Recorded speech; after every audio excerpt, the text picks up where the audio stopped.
6 months without playing on the big stage. It's a new season, fresh start. I'm looking forward to play now, like a lot. Here I am, finally after a year of despair. I'm really excited to walk on the stage with Elements. Everything just seems to fit together. I think top 3, anything below that we would be disappointed. Now I take the responsibility and I know that the future is really bright.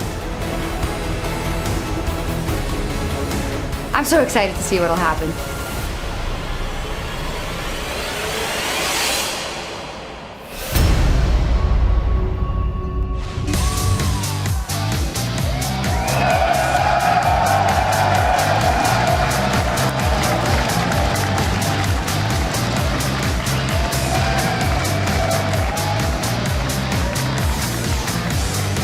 Welcome, ladies and gentlemen, to day one of the 2015 European League of Legends Championship Series, coming to you live from our brand new home here in Berlin, Germany. I, for one, cannot believe it that I'm on this side of the desk. My name is Trevor Quickshot Henry, and I'm here with the pride of Denmark himself, who will go bananas later in the show, Martin Tefiscio Lunga. It's absolutely fantastic to be back here, Trevor. And what a season we have ahead of us. Not only will Worlds be held here in Europe, which of course is super awesome, but we've got new players, new teams, a new studio, a new play-by-play caster as well, and of course a new format for the LCS as we begin this year's journey to the Summoners Cup. Well, I'm just happy you could do that in one take today, Martin.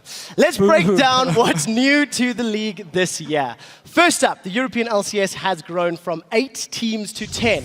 Game days will feature 5 matches for a total of 9 weeks, and each team will face their opponents twice. Teams will earn themselves championship points based on where they place each split, and the team with the most points at the end of the season will earn themselves a spot at the 2015 World Championship.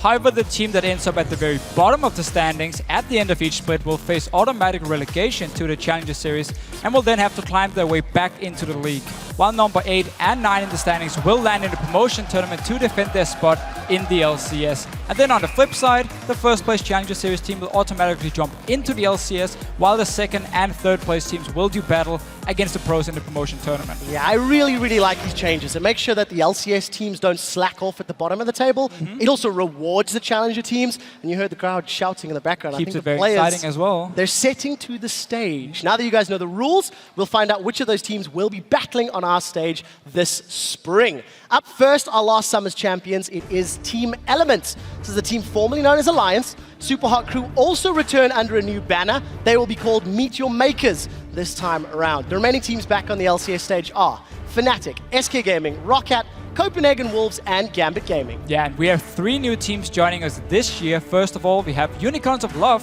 who earned their way into the league after defeating Millennium, and the crowd already loved them, in the spring promotion tournament. And our 2 most recent additions, we have Giants Gaming, of course, and H2K Gaming, who made their way to our stage by winning the European expansion tournament at IEM Cologne. Yeah, I'm really looking forward to seeing all of these teams back on the Rift. Let's take a look at our opening day of games and who will be facing off against one another. We're going to kick the season off with a rematch between last summer's top 2 teams. It will be Elements taking on Fnatic. Fnatic, of course, back with that revitalized roster. Yeah, and later in the day, SK Gaming will face Roccat, 2 of the most hyped up teams coming into this spring split, in a rematch, of course, of the game that sent SK to Worlds actually last year. And we'll end day 1 with Gambit taking on the Unicorns of Love, and this will be the first time we see Gambit after winning IEM Cologne, so I want to see if they can keep up the momentum. Yeah, and I'm expecting them to for week 1. We need to see if they can keep it up for the rest of the split. Very true. For more information on the new teams, the roster changes, the league, and more, head over to lolesports.com. While you're there, click on the tickets link at the top of the page to find out how you can watch these games live with these guys behind us in our brand new studio here in Berlin. Talking about things that are brand new, let's send it over to our brand new analyst desks, where Shox will be breaking down the big plays, the misplays, and the replays all season long. Thank you very much, Quickshot. I'm Evie Shox, the portrait here with MYM's Mr. Rawls and brand new Copenhagen Wolf Freeze. And I'm also very pleased to be joined by our special guest, Mitch Krepo-Voorspoels. Hi, Mitch. How are you doing? It's good to be back, Trevor. It is fantastic to have you back as well. Now let's turn to the rest of the desk as we have 2 familiar faces with us, Mr. Rawls and Freeze. Of course, Mr. Rawls, I have to start by asking you about the news we heard yesterday that Corey is being replaced by Blizzard. Tell us what the situation in the team is right now. Yeah, well, currently we are trying out Blizzard, and we will see how it goes. We don't really know too much about him. We just know that our support Lisbeth is duking with him a lot, and he says he's really good. So yeah, right now we're just trying it out. So is this a Danish force trying to take over the team here? Yeah. It's a takeover. Tell me more about the dynamics coming into the first game of the split, knowing that you already made those vital changes in both the jungler and your new support, Nisbet. How's that been going communication-wise? Well, Nisbet had a lot to learn, and he's working really hard, and we can see that in scrims, and his vision control is getting a lot better, but we still need to work a lot more on laning phase. And Horror is playing really good. He's really aggressive, and he always gets a lot of early kills, and we will probably see a Horror in the enemy jungle all the time. All right, that'll be fantastic to see. Freeze, welcome back, man. Thanks. It feels nice to be back after the year. Yeah, that's most certainly will. Tell me about the pressure on your shoulders. You are the only roster change that the Copenhagen Wolves made coming into this season. Obviously, I feel a bit pressured. I look at the AD carries they had before me. Reckless, Forgiven, Woolite. They were all the good AD carries, and I have to step up my game. I have to fill in the spots that have been ripped out of the team, and I have to play my best.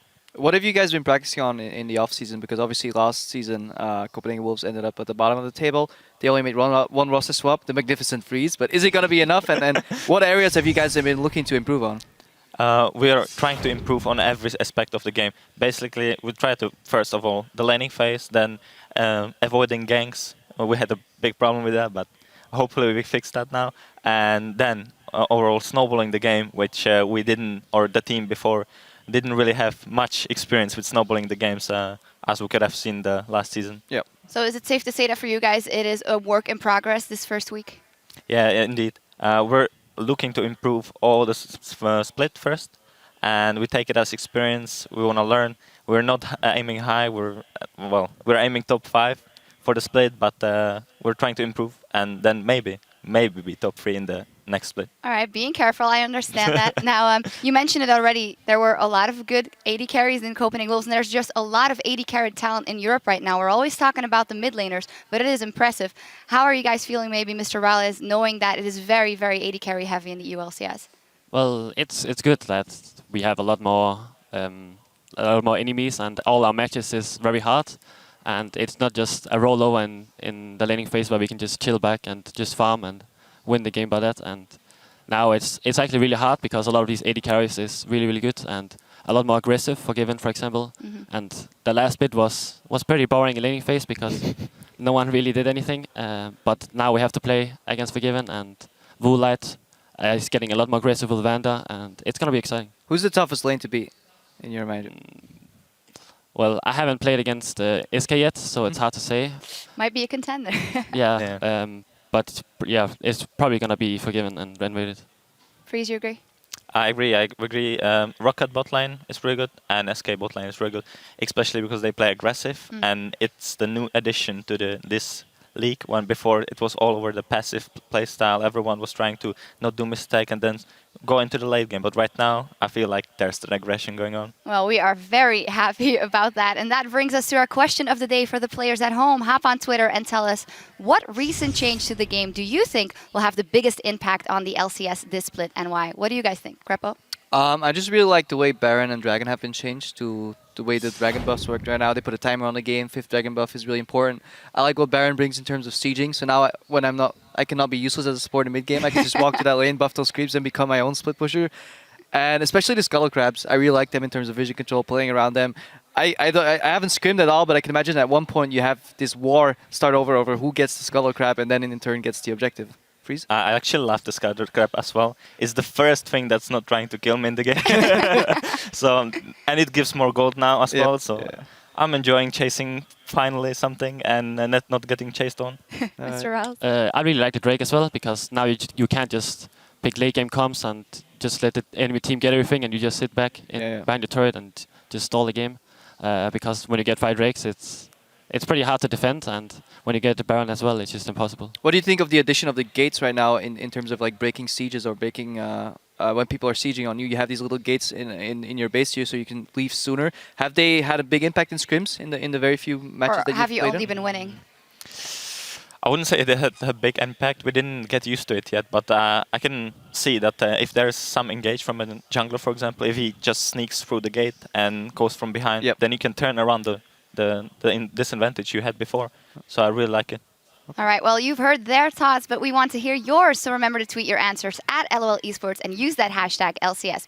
And in celebration of the start of the season, if your tweets are seen on the broadcast, you will win a skin code to unlock the new Challenger Ahri skin, which is available in the client now for a limited time. And I'm certainly going to be playing with that skin if I play Ahri. Now we'll turn our focus to the first match of the day, Elements versus Fnatic. I'd like to focus on Fnatic here because they've had a complete roster overhaul. The only returning member for that lineup is Yellowstar. Yellowstar is one of the 6 players to play every LCS game in every season. How important will that be, his experience in this new lineup? I think Bora is one of the most experienced player in the European scene right now. As far as I know, he went to Worlds every time as well. He's basically, if you got to choose one guy that you want to make the rock and build a team around, he's the guy to pick. And he even role swapped from AD carry to support. And I think both guys can agree here that he's just a really, really solid support. In my opinion, he was the best support from Europe at Worlds. So I'm definitely looking forward to how we can mold this new team. I haven't played against them, so initial impressions of the new Fnatic roster? Well, I think Yellowstar is the best support by far. Last year, he was, in my opinion, carrying Fnatic, and we have been scrimming Fnatic here as well, and they are looking just as strong as last year because of Yellowstar. He gives so much pressure, and his vision control is just insane. So I think Fnatic is still really good. Freeze, what do you think? I agree. I think it's a really good support, but overall the new Fnatic, they look strong as well all the time. They play different than they played last season because of the new addition of the players, mainly the top and jungle. So I'm really looking forward to what they will bring to the Europe with their play style. So you're mentioning top and jungle, and bottom we seem to be forgetting Febiven, which also was a major acquisition for that team. He actually did fantastic in the expansion tournament, the highest KDA was 13.57. You guys don't mention it. Is it because the rest is so strong as is, Freeze?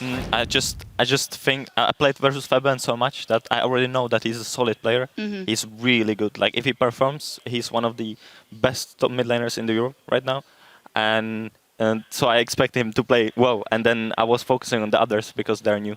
All right, Krepo. Yeah, I just think that stat of the expansion tournament kind of doesn't matter all too much because, yeah, Febiven performed there, and then a lot of people said, but yeah, he performed against weak teams. But from playing against Febiven, if he, like Freeze says, keeps his cool and stay focused, he is such a good mid laner. The things he does sometimes in solo queue, just showing his mechanical prowess, I just really want to see him bring it to the stage, stay calm. Maybe not the first week, maybe not the second week. We'll give him some time, but by week 3 and 4, I want to see Febiven on fire. So basically, tons of praise from you guys from the new Fnatic lineup. In their first game, they are up against the European champions Elements, who have now also have Rekkles in their ranks. You have a lot of praise for Fnatic, but do you think they can take it from Elements, Mr. Ralls, in this first game? It's hard to say. We scrimmed Elements a little bit, and their early game was pretty weak, but their mid and late game was just insane. Their wave control is the best by far, and their vision control is really good, and they have a few other picks that other teams doesn't play. So I'm not sure. I think Elements is going to win, but it comes up to if they can handle early game. Freeze? I would say Alliance has actually worst chance to win the game because, as I said, Fnatic play completely different than every other team with Scrim, and they might get caught off guard from it. And if they don't handle the early game, as Mr. Ralls said, they have the peak early game, then they will lose. Krepo? I think communication will be a little easier in Elements than it will do in Fnatic because you can scrim and have that language barrier, but once you get to the stage and you know the crowd's shouting, those new microphones, new setup, it's going to get a little different. Plus, Fnatic hasn't played together too much, Alliance or Elements now. I keep making the same mistake as well. Have played together before. They have Rekkles. He's used to just fit into that team. I think Elements has the edge here, but Fnatic can surprise if what Freeze says is true and they curveball them so hard that they might just take the game. Well, it'll be a very interesting matchup indeed. Thank you guys very much for joining us. Before we check back in with Quickshot and the Fish Show to get this one started, the European Super Team got a little more super over the offseason. Let's take a closer look at the new Elements now featuring Rekkles. My goal personally this year is to achieve something I didn't achieve last year, which is have the teamwork that I was looking for in Fnatic, which we didn't end up getting. So this year I'm really looking to keep the team together at all times, losing and winning. Just try to stay together no matter what. Rekkles is a very good get. He's very motivated, he's young, and he's a huge talent. It is a big deal to get a new AD carry, but we've always known Rekkles. Like, he's been in the scene for very long, and we have played a lot against him. We know how he plays, and he knows how we play. Yeah, I think he's like one of the most motivated players you can have. Like, he's like Froggen. They both they just love the game so much that they keep playing. They don't really get burned out. For me, it was super exciting to start scrimming with them. I feel like Elements is a more motivated team, which is something that fit me well because I feel like I'm still in my prime time. I still want to play the game as much as you possibly can. Martin is pretty much the same as everyone else in the team. He plays a lot. He's super motivated to win. He's young. I think the biggest surprise for me joining Elements was how motivated these veterans were. I mean, Wicked, Froggen and Nif has all been around since Season 1, right? And they still play this game countless amount of hours every day. Well, the main reason that keeps me interested in playing is I haven't won a single World Championship yet and I still need to win that title, so maybe one day. our personalities like match well, like inside the game, outside the game. Like I think that's like one of the reasons we're gonna do really good.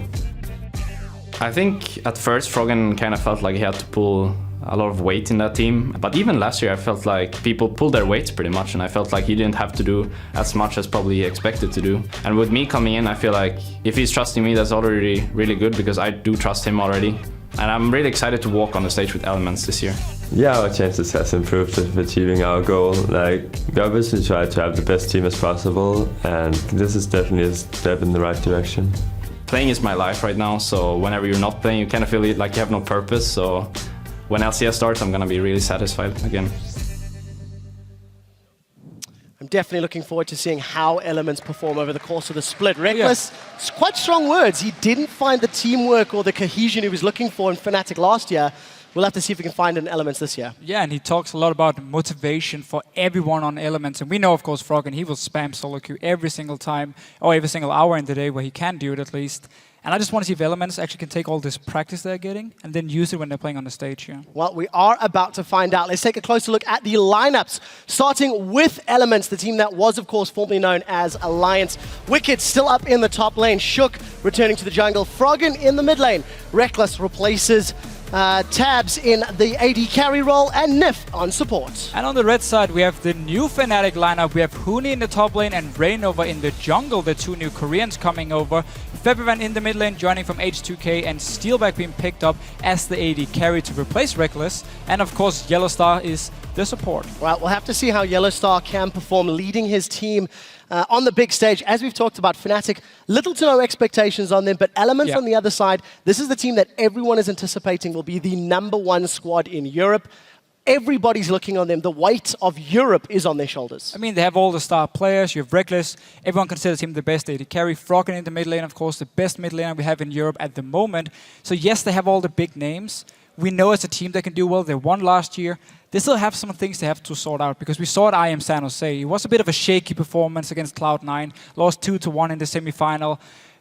Wasn't a big fan of the pick and ban phase from them. The vision control was actually a bit lackluster. Now the analysts just talked about how Elements has stepped it up almost at Alliance here, which we probably will a few times. We'll say it a few times, I'm sure. But yeah, so they've stepped up the vision control according to the analysts, so I want to see it now in action as well. Yeah, and I really want to see how Elements actually performs with Reckless, because something that we've discussed extensively, and as we talked about on Primetime League yesterday as well, Tabs to Reckless is an improvement, but it's not day and night. You're not changing from a bad player to a great player. You're going from a good player to a great player. And the question is really, how do they take Reckless's motivation and ambition and infuse it into the rest of the squad? And how does Reckless want to perform against his old lane partner, his old team? I mean, I'm pretty sure he wants to win. Well, no doubt there.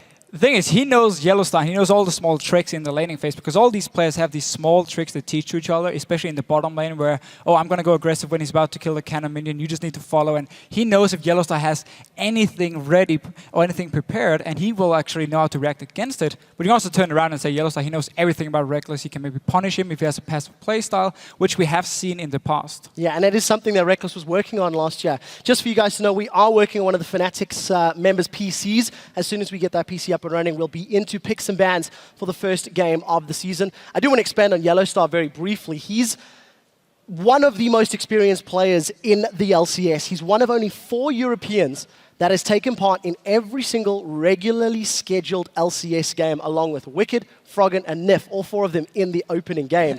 And only 2 North Americans of Dyrus and Xpecial can claim to the same title. So you were touching on how Yellowstar is going to know Reckless. He's going to know Reckless's mindset and play style.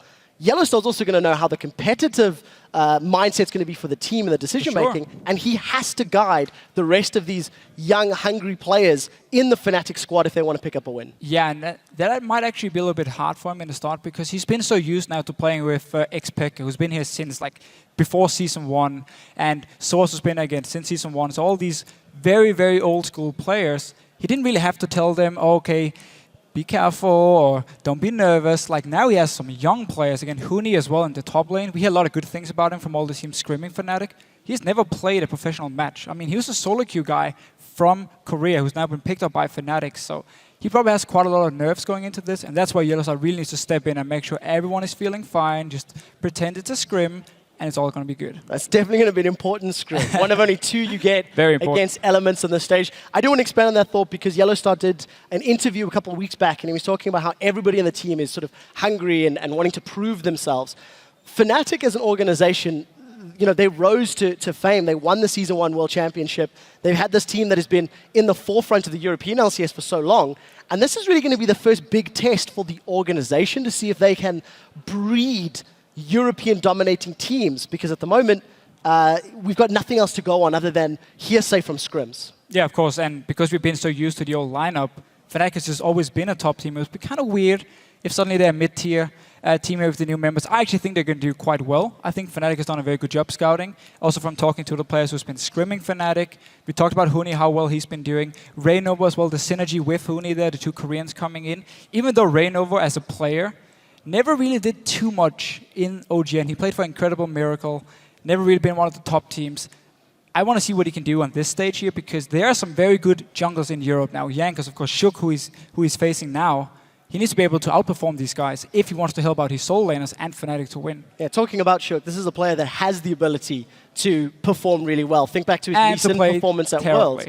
Exactly, it's hit or miss. But Shook has stabilized his performance. If you look at 2014 as a whole, Elements, who were playing as Alliance in the Spring Split last year, they really failed to get out the gate strong. They won every game 1 week, lost every game the following, if you recall the curse. And it was only once really players like Shook and Wicked sort of settled down into their roles in the latter half of the year that they managed to stabilize and actually find those consistent wins and eventually take the European title and crown off of Fnatic. They're looking to defend it this year. Of course they are. I mean, again, we talk about how they have all the big names on Elements. We know they're a strong team. Wicked is a guy we often criticize for his lack of champion pool, but when it comes to LCS in Europe, it's never really been a big problem for him. He plays enough champions on a high enough level to compete against the current EU top laners. But that's the problem for Elements. Sometimes, at least looking at last year, I don't think they got challenged enough, because they could actually survive playing just a few champions. For someone like Wicked, they went to Worlds, he played Aurelia over and over, he got banned away, and suddenly it just didn't work out for him. Now, he played Maokai, of course, at IM San Jose. That's been disabled now due to a bug on him, so he won't be able to play the Maokai. Nope. Aurelia will most likely be banned away by Fnatic if he still spams it in solo queue. It's not been a contested pick and ban lately, but if you just want to target Wicked, it can always work. Well, we'll have to see what Fnatic decide to do. We're getting close to picks and bans. This is just to remind everybody, we will be playing on patch 5.1, so we will be seeing those base gates in action. We will be seeing the updated jungle, smites and jungle item changes, and of course, the only champion that will be disabled is Maokai. So Kallista's up, Rek'Sai's up. I want to see whether or not Rek'Sai, whether she makes it. Banned every game. You think so? Yes, I think she will be banned every single game. We're about to find out as we are into picks and bans for Game 1 of the 2015 season. It is Elements, the returning defending champions, taking on Fnatic and the revitalized roster. A couple of bans coming out the gates for Elements for the time being. System will update in a brief moment or two, but Elements taking away Zed and Ahri. Over on the other side, DeFisher, you are correct. Rek'Sai taken off the table for Fnatic. Yeah, I don't think we will be seeing her too often, at least not at the moment. It's funny because I walked into Element's room here before the game started and they were warming up. And on the wall, they decided to type the tactic to beat Fnatic. It basically said, kill Febiven. And just looking at the bans here, they're at least trying to ban him out. 3 mid laners, 3 assassins, it's what he plays. He is a mid laner who can carry games on his own, so I actually quite like the tactic here from Elements. Target Febiven, try and shut him out. Well, 1 ban remaining on the side of Fnatic. We are aware that they're not displaying on screen. I'll run through what they are for you. Elements has taken away Zed, Ahri, and LeBlanc. Fnatic have taken away Rek'Sai, Lee Sin, and Kassadin. The first pick lock-in is the Janna for Elements. Okay, so Gnar is actually left open here if Fnatic wants to pick it up, because I quite like first picking Janna. I think she's overall the strongest support, and just the insane amount of disengage she offers in a meta where there's so much hard engage is a good pickup. Lissandra is left open, Gnar is left open here for Fnatic if they want to pick them up. Could be the Gnar pick for Huni. I was looking at him in solo queue. He has a 100% win rate on Gnar. 10 games played, destroyed everyone. Well, Gnar is destroying a lot of people at the moment. We're seeing him intermittently over in the LCK, former OGN, in Korea. Also, very, very high amount of bans on that side of the river as well. Last couple of seconds here for Fnatic. As you already mentioned, Elements showing their target focus on Febiven. 5.1, remember Syndra's laning phase damage is reduced, so we're not expecting to see her, but maybe some more standard mid laners. Lissandra and Siva locked in for Fnatic. So I like the Lissandra pickup here as well. She's a flex pick. She can be in the mid lane, she can be in the top lane, and that has been the go-to thing in pick and ban phase. If you look at Korea, if you look at China as well here, get the early flex picks so you don't really tell too much about your composition. Fnatic, however, does show us they want to engage. I mean, you have Siva ulti now, and you have Lissandra going in, so they really want to dive for the back line. And that's obviously where Jenna is going to be very useful for Elements. And of course, on the side of Elements, we've seen them run disengage, late scaling team comps quite frequently. If you think back to last year, Froggen ran a lot of Lulu and even Orianna to help support the rest of the team. Definitely taking their time. Both of these squads have run the clocks down in almost every single pick phase. Jarvan pickup is very smart. Lee Sin has been banned away. I've never really seen Shuk play a Rengar, which would fit in with the Lulu pickup. But just getting the Jarvan, overall, again, one of the best junglers we have. And synergizes with Lulu pretty well as well. If you want to really go for that engage, if you want to try and get to Sivir, speed up the Jarvan. You have Wild Growth as well, and you just collapse onto a Steelback in these team fights. And of course, we are seeing the coaches on stage. Keep in mind that for the 2015 season, coaches are allowed to be on stage to help their teams during picks and bans. This is D-Lore or Louis David Seville Petit on the side of Fnatic. He is their coach. And he likes Engage. He does like Engage. There's so many options here for Fnatic. Rengar coming in, great synergy with Sivir, of course. Talisman build on Annie is what we normally see also over in Korea, so you just have double speed up for your Rengar. Lissandra can follow up as well. Everything on Fnatic's comp right now says we don't want to sit back and wait for you guys to farm up to late game. We want to force picks, we want to force team fights again and again and again. Racking my brain, but I think it was SKT who's been playing a lot of Annie support over in LCK, and Chaser reminds me it was Rengar in the jungle. We'll see whether or not Reignover can have the same level of performance. EU Rengars have not been strong in the past. But he is a Korean. He is a Korean player, but we need to see if he can execute with 3 Europeans from the middle lane down. Last 2 picks over on the side of Elements. Graves for Reckless, secured. One option left. It is Aurelia locked in. Wicked is going to the champion that made him famous all those years ago. So again here, Elements realizing there's so much engaged on Fnatic side and a very, very strong mid-game coming in as well, that you have to pick up some mid-game power yourself. Graves coming in, first of all, for Reckless, and of course the Aurelia. Get your Trinity Force, get your big power spike. So Elements responding here, and at the same time, they still have a good late game comp. Lulu has been played a lot in the mid lane. She's just so annoying to deal with. She brings so much utility to the table, disengage with the Janna. So Elements here have the tools to stop an engage from coming in, but they have to be so careful. You can never split it off. You can never run away from your own teammates, because suddenly Fnatic is just going to catch you and kill you instantly. Well, we'll see if Fnatic have the ability to pull that trigger. It's the second or third time we've seen that hover on Twisted Fate. Febiven has been heavily targeted from the bans, with Zed, Ahri, and LeBlanc taken off the table. Going to decide what he locks in, and it will be Xerath as the final pick. So going to be hoping that Annie and Siva plus Lissandra initiation will be enough. No traditional front line on the side of Fnatic. If a straight up fight happens, I'm scared for them. Yeah, that's normally the problem when you don't run with a tank. If you start falling behind and Rengar just jumps in and instantly dies again, there's no Lulu either to help him with the Wild Growth, which is a combo we have seen quite a lot lately. That could be a problem for them, so they have to start looking for the picks here. And normally, Xerath with a hard engage comp, I'm not a big fan of it, because Xerath wants to sit back and poke. But I feel like this is just to add even more pick potential for them, because Xerath is a champion who can both poke from long range, but also set up these picks here with his long range stun, and then the rest of the team can just jump in, and you can burst down a target, and he can stay back as also one of the safe wave clears for Fnatic here. But a little bit strange with Xerath being locked in for Febiven. Clearly, though, Fnatic looking for the picks. So Fnatic will see if they can find their pick comps. Going back to a playstyle that has made them really quite famous over the years, when Pekka, Soaz, and Cyanide would tag team up to take people down. So we'll have to see how they execute their comp and how well they perform. Over on the other side for Elements, it's pretty much same old, same old. They don't have anything too shocking or exciting. Lulu, Aurelia, Jarvan, it's nothing we haven't seen before. Again, it's only the AD carry position, which is different. So why would that change a lot? Especially because Reckless share the same playstyle and mentality as Froggen. Far more played safe, win in 5 versus 5. All right, well, those lineups are locked in. Hop onto Twitter, tell her who you think will win the first game of the season. Tweet at LOL Esports. Use the hashtag ELWin or hashtag FNCWin, and we'll check on the results in just a minute to find out who you guys at home are feeling has the advantage in this matchup. We're about to jump into the very first game of the spring split of the 2015 League of Legends Championship Series. It's Fnatic on the red side with their imported Korean players taking on Elements with their imported Fnatic member. Let's find out who is dominant and who is going to get the first W in the books in 2015. We actually saw Rainover using those base gates. That's the first time I've seen it on the LCS. 1 point to him. It's going to be the first time we see Yellowstar and Rainover run together, roam around. Shook has already spotted them. Shook, as it is now. Actually going for invade instinct. They want to try and get some deep wards here because the lanes from Elements are very, very strong. So they want to try and spot a lane swap. For now, Wicked might be forced to flash away. Well, let's see if he's going to use that flash or not. Fnatic able to put pressure on Wicked and just get control of the jungle. Martin, you mentioned it's a vision game. Let's see how Fnatic make use of the vision they've gained.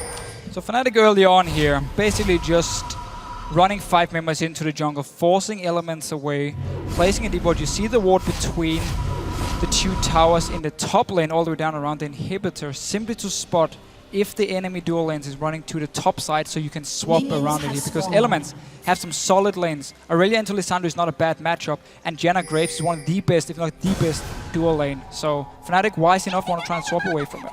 Well, we'll see if Fnatic can get their wishes. Froggen having a little bit of a dance, matched by Febiven. I feel like this is going to be a fairly passive mid lane. Not a whole lot of kill pressure from either of these respective champions. Look at what Nif is doing. He's staying around the Grom. Want to see if Fnatic wants to start early on. So we will actually have standard lanes.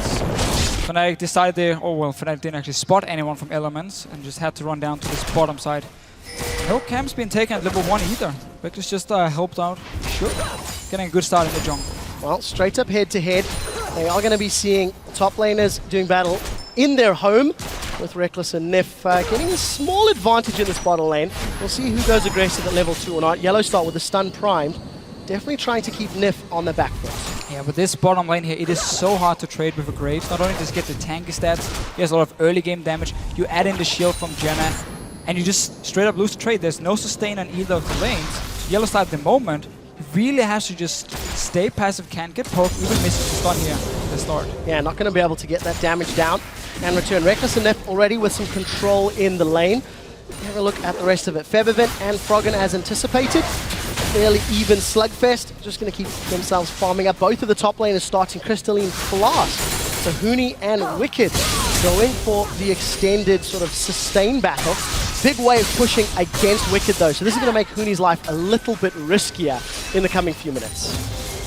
Yeah, he also knows you won't really get much help from a Rainover early on here on the Rengar. You really want to farm before you level 6, where Shook instead can decide to actually gank early on. But we do see a little change for the junglers. What you want to do now, because you get 30 gold from your upgraded jungle item, is once you do 3 camps, you actually go back to base, you upgrade it instantly. Both junglers did it here, and then you go back and take your second buff to maximize your gold income. We'll have to see how both of these junglers perform. Both opting for the Rangers Trailblazer on 5.1. So we're not going to be seeing that chilling smite that we've come to expect over the last couple of weeks. On the bottom lane, Reckless and Nif continue to exert their lane dominance. Just a small CS advantage, but Steelback low on HP, out of mana, and no sustain either. We might see Shook go back to base later on and actually swap his Rangers Trailblazer into a Chilling Smite or the Stalker's Blade. Of course, now it is for free to swap them as long as you don't actually enchant it, because there are some very good lanes for him to gank with the Chilling Smite. Xerath, of course, is immobile, and at the same time, Annie, you can gank her in this bottom lane if she plays too aggressive, so it could be an option for him. I like how Reyna, we're just getting some extra gold here, because, again, you get the 30 gold and 50 from the crab itself here, so smart of him to include it in his rotation. This gank, let's see what he can do. Oh, Nif is stunned up. Here comes Rainover. He's rooted. First blood goes to Steelback up in the top lane, and instant reply from Elements, but that's a 1-for-1 trade.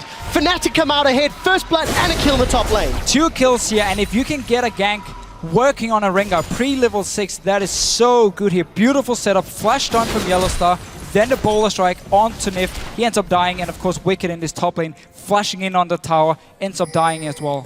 before 5 minutes on the clock. We've got 3 kills on the board. Shook and Wicked unable to secure that kill without cost. Reignover's going to steal some jungle camps as well. I really like this here. Get the Raptor, control it early on, because that's how you can clear out the enemy wards. So he goes in, make sure Shook now has to wait for it to respawn before he can do anything towards the mid lane. Let's see Reignover, he's not done. Well, it's if he can land the Baller Strike. He cannot. Froggen takes a lot of damage, but Reignover's going to be able to make his way out of the lane. It seems even Korean Rengars can miss skill shots. He's sticking around though. Maybe wants to try once again. He's gonna hop, he's gonna skip, the Baller goes wide, gonna land the second one. Here comes Shook. No knock up in place. Huna's come to join the party. He's managed to lock Froggen down. They've traded 1 for 1, but Yellow Star's roam was unneeded and no assist gains. For Fnatic here, again, everything is set up, everything is pre-planned. They roam in bottom lane. Reckless had recall to base, so Yellow Star knew he could roam to mid lane. And up in his top side, once again, Huni had pushed it down, moves towards this middle lane, won't really lose any farm up there. So everything being set up towards the aggressive plays from Fnatic early on. Yeah, very well played from Fnatic thus far, despite the fact they have given up 2 kills. But you've got to give some props to Reignover's Rengar. As a champion that's not particularly famous for his pre-level 6 impact. And Reignover is basically disregarding that to pull himself in. There's the vote, 30% in favor of Fnatic. I wonder if people are jumping on the Twitter, changing their minds after seeing the early play. Huni is going to get 1v1, potentially manages to get away with a Claw of Doom. 100 HP, gets out alive. Yeah, Wicked has been doing actually a good job in terms of farm. He got the kill early on where the wave was actually pushed into the tower, so Huni lost a lot of that CS. And now with the roam as well, and just Aurelia, once she hits that level 6 punch, she can all in Lissandra. There's not really any chance of replying back from Huni. Well, we'll see what Fnatic can do. They've only got themselves a 200 gold advantage. A lot of damage being put down on this bottom tower. Pickaxe, Doran's Blade, and Boots for both of the respective AD carries. It looks like Reckless, Febiven rather, is going to be working his way towards a Morella Nomicon. Interesting on 5 for 1, despite the fact that it is more expensive and slightly less gold efficient. Yeah, but not really enough magic damage on the side of Elements to make him build the Athenes instead. So Morella is a smart choice. Still very, very gold efficient, even though it has been nerfed a little bit and costs 200 more gold. But notice how Fnatic has placed the pink wards in the river here. So it sets up the option of you roaming from your lane, from the top lane, from the bottom lane to mid here, in case anything happens. And Elements won't be able to spot them simply due to the pinks. Well, let's see what happens. We got pressure in the top lane. Reignover looking to set up some pressure onto Huni. Huni's been caught out. Wicked is with so much damage down before he gets locked up by that Glacial Tomb. Now we see Wicked rooted in place. Huni is going to put the damage from afar and get out cleanly. Reignover and Huni with a perfect gank. They punish Wicked for going aggressively. And Fnatic, they have something to prove in the first 10 minutes. Yeah, and every time I talk to players about scrimming Fnatic, they say, well, Fnatic, they're pretty good, especially the top side of the map is amazing. Reignover and Huni together, the synergy, they constantly set up picks. We've seen them both in the mid lane, now in the top lane, and it's just working for them. Well, let's see what Reckless can do. He's been stunned up. It's a lot of damage being put down from Steelback, but the reply from Reckless and Nif is much higher. That's a summon a heal from Steelback to potentially save Yellow Star's life. Ignite traded from Nif, and Shook thinks he wants a taste. He does have that Slam Dunk Cataclysm available. For now, just very close. Yellow Star had no flash actually from the gank, which gave the first blood onto Nif. In the end, they end up just pushing it in, and we see the lanes from Elements. This is why we talk about Fnatic potentially lane swapping it, because the Grave Janna lane is extremely strong 2v2, and Wicked doing a good job one-on-one, despite dying twice. Elements are looking okay, even though the kills have gone over to Fnatic. Yeah, take a look at the CS numbers. Wicked, small advantage in the top lane, around 10 CS. Sizable advantage for Reckless in the bottom lane, despite the fact that Steelback got that first blood secured in his hands. And we'll see how these lanes continue to play out. We've seen Reignover a couple of times put some pressure on that Scuttle Crab. Huni is just getting shredded by the Phage of Wicked. Yeah, a little bit surprised Huni actually wants to complete his Morella Nomicon as the first item. What we have seen a lot is you just get your Codex and you get instantly the cooldown reduction boots, as much cooldown reduction as possible, and then you go into your Arm Guard, into your Hourglass, because you need these tanky stats, you need the Hourglass to be able to actually engage onto the enemy team. So would have helped him quite a lot to get an early Arm Guards and not exactly just straight up finishing the Morella Nomicon. Well, we'll see how that impacts Huni's game. Yellow Star and Red have been playing the ward game over the last few minutes, setting up some slightly deeper vision. The added pressure is going to secure the first tower of the game in favor of the Summer Split #2 team. Fnatic. And this is something that I think would surprise many viewers, is just how well Fnatic are performing during the opening 10 minutes of the game. Yeah, early aggressive plays, and then Elements, as we know them, they sit back, they farm, they don't really try and make too many plays early on. It's all about Sugar, actually, if he wants to gank or not, and that can both work out really well, or he can fail horribly. So for now, he's been fairly passive on this job and just tried a few counter ganks, and the one gank in top lane. Well, we'll see what he can do. He's got the Warrior Enchant. There are 3 members of Elements in the mid lane. They're looking for Feathervin. There's the movement speed from Shook. He puts the Cataclysm down, and Feathervin flashes away. So at the end of the day, Summon Spell gained. Yeah, forcing the flash here, you don't have to use flash yourself. That is definitely worth it for Elements, because Xerath is a very immobile champion in this mid lane. So next time ulti is ready for Shook, he can just go in and do exactly the same thing once again, but pick up a kill. Well, we'll see if they can actually secure that kill in the middle lane. In terms of itemization, BF Sword picked up for Steelback. Reckless did finish his early Berserker's Greaves. Still going to be working on just those. Just a ward, guys. Just a ward. No, let's not encourage that. It's 2015. Right, Wicked's going to stun Huni up, and again, just put so much damage down. Huni is falling further and further behind in the CS. But Raynova moving to this top lane here. Not only can he actually dive onto Wicked, he's also here for the potential counter gank in case Shook wants to come up here to this top lane. Well, we'll see what they decide to do. Raynova, with his flash and his full stacks, decides to back away. He'll return to his jungle. Also completed the Warrior Enchant. First couple of Morellonomicons still on the board for both Froggen and Reckless. I'm a little surprised to see Froggen going Morellonomicon with Lulu, considering the Lissandra, Xerath, sort of any threat on the side of Fnatic. We've discussed how we thought we'd see more Athenes in 5.1, but nevertheless, Froggen's first item completed. I actually think, yeah, Athenes would have been the better choice for him in this mid lane. You don't really need the Morellonomicon on Lulu. You need to stay back and actually survive the fight so you can constantly provide help to your teammates. I would expect him to go Death Cap here as the second item for him, because you want to get as much flat AP on Lulu as possible, because every single ability, of course, scales with ability power, and you don't really need penetration early on for, let's say, your Whimsy, seeing as it's put on your teammates. Well, most of the time. Most of the time. We'll see what Froggen decides to do next. The pace has slowed down in the game the last few minutes. Fnatic Raynova again, though. Had a few more aggressive plays. Raynova's miles away. You're getting too excited, Deficio. Well, he's a Rengar, though. He can just pop his ulti and go in and try and dive with it. He's still a little bit too tanky, full HP as well. Don't really want to risk it. There's no deep wards from Fnatic, so they don't actually know if Shook is waiting around. So just playing it safe. Don't want to try a too risky dive. And just as I said, he moves back up to his top lane. We'll see. It's not really risky just yet. 2v1. They've got the support of Yellowstar moving up. Fnatic definitely more proactive in the game, and I have to say, I have to mirror what Mr. Rawls was saying earlier, how Elements seem to have a fairly weak early game. Fnatic have begun to punish that.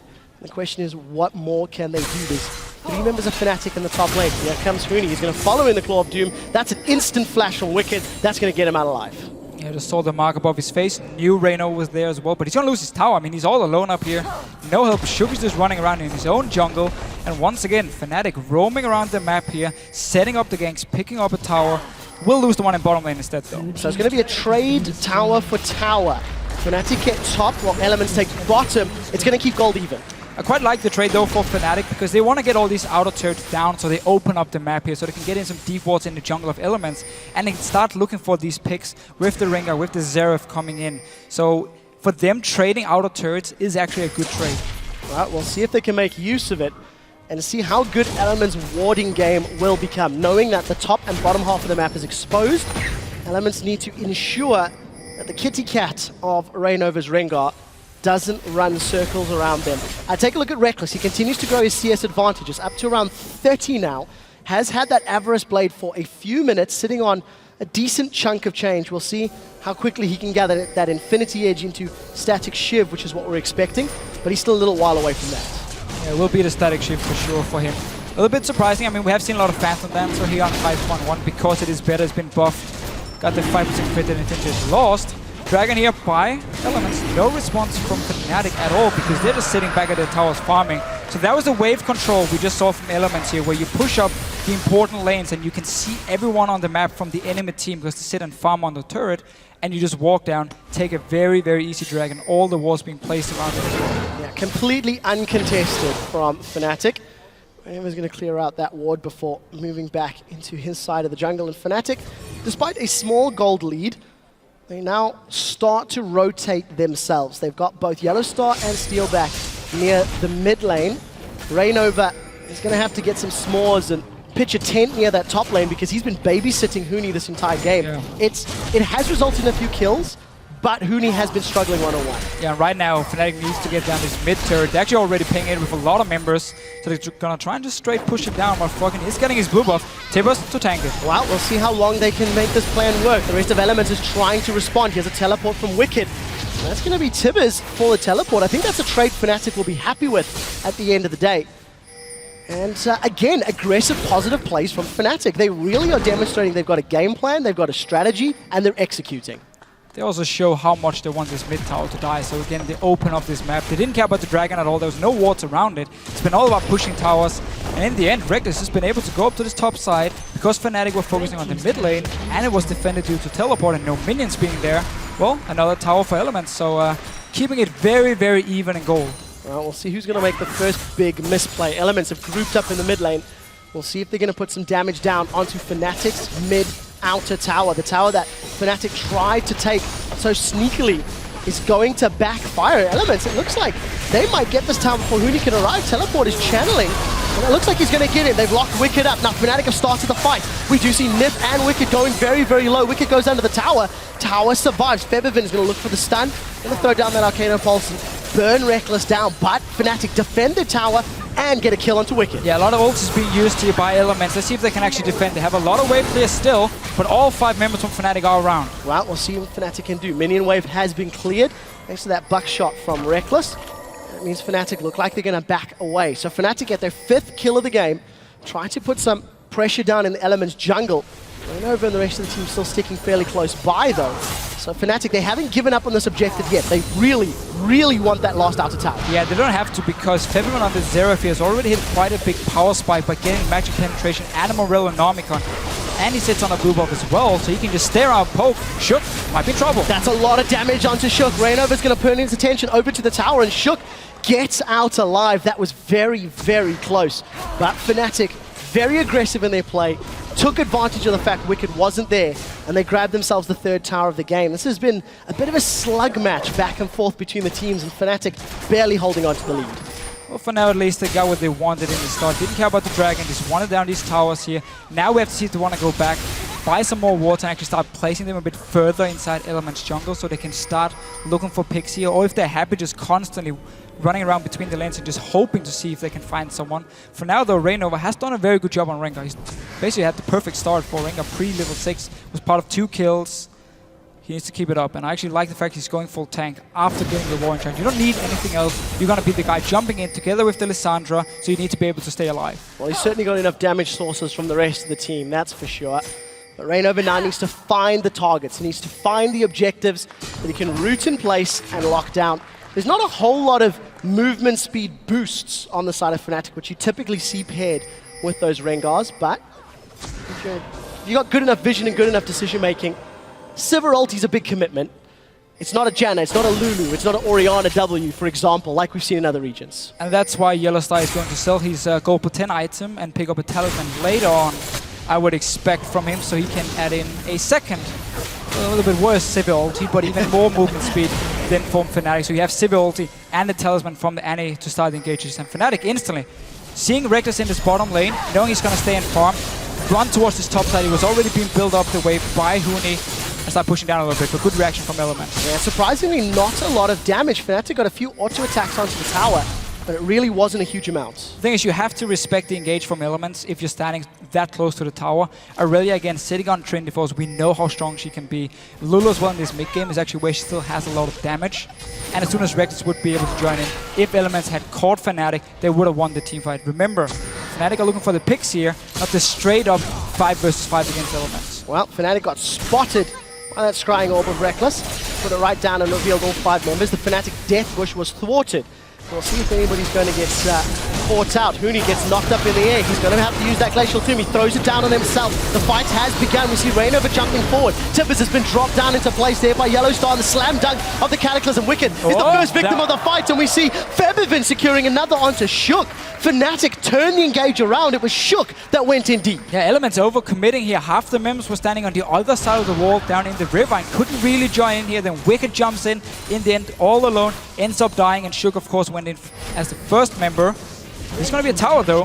So everyone from Fnatic just instantly recalls after the fight. 2 kills for Fnatic, and we do see them setting up for Dragon. Yeah, exactly. That's why they recall here. They don't care about the tower because Dragon is spawning in 15 seconds. So as soon as the fight was over, go back, return down, or come down to this Dragon now, set it up. Reckless, though, we'll secure a little bit of vision here for Elements. Well, keep your eyes on those ultimate cooldowns. So many of them are unavailable if a fight were to break out. So close eyes on who's going to get those cooldowns first. They might try setup for position and vision. Fnatic, though, didn't have to time off the Dragon beforehand. It was controlled by Elements, and everyone else was just sitting back and farming. But they should know it's respawned by now. Both teams setting up here. Yellowstar needs to be careful. Oh, Yellowstar now gets knocked up. Shook goes in aggressively. Yellowstar just gets instantly melted. Nip is the next focus for Reignover as we do see Wicked jumping back into the fight. Buckshot goes down from Reckless, and now Fnatic trying to put some damage down. Huni manages to hold Wicked in place long enough to trade 1 life for 1, but unfortunately, Yellowstar went down earlier, so Elements 2 for 1. And this is simply because Elements already had a lot of wards placed around this Dragon here. There were 2 pink wards behind, so they knew Fnatic couldn't see them. And we're just waiting for Yellowstar to come in and try and clear a ward, engage onto him. We're just going to see it again. There's no vision for Yellowstar. He has no idea what's going to happen. Jumps on, instantly dies. And now Elements 5 versus 4 takes the fight. And obviously will be able to clean it up. Wicked once again, going very deep. There's the engage you were talking about. Elements again and again there. Shook just leading the charge, managing to get a kill this time around. That was a better executed fight on the side of Elements in contrast to the mid lane fight that happened a few minutes prior. But Fnatic still, after 22 minutes, with the debut of their brand new squad, still hold on to the lead against the Summer Split champions. We're going to go for round 3 near the mid lane as Fnatic have themselves grouped up on their side of the jungle. Elements have got all the toys to play with, and teleport is available for Huni as well. So let's see who's going to pull the trigger first. No Hourglass yet for him, though, so he can't really just engage onto Elements. The same can be said for Wicked. I mean, every time he goes in, everyone turns around, kills him. He has no tank items just yet. Let's see, Reignover, he's going in. Well, let's see who he targets. He does forward. They do lock down Wicked. Wicked's been stun locked. Wicked's been dropped. Fnatic now have the numbers advantage, but they use 3 ultimates in that engage. And we'll see what they decide. They've set their sights on the inner mid turret. And this really is the pick potential you have with a Rengar, with a Sivir as well. We saw Steelback pop his ulti, speed up Reignover, and Wicked, which is caught all alone in this mid lane here. Tower going down as well. Fnatic could rotate over to the Dragon and pick it up. Well, despite all the vision that Elements had in the river earlier, it ends up being for naught as Fnatic get the tower and position on Dragon. Never mind what I just said before here. Wicked has teleport ready. He just respawned now, and the rest of Elements is joining in, so we might have a fight here. Yeah, Fnatic has stood right on top of a ward. Let's see what they do. Teleport. Wicked has already begun channeling. Dragon is up. It gets secured by Reignover. Smite went down. We do see the Cataclysm from Shook as he slam dunks down. Fnatic trying to set themselves up. Glacial Tomb will keep Huni alive for a few seconds longer, but Froggen with the Glitter Lance, he gets the first kill of the fight. Reignover looks to secure one, but he's dropped in the background. Shook gets sniped by Febiven. Fnatic are 3 for 1 in the fight, and they're going to take Wicked down. 4 for 2. Fnatic get Dragon. Fnatic are in control. The team fights here from Elements, there's no coordination. Everyone just piled in there, hit random targets. Steelback, he was left untouched. Febiven sitting in the backline as well in 0. Let's just see it again.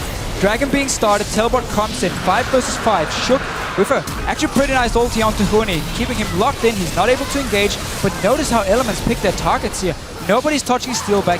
Febiven sitting in the back line, and suddenly those 2 members together with Reignover can just start cleaning up, picking up kills left and right.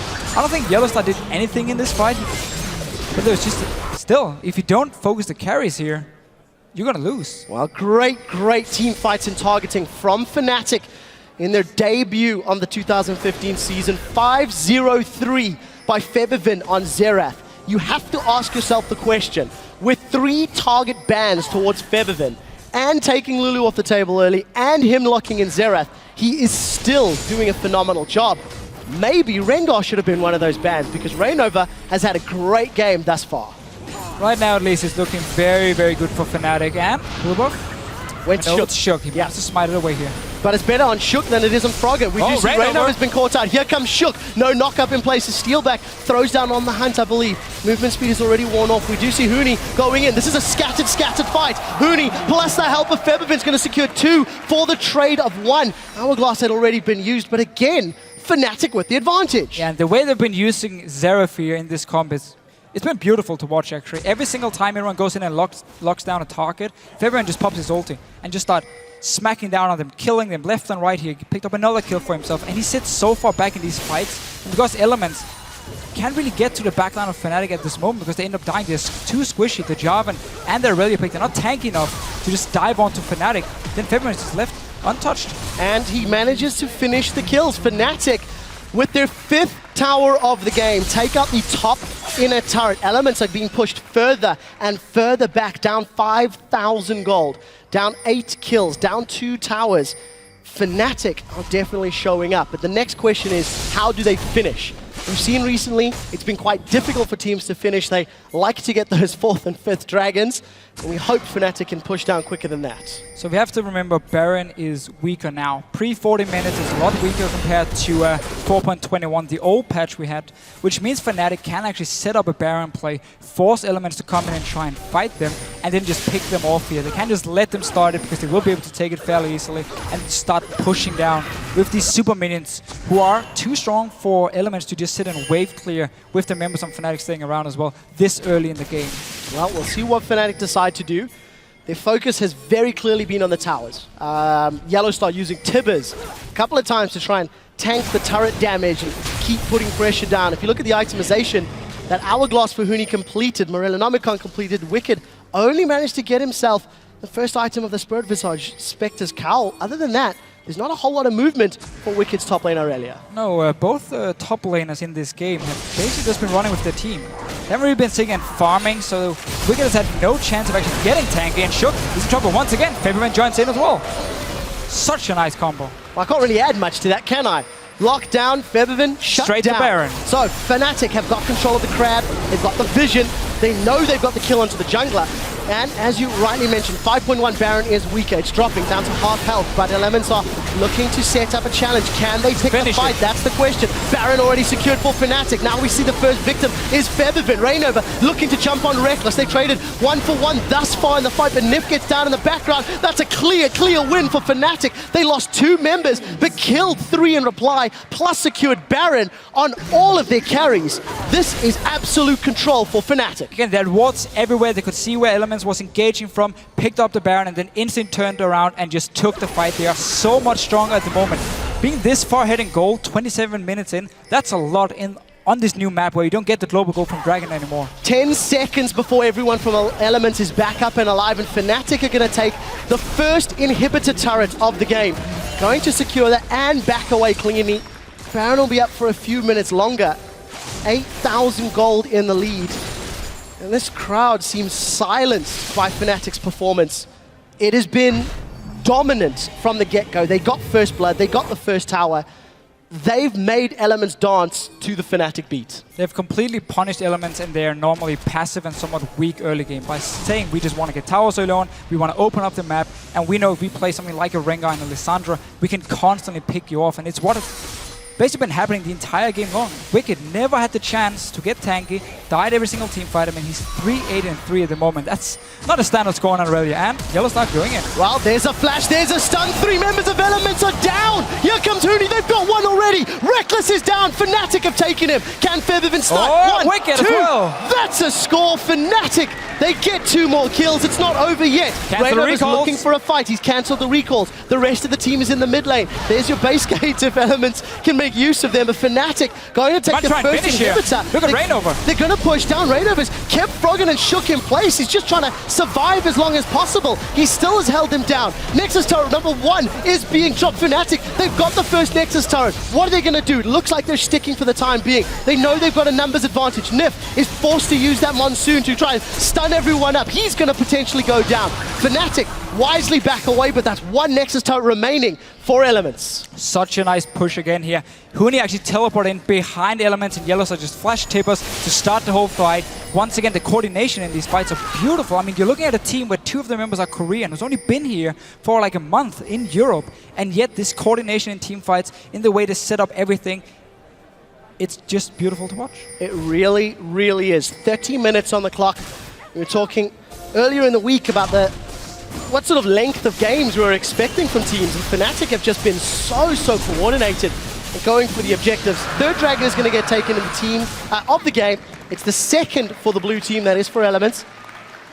Not been a focus, not anywhere near as much of a focus as we've seen from other regions, but when you're playing Fnatic's playstyle, 10k gold and 4 towers, who needs dragons? And that's what we have to remember again. Dragon doesn't give the global gold, so you don't get as big as a lead if you just take every single dragon until you hit the 5th dragon in the game. You get the double stacks, of course. Before that point, it is an advantage for you to have them, but constantly taking towers and getting the global gold and then getting a pick every single time, that's how you get a big goal lead. That's how you get ahead in items and can keep playing that aggressive and not relying on having these dragons. Well, you step back from this game, you look at Fnatic coming in.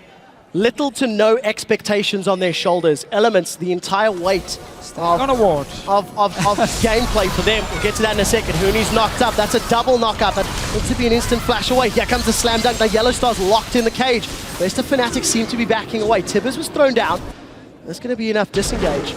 The point that I want to get to, after this performance, after these opening 30 minutes, Fnatic are going to have very high expectations for the rest of their games, because this is phenomenal coordination, as they're now going to look to siege down their bottom inner turrets. Just such a different playstyle as well for a team in the EU LCS. I mean, we've been used to these like teamfight focused late game comps from pretty much all the teams. Now we have Fnatic coming in, showing us, first of all, they can play Rengar. Not something we've seen a lot in Europe beforehand. And also, they can make the plays, they can prioritize the towers and don't care about sitting just farming. Make plays, man. Play aggressive. Well, it seems to be working for Fnatic. Just going to give some props again to Freeze and Mr. Isles. Freeze actually saying that Fnatic could surprise Elements, and Mr. Isles saying that he felt Elements' early game could be their crutch, could be their problem. So Fnatic, bottom inhibitor turret being smashed on. Down to about 50% HP. Steelback is focusing the turret. He's got a lot of damage down. Wicked Spirit Visage gets popped very quickly by Febiven. But Elements unable to aggress, unable to initiate, scared of the gold difference, scared of the item difference they find themselves fighting against. Yeah, and Febiven has just been able to do so much damage. Together with Huni, actually, 2 AP champion from Fnatic, because there's not really a lot of magic resist on the side of Elements. Just a Banshee on Wicked. No Locket being picked up, no Athenes. They're going in though. Oh, they're going on to Steelback. Steelback manages to get away. Shook and Wicked locked inside the Cataclysm. Shook goes down first. Wicked in reply. Huni did the right thing and kept Elements on the defensive. Now Reckless and Froggen left to defend the base, but it's too little. It's too late. Fnatic looking to the last Nexus turret. They're going to get the bottom lane inhibitor. Top middle lane inhibitors respawn, I believe, in a few seconds. They're going to set themselves up. Deciding not for the Nexus turrets. Massive amount of minions. You're right, Deficio. You can't go through those base gates, Fnatic. They're not even going to wait for the minions, Deficio. They're on the inhibitor turrets. Yeah, the tables once again just tanking it up. Here should be another inhibitor. Entire base from Elements are just open now. It's going to pour in with super minions. And we're still fairly, 33 minutes in. You're not going to stop 3 waves of super minions and 5 members from Fnatic. Well, Fnatic, it's their game to lose, extending the gold lead. Absolute map control. Elements, little to nothing left to do. Look at the smiles and the laughter on the faces of Fnatic on their player cams. And the stern looks of focus that's coming out of Elements. I'm shocked at the level of performance. We'd heard that Fnatic were doing well in scrims. We'd heard Huni and Rainover were doing well. We saw target bans to Febiven. And none of it could have prepared us for this level of domination. No, it couldn't have prepared Elements either, because they had absolutely no idea what was happening in the start of the game. Just being picked off left and right. And again, in these teamfights, because they happened so early on, Febiven and Steelback has just been able to sit completely untouched. Nobody could dive them, get all the kills. I mean, again, Febiven, on the Zero. He's been looking so strong. Whenever he ults, he kills people. Shook going in again. Let's see what he can do. Shook's alone in the Cataclysm. The rest of Fnatic battering down. Reckless manages to survive the second, but not the third shot. Fnatic, 2 easy kills and Elements. Last, desperate play. Does not pay off. 0-4-6, and Reckless is wrecked in the opening game of the 2015 season. Chasing in here. I mean, so one inhibitor open here. Just kill it. You have super minions coming. Just look at the minimap from the bottom lane, from the top lane. This should be game. Well, Fnatic just have to close it out. They've got minions pouring in all throughout the map.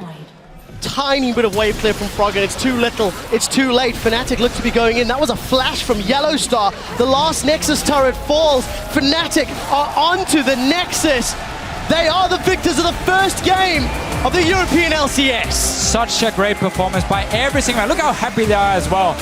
They were obviously nervous going into this game. You're facing the champions of Europe, and then you go in here and you dominate them this hard.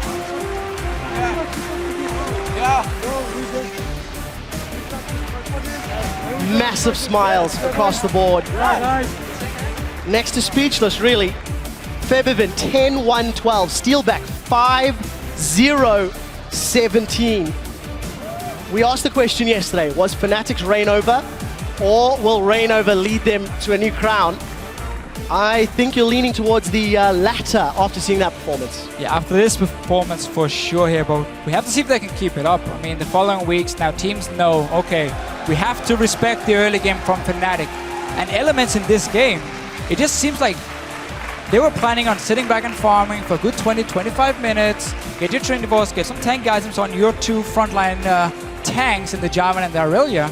But Fnatic, they was like, we are never gonna let you just sit and farm. We are just gonna take down your towers, tank them without tapers, give you the first dragon, we don't care. Open up this map here and constantly just team fight against you. And Elements had no answer. They didn't expect this for sure. No, definitely not. And massive smiles across the board in the Fnatic camp. Now, unless I'm mistaken, I thought that was Harry. Oh, we'll have to see if it is in a second or two. But regardless, just such a great performance from Fnatic. Really, really showing up, really stepping up their game. And, you know, Elements defending champions. You guys at home, make sure you hit us up on Twitter.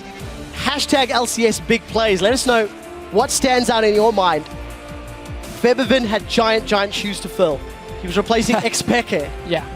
And you have to think that's a performance worthy. 100%. I mean, everyone here in Europe, I mean, all the players, when you talk to the mid laners in Europe, they respect him a lot. They all say he's extremely good. His only problem is his nerves, and yeah, if he can avoid tilting when he's playing here on the big stage.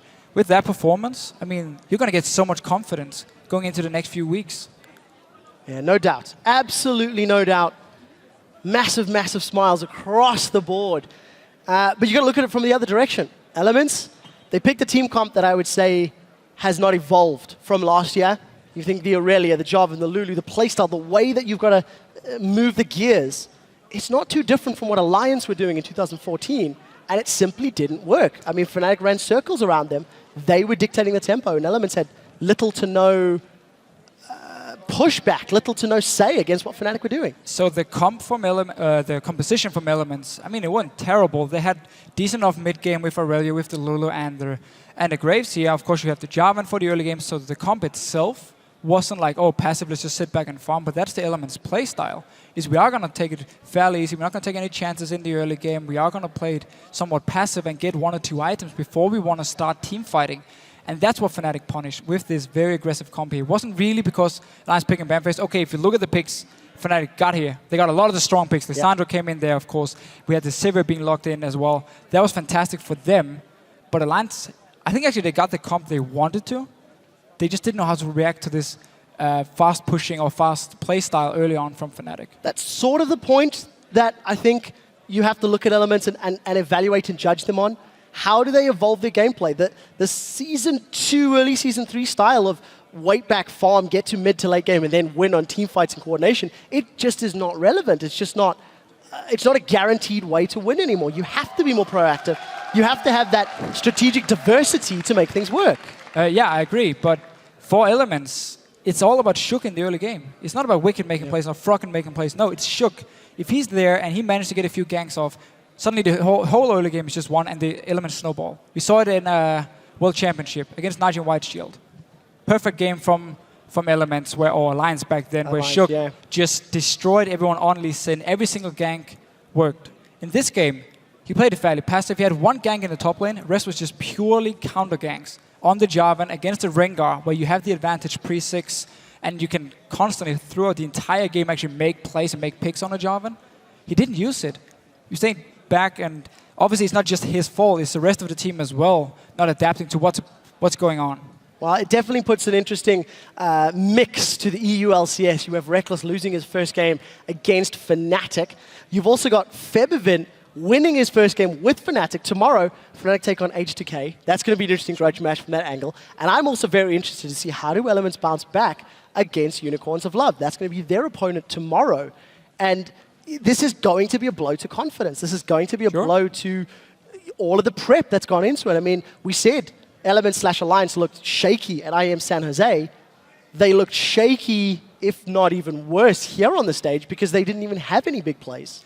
Again, it just seems like every single time someone does something new against them, at IEM San Jose, we actually saw the same kind of comps coming from Cloud9, a lot of hard engage, so you could just constantly start fights.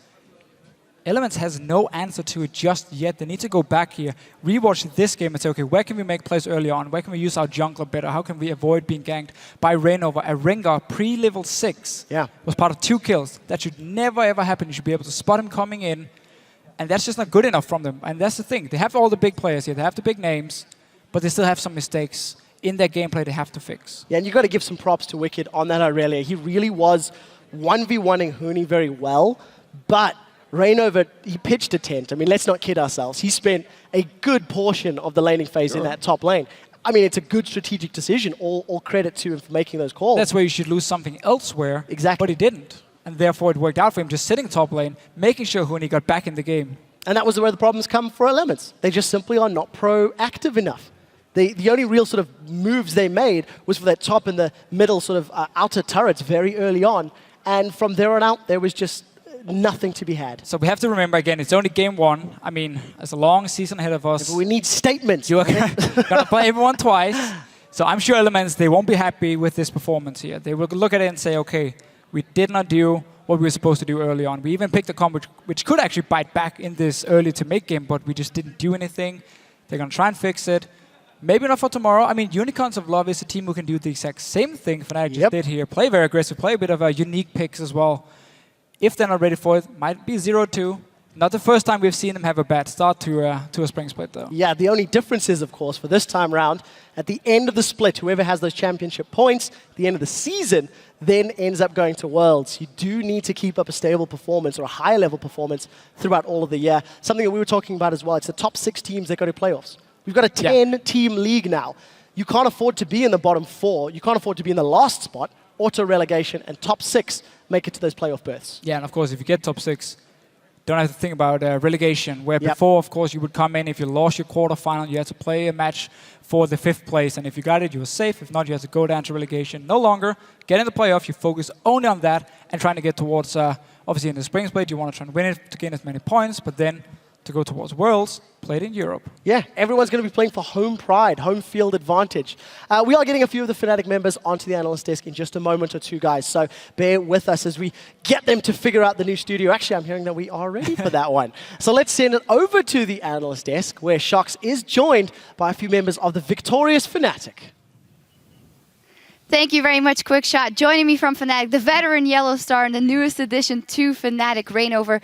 First up, a huge congratulations to you guys taking down the reigning European champion. Bora, I have to direct the first question to you. With all the roster changes and all the doubt that was in the public opinion about your team, how much of a confirmation is this for you guys that you are here and you're here for the long haul? Well, to be honest, coming into this match, we were kind of confident because I saw how we progressed. Like, it went from really something high to something really, really higher. So I had really good expectations from this match. And to me, it would be kind of a failure if it wasn't a win. So yeah, we came out pretty confident, and I was quite sure that we were going to take this one. So the way you guys played was a little different, you know. It was like a lot of roaming, taking down, moving from one lane to the other. We saw you together with your jungle roaming off for vision, and then making picks, and then taking down the towers, and then you started grouping, right? Is that a Fnatic style now, or is this just the style you guys pretty much made to counter Elements, because it was a hard counter to their playstyle. Yeah, pretty much.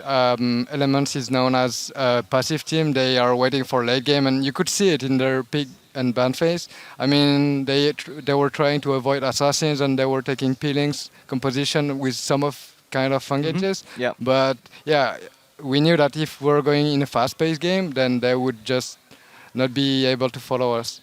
Yeah, let's actually take a look at a replay from very early in the game, if we can get that up on the screen, where you very much showed how you guys were roaming to get the advantage and make the plays. So I was really happy to see this this replay come in pretty much, because it signified like what the style was. And then in Reignover, what was going, like why are you making this decision, and what was going through your head right now? We can roll the clip and see what happens. So just guide us through the replay and tell us what's happening. So you're ganking mid on Froggen, but then you turn around and then later Annie comes in with the roam. Is this something you guys do a lot? If you remember, Lissandra comes down from top lane. Yeah, right I now. just saw Yeah, Huni's coming, and then I thought like we were like one person ahead in this fight. So it is like if I just open the fight, then we're gonna get the point. So I just open it. It was like kind of risky, but I just open it. Yeah. Is that something you guys do a lot? Just have Huni come down from top lane, have Borat come down from. We did that a lot of times. Yeah. All right, so We did that's that a lot. so that's what the other teams I've got to watch out for now then. Yeah, actually, when we were talking to Mr. Rallis before, he was saying how strong you were, and people would not expect how you played. Reignover, you and Huni coming into that team as the two Korean elements. How much have you think, shaped the team and shaped your playstyle specifically? Like me and Huni, like in Korea, like we just like played like duos on like we just play many games of duo, and then we try lots of things that like what top jungle can do, and then I think like we just know a bit about it, but. When I join here, like we practice as a team. Yeah. Then like we learn what top jungle can do at the team. So like as this game, like Just an top example. roaming, like these things, that really fits the team, I think. Yeah, I think the gank on top lane where you actually got wicked and you baited him in was really smart as well. Do you guys speak Korean in game or English?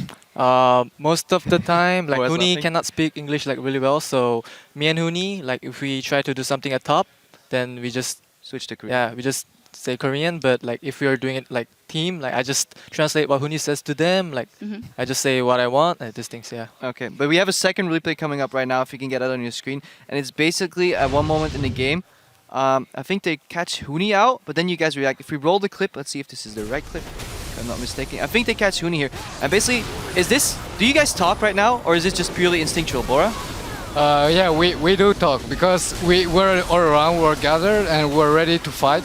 So luckily they engage on Lissandra, which is not the smartest thing, because she has her ultimate, she has Zonia, so she can really win times. And then we have like a lot of engages, move speed, so we can just fight around. We have a lot of AoE, so I mean, we were pretty ahead, so it was an easy fight for us. I was just really impressed by how quick you guys turned these fights out, because multiple times Elements tried to catch you guys off guard and engage on you. But it seemed that you guys worked as a perfect team already. Like so quickly, so early in the season, you have pretty much perfect teamwork already. Reignover, did it click immediately, or did you guys have to train really hard for that? Yeah, I think we train really hard. Yeah. Okay. Not beating around the bush. I mean, it's no shame to be training really hard. Yellowstar, we talked about how much experience you've had and how important it will be for you to lead this team. What has been your experience in that role? Did you feel the pressure of having to lead the new team to this new play style and the new attitude? I was kind of working in the shade before, in the shadow, I mean. I've always been like the strategy, shot caller, everything. But at the same time, I feel like now we have less personalities. So we have to build something really new. So everyone is going to listen. We can fit our own play style, what fits each other. And there is like no rules and no personality, no ego. And I feel like it's way better to pick up new talents and new players that are really, really motivated and willing to prove that they are really good players. And this is what I want to build. I want really like a strong team that is willing to win, basically having the same goal. Do you feel personally free, the fact that those personalities are no longer a factor as of now, that you can start with a blank slate? Does that open you up for new things as well? Yeah. It's a totally new adventure, and I'm really excited. And that's why we've been working hard for the last 10 days. And I'm really happy with the outcome of this. All right. I actually forgot one question, so I'm going back all the way to the start of the game. it looked like you guys were setting up for a lane swap, invading Fnatic's Element's blue buff there, and setting up wards. Because I thought in my initial mind that Janna Graves would actually beat the Annie Sivir lane, but you ended up laning normally. Why was that? No, we didn't really want to lane swap or anything. It was just to confuse them, and it seems that they didn't fall for the trap, but it was fine. We were fine with both situations, so it was good for us. All right. All right, well, thank you guys very much for joining us. Congratulations, a huge victory for the new lineup of Fnatic here in the very first game of the EU LCS. We need to take a quick break, but when we come back, the Giants Gaming will take on Meet Your Makers. Tweet at LL Esports with hashtag GIAwin or hashtag MYMwin to tell us who you think will come out on top. Don't go anywhere. He's gonna skip, the baller goes wide, gonna land the second one. Here comes Shook. No one is here.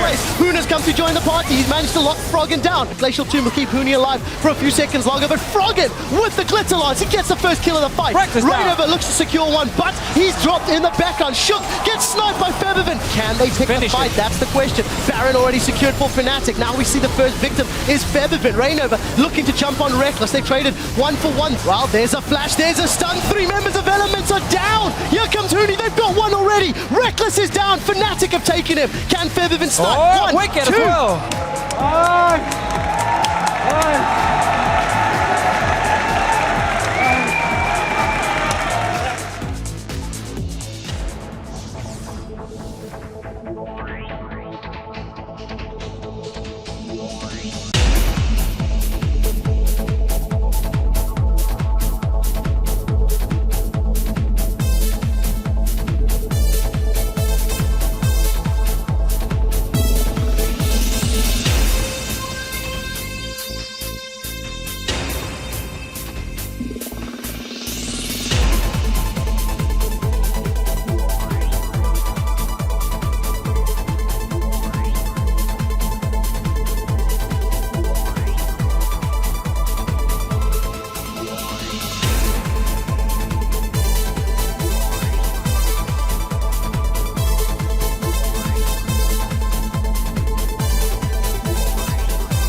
Bueno, pues empezamos hace un año, Adri, Werlip y yo, compitiendo en España a nivel nacional. Más adelante se unieron Pepi y Riddle para competir ya internacionalmente.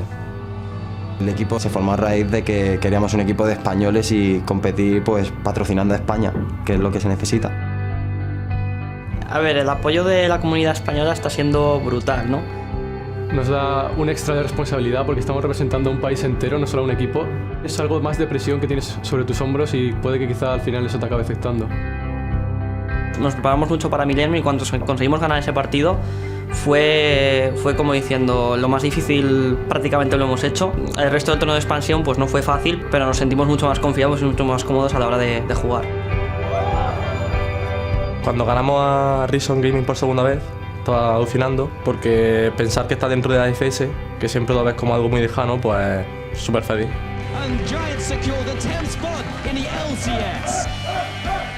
Cuando lo conseguimos fue una sensación increíble. Nunca había pensado que íbamos a llegar hasta aquí. No partimos como uno de los equipos favoritos, de hecho todo lo contrario, pero eso yo creo que incluso nos motiva más porque como vamos a poder jugar muchas más horas, pues yo creo que podemos dar una sorpresa en ese sentido. Buscaremos intentar mantener la plaza. No buscamos tampoco ser el mejor equipo, pero aguantar yo creo que sí podríamos. Que nos recuerden pues, como un equipo que está junto, tanto cuando perdemos como cuando ganamos, que también se vea que hay nivel en España. Giants quiero que sea recordado como el equipo que representó a España en la LCS y espero que con mucha honra y que la gente de España esté orgullosa de nosotros.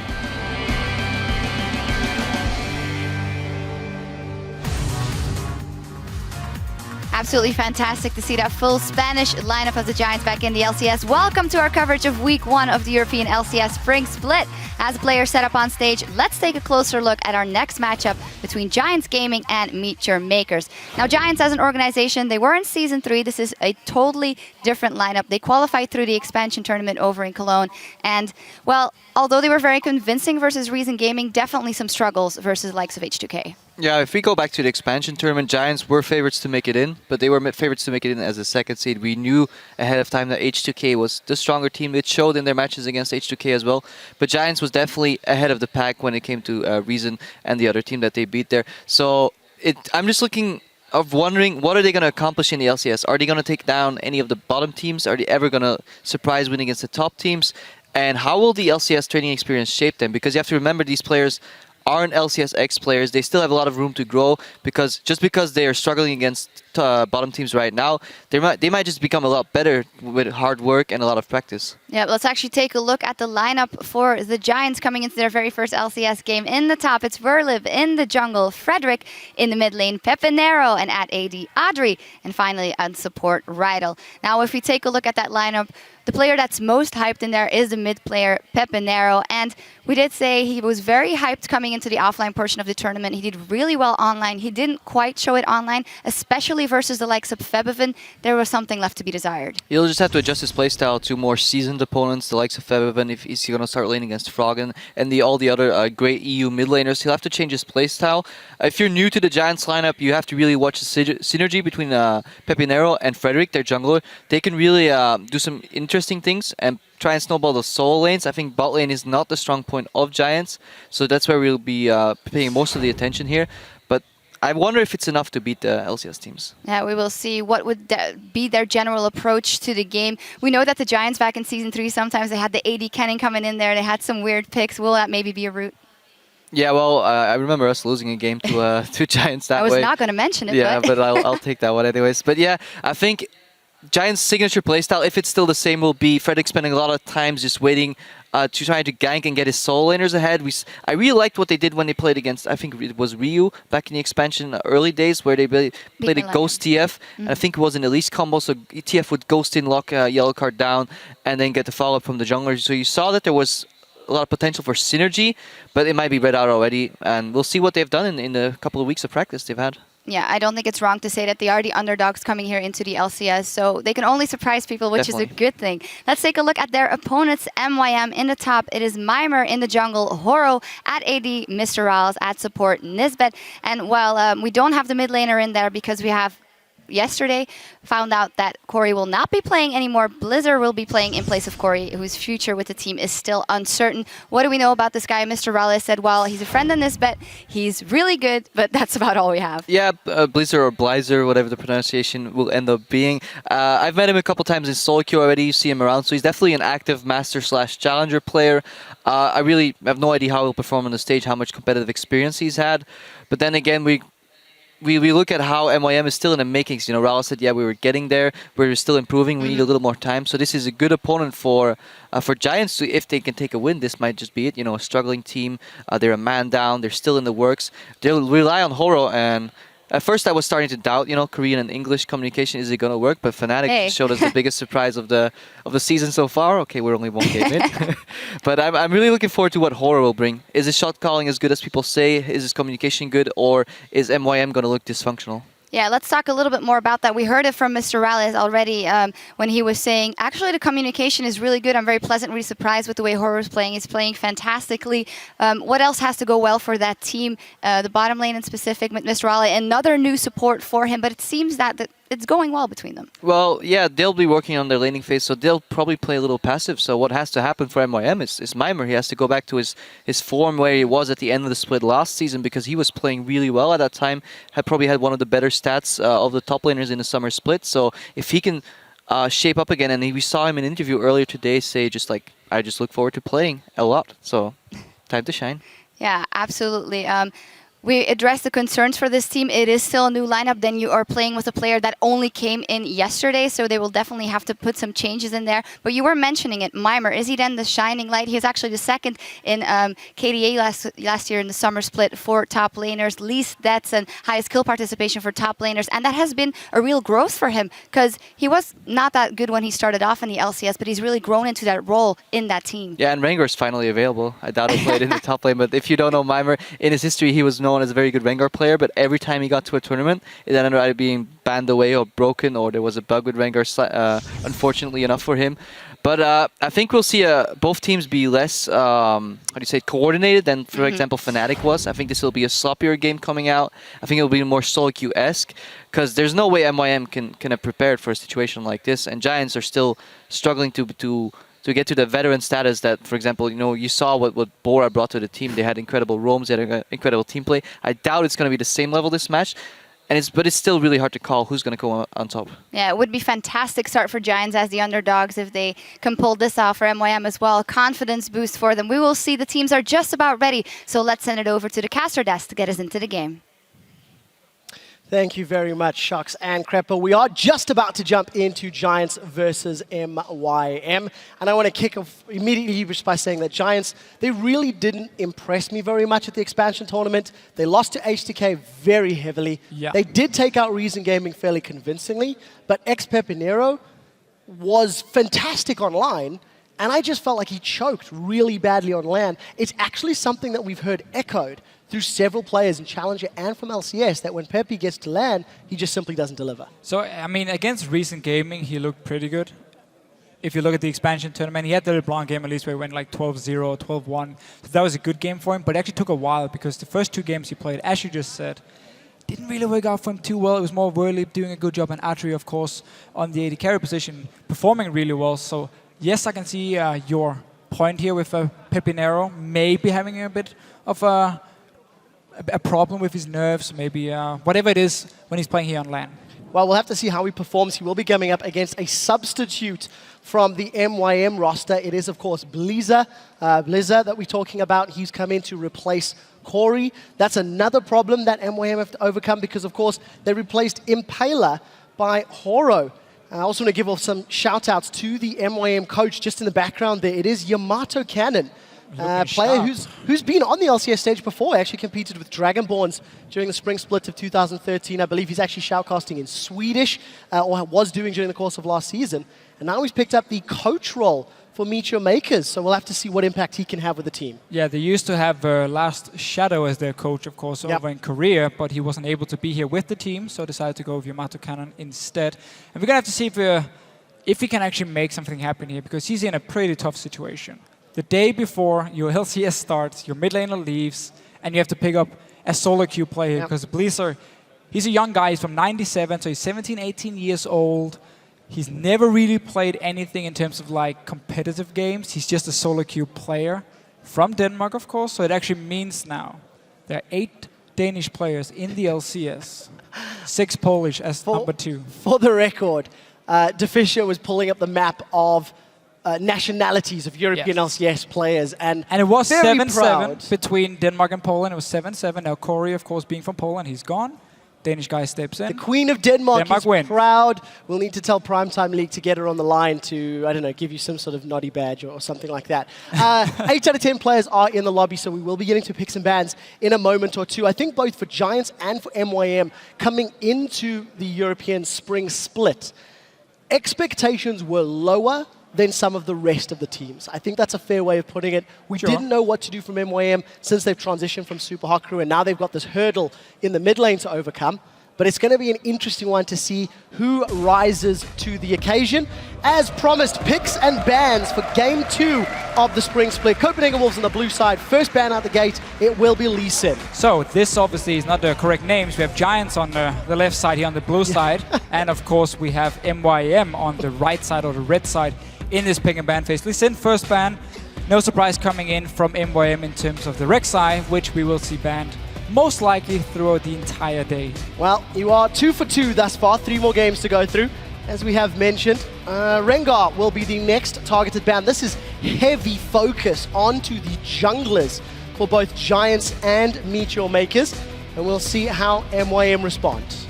So, Giants here knowing that Horo has actually been acting as the shot caller and one of the leaders on MYM, and therefore they start target banning him. We don't actually know in terms of scrims how big of a champion pool Horo has. When he used to play, I mean, there was actually a lot of release from him when he played back in Korea. For now, though, Lee Sin being banned away, of course, one of his main champions as well. And the Rengar, which we saw Reignover play just before, and doing a fantastic job. Yeah, that's definitely the case. Once again, slow picks and bans starting off the gate here between Giants and MYM. We will keep you updated with the bans. It was Azir for MYM as their second. The third and final ban from Giants is Janna. And Meteor Makers are running down the clock for their final ban. Yeah, look at the last game we had here. Azir was actually open, and he wasn't picked by any team. Now was open as well, wasn't picked either, which is a little bit surprising, seeing as they've been considered 2 of the best picks and almost constantly banned in both Korea and China leading up to the LCS starting here. Once again, Gnar is open, Lissandra is an option as well, if Giants wants to first pick it. Well, just to mention the last ban from MYM, it is Jarvan the 4th. So you'll see that updating in a moment. Rek'Sai, Jarvan and Azir taken off the table. My question to you is, the power pony of Hecarim going to see the light of day? Is Elise going to see the light of day? With so many jungle bans, who are Horo and Frederick going to pull out the gates? Evelyn's had some changes on this patch as well. I think you have to ask the question, who are they going to pick? It's a first pick Thresh for Giants. But once again, time is being run down. Okay, so Giants here aiming for the second, we can say, tier 1 support in Thresh, with Janna being banned away by them, and also trying to target towards Nisbet, who is, once again, he's solo queue support, has been picked up by MYM here, and is actually playing his very first professional game on the stage in our new studio here in Berlin. So they want to target both towards Horo and Nisbet, and therefore also first picking Thresh, even though there's so many good options. Again, Gnar, Lissandra, whatever you want for the top lane here, it's up to MYM to choose. You need something where Mima he can carry, that's for sure. And also you need to make sure Blizzard gets on a comfort pick. Ahri would be one of them. He's an assassin player, Ahri Zed, that's the stuff he likes. Well, we'll see what he can eventually get locked down.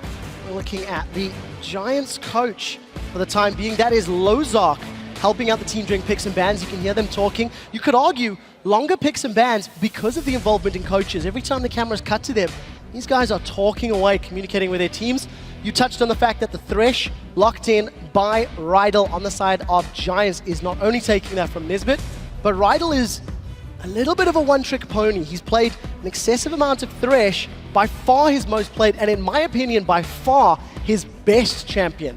Yeah, so that's a good sign for Giants. Sure it is, but by first picking here, you really also show to teams in the next few weeks or the next few games that, hey, we really need this Thresh lock in here for our supports. We want to first pick it despite other picks being open. I mean, you end up giving Sivir over to him, where we saw what Steelback did in the last game. It's been one of the best AD carries because of your ulti. It's so strong in creating these team fights here, and your laning phase against the likes of a Corki is just fine because you can just push it up again and again and again.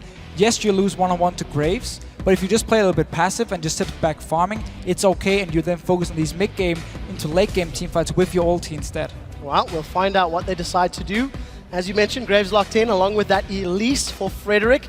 So with so many junglers taken off the table, Matokan is busy talking to his squad, and that is an Olaf locked in. A little bit of a dance on the side of Meet Your Makers. Okay. And that is going to be a return of the Viking. So Horo dancing around a little bit. So should be his jungle pick then. It is still actually a flex pick. He can go to the top lane from Myanmar, not something we have seen in a long time. Same can of course be said for the jungler. Remember, you do get more gold here on 5.1. So playing more of a late game jungle carry could actually pay off as long as he can power farm the jungle and still stay relevant in early mid game in terms of like pressure on the map. Well, a lot of pressure then onto Horo's shoulders. We know that he's picked up the role of shot caller on the side of MYM. We did see that Nami locked in to round out your AD carry support comp. Yeah, and also both Sivir and Nami able to speed up the Olaf here in these team fights to make sure he can just go crazy, get onto the enemy backline here and start wrecking faces. Well, mobility is the name of the game for Meet Your Makers. 20 seconds left on the clock for Giants. They need to round out their team composition. They've got the ability to find picks with Elise and with Thresh and the burst damage that Graves is going to put down. The question is, how do they round out their team composition? With LeBlanc, you feel like Giants is going towards a fairly heavy pick style of team comp. Werlib is going to pull out the Jax, and I'm going to say it right now, challenger player top laners have not impressed me with Jax either. And we did see Werlib sort of flirting with the champion over the last few months, but that's going to give you some late game safety as well, if Giants can get him there. And it's going to give you some split pushing, and also the option of doing a two-man Baron in the game here fairly early on with Elise and Jax together. If they can try and sneak it here, the Baron is a bit weaker.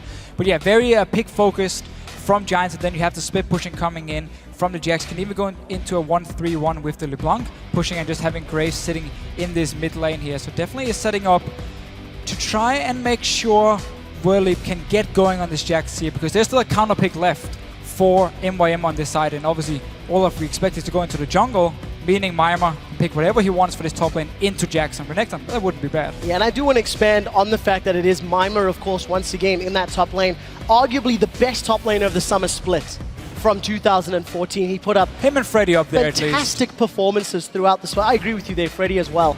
And of course, Renekton has received some changes in 5.1. We'll see if he can get rewarded for all of that aggressive champion-based play. But it also puts pressure on Werlib. The early game is going to be so difficult for that Jax against the bully that is Renekton. Yeah, it's going to be a tough early game for him, but if you manage to survive the laning phase, we know a Jax will completely outscale Renekton. And that's basically it here for MYM. There's a lot of mid-game power, but you will get outscaled going into the late game here. Both the Graves and the Jax, of course, will become very, very hard to deal with. So we're going to have to see some of the same performance that Fnatic pulled off here, where you are playing very aggressive early. You use the Sivir ulti, your high mobility on the Olaf as well to create these picks, get the objectives, and don't let this Jax go to late game. No, definitely not the case. MYM will need to channel a little bit of Fnatic's decision-making and aggressive playmaking with this high mobility comp of theirs. And if they do, they could run circles around Giants in the opening minutes. We will, of course, be asking you guys to vote at home for which comp you think is going to come out victorious. Both Giants and MYM coming into this game, Meet Your Makers, they've got the replacement mid laner. We'll see who's going to work out. It is Beliza, of course, in place of Corey. Let us know who you think's going to win. There's the team comps. They're on your screens. Tweet us at LOL Esports. Use the hashtags GIAWin or hashtag MYMWin. And we'll see who you guys think will come out ahead. You know, of course, in our new studio here in Berlin, there's the audience. We're about to get into our second game of the day in the spring split here in the European LCS. Gates are down. Giants versus MYM. Let's see who's going to come out victorious. And I don't think Giants could have hoped for a better situation here. You're facing MYM in the first game. They just lost their mid laner, made 2 more changes during the offseason here, getting Horo and, of course, Nisbet for the support roles. So we don't really know what to expect from MYM. We actually have to go back to the comps a little bit, because I was talking about how Giants would really outscale, or at least the Jax would outscale Renekton. That is true, but we also have to look at like the Olaf pick here. Elise is one of the junglers who doesn't really scale into late game. She just becomes a tank and a cocoon bot, basically. She doesn't have an ulti, so there's no chance for her to duel someone like an Olaf in the late game. So MYM, it's actually not like they are going to be much worse going into the late game. It's only the Jax they have to worry about. So we might see Horo pay a lot of attention towards shutting down Whirly early. Well, we'll see how the decision-making falls into place. Not a lot of early aggression this time round. Teams throwing out those wards and setting themselves up for what looks to be standard lanes. No massively deep vision, so nobody expecting those lane swaps. We could see Giants try for a lane swap here to try and save Whirly, but it seems like we will actually have standard lanes, and he's going to do the same thing he did at IM Cologne, where we had the expansion tournament, where he starts Raptors at level 1 on his Jaxi. He kills them, he gets instant level 2, he goes back to base, buys a second potion or 2 more potions, and then he teleports to the top lane, and that kind of relieves some pressure for him, where Renekton won't just freeze him or push him out of the wave instantly. Well, we'll see if that plan comes into action and if it's actually going to help him out. Almost 2 minutes on the clock, so jungle camps are going to be up. This time around, you can see that Adri and Rydal are actually starting on the Krugs down in the bottom lane. This is my bot Mimir. He knows Whirly be starting on the Raptor here, so he can actually walk in and stop Frederick from doing this grump. Well, going to get some damage down, at least delay Frederick's lane. And as you mentioned, Whirlip's going to have that advantage on those Raptors. Minions have collapsed in that top lane, and just a little bit of a bother. Mimir playing the annoyance game and keeping Frederick just a little bit slower down. So Mr. Rolls and Nisbet, their lane is pushing a tad heavier. Rydal and Nisbet trading in the bottom lane. Early teleports. Yeah, so Whirlip here going in, just want to get level 2 from basically the first minion dying, but Mimir should be able to get the same. Just a few minutes here, so Whirlip has to play aggressive now when he has that level advantage early and try and at least bully Mimir a little bit, maybe force the only potion he's actually sitting on. Well, we'll see how he decides to play it out. Throw ice to the middle lane. Assassin versus Assassin. There's Pepinero taking on Blizzard. This is, of course, stepping into his first professional game on the LCS stage as a substitute, helping out Meteor Makers. And we need to see how he's going to handle himself. The lane is going to push back in his favor in just a moment or two. Yeah, and it's such a skill matchup in here. If you can actually predict where LeBlanc is jumping with a distortion and you land a charm from Ahri, you can win the trades. But otherwise, it's just up to Pepinero here to kind of control when he wants to go in for the trades, because he has that mobility early on, pre-level 6, that Blizzard doesn't have on Ahri. And Mimir catching up in levels, actually getting slightly ahead here and instantly bullying out the Jackson. We have to remember, Renekton had a few changes here in 5.1. He actually gets more fury now if he trades with the enemy champion, and heals for slightly more as well with an AD ratio now on his Q. It'll be interesting to see how Mimir decides to play this champion out. Of course, all those sweeping changes just to make him more thematically accurate and more rewarded for playing aggressively in team fights. Stacking it up. Whirlip's got a massive amount of minions to help catch up that CS deficit that he finds himself, but Crystalline Flask is going to keep him topped off fairly well. A very, very slow opening few minutes to these games. Both Giants and MYM coming in to sort of prove that they belong in the LCS. MYM, the former Super Hot crew, you know, they had moments of brilliance last year, but truthfully, they never really reached what felt like their full potential. They always started rolling and had a slew of problems to deal with as the year progressed. Yeah, but they've just never been a stable lineup, a stable team, because support changes constantly. I mean, Mr. Rales has been switching through supports from Mixer in the very start, and Regal Failer came in, Kasing was there, now it's Nisbet, of course, playing, so he never really found the right support. And let's see here, Frederick coming towards the top lane. Well, easy slice away from Mimir. I think he still had the dice available if it was needed. Frederick's going to be chilling out in the bush, stood right on top of a ward, so Horo's going to be aware of it. I think you're right, 4 supports in 12 months, that is a lot. We'll see how the synergy works in a minute or two. Horo going to step into play. He does eat a cocoon for his trouble, but Frederick changes to Spider form. That's a very good death sentence from Rydal. Going to keep Mr. Rolls on the back foot, and that is why we keep talking about Rydal's stretch. We'll see if he can keep that up. At Expansion Tournament, he landed a ton of death sentences. Definitely his best champion, no question. That's also why you first pick it, and actually leave up so many strong picks for MYM on the other hand. Mimir now, they want to go for this fight, but there's so many minions and they don't actually know where Frederick is, so they want to be careful, don't want to take too much minion damage and then get counter-ganked at the same time. And Frederick showing himself want to push out the wave here, so Whirlip can go back to base and shop. He doesn't have teleport ready just yet though. We're still staying around. Keep your eyes on the different jungle items. Horo has gone for that Stalker's Blade. Pepinero again jumping into Blizzard, but that was a good charm. That's going to prevent further damage. He's just running out of mana though. And as it stands, it's fairly even in the mid lane. However, Pepinero is slowly pulling himself ahead. This is actually a good confidence game for Pepi, considering he's coming up against a sort of substitute player and he's going to have the backing of a well-practiced team. Very, very true. But actually trading okay Blazer in this mid lane. Again, this is very first game, professional game actually. And now even here. Danish Pride holding studio there to Fischer. Well, we're going to have to wait and see how he performs. Oh, you can't jump on a bandwagon. Come on. You're either proud or you're not. That's what I did with Bjergsen. I didn't support him in the start, but then it turned out to be really good. Yeah, I remember the quote. It was, it was quite famous around these parts. He had that one coming. Yeah, well, he definitely shone once he eventually joined the LCS. Giants and MYM continue to just stick in their lanes. Horo and Frederick have shown their face in the top lane, mostly to wave, throw some high fives around and keep chilling.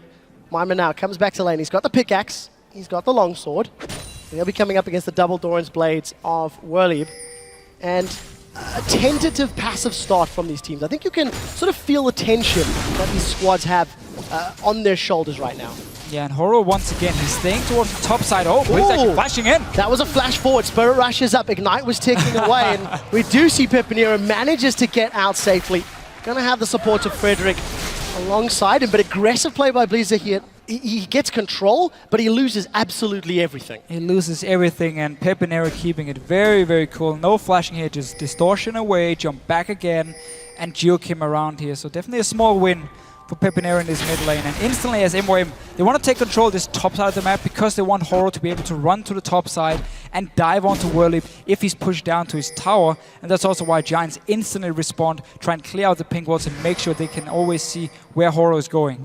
All right, we'll see if it's going to help them out. Going on to the 8-minute mark, and neither of these junglers having any sort of impact. This has to at least favor Horo's Olaf somewhat. Got himself a couple of CS. He's not been bullied. Oh yeah, he's massively gone out around. He's very, very happy with the comings and goings of the Giants jungler. Frederick has been bullied quite often. I mean, Mima, starting from very early on when Mima interrupted his Gromp, and we saw Horo sort of counter-ganking as well. If Horo can get to his late game point as well, I mean, he will be able to just run in at Adri here on the Graves, and there's nothing that can stop him. He has all the speed ups he needs. Didn't even have to run Ghost because he has Sivir on his team, even the Nami, providing even more movement speed for him, so he could run the Flash. And just been happy sitting and farming, getting his level 6 very, very soon, and then we can see some action happening. Well, we'll see. You know, we're talking about Pepinero, and we're talking about Werlieb from the expansion tournament, and Werlieb really stepped up. Pepinero, he wasn't the same carry that he was during the online stages of the tournament, as we've already mentioned, but to contrast Werlieb's numbers in his wins against Reason and his losses against H2K, he went from a 4.7, oh, we'll get to that in a second, as Mima's going to be in trouble, forced to throw down the Dominus, and the wet noodle fight turns into a steel concrete fight. Pepinero comes in, Ignite's going to pick it up, and I did not expect him to stick around for the entire kill. But a very good roam from Pepi. Yeah, not a single ward from MYM on this top side right now here, so Pepinero could roam up. Blazer isn't even able to push it down in time, so Pepinero losing nothing in the mid lane and getting a first spot on this top side here. Very nice setup and a lack of wards from MYM. You should never be able to just roam freely from this mid lane to the top side. Mima had no idea what's happening. He was staying around trying to trade. Especially in a lane matchup where you know that Jax is going to be receiving some help. Jax is always going to have a couple of buddies tapping him on the shoulder. Always looking for the undertow, does not connect with Frederick's Elise, so decides to back away. And we'll quickly go back to the story time. Werlieb in his wins against Reason, 4.7 KDA. Werlieb in his losses against H2K at LAN, 0.7. So it really was day and night when he was coming up against a weaker top laner than when he was coming up against a stronger top laner, that being Oda1. But that's also Giants knowing once they have the lead how to actually snowball the game. That's what we saw in the expansion tournament. That's why you get a great KD as well. For now, they started the Dragon here. Mimar has no teleport just yet. Werlieb actually ran all the way from base, so he can now teleport back up, pick up all the farm. Nice little setup. Once again, no wards from MYM. And they're just letting Giants move around the map. Massive burst from Pepi. He's stamping authority on this matchup. He's grown the CS to nearly 20, continually keeping Blizz on the back foot. No flash available for Ahri yet. Going to be relying on that Spirit Rush of hers to stay alive. This is, of course, Challenger Ahri that is available for a short time. So, top lane, let's see if this wet noodle fight goes anywhere. Whirlib and Maimer. Maimer a tad more tentative this time round. I think he wasn't expecting the damage. Whirlib goes in. Counter-Strike's going to be available. He stuns the Crocodile up. Dominus is thrown down. They're going to trade, and Whirlib with the Cutlass. Yeah, Maimer 1v1ing Maimer. already falling behind here and just taking the wrong trades with Whirlib. This is not good for him. I know this is a very obvious statement, and yes, getting 2 kills early on is not good, but when you're Renekton pick, which won't really have much of an impact late game other than just being a tank who can run and try and stun a target, that's about it. Against the Jax who can split push, and you have nothing to stop him. I mean, Olaf isn't going to run up and stop the Jax, the jungle Olaf here, so there's nothing to stop Whirlib in the late game. And he's taking these one-on-one fights, and he's just winning them, dodging around all the damage. Maimer overextending, not using his ulti, he started the trade, saving it in the very end, and just ends up dying. So yeah, second time that we've seen those fights breaking out. I'm not going to get surprised by the third time round it happens, but a smaller CS advantage in favor of Jax in the top lane. Needlessly large rods picked up for both of these mid laners, and look at Nisbeth in the river. And look at Rydell in the top lane instead. Forget about Nisbeth. Instead, though, setting up for a potential counter gank in case Horo wants to show up, or at least want to start his own gank and give Whirlib another kill. This again, once Whirlib gets a good start, the entire Giants team just want to try and snowball him. Well, Maimer seems to be very, very far. Let's look for the initiation. Blaze available, Counter-Strike's available, Slice was used, Dice now used as well. Whirlib, he flashes, he stuns, Death Sentence connects. This should be an easy kill. Box goes down in case it was needed. And Giants put a gigantic foot on top of Maimer, shutting him down. Oh, it's not over yet. Adri may be in trouble. MYM looking for a reply. Can they get on the board? Chilling Smite comes out, and Adri just dashes away. Fairly easy. MYM going to get some presence on the tower. Just good timing by Giants here. They actually had the bottom wave pushed up when Rydell decides to recall and then roam up, and he's in the mid lane now. Absolutely everything misses. We don't see any of those spell shots connecting, and Blizzard manages to sidestep. Mr. Rolls will secure the first tower of the game. Meteor Makers close that gold gap. Eventually, there we go.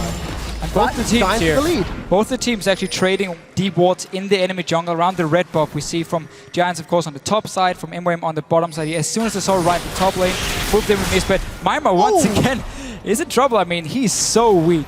That was a lot of damage from Frederick. And you look at his itemization. Gone for the Sight Stone before completing his enchantment on that jungle item. Already able to burst down Maimer, of course, with a Chain Vest. No MR to speak of. Giants are slowly pulling ahead. And with a 2-0-1 Jax, you have to ask yourself, can they make use of the split pushing power? Top tower should fall shortly. There it goes.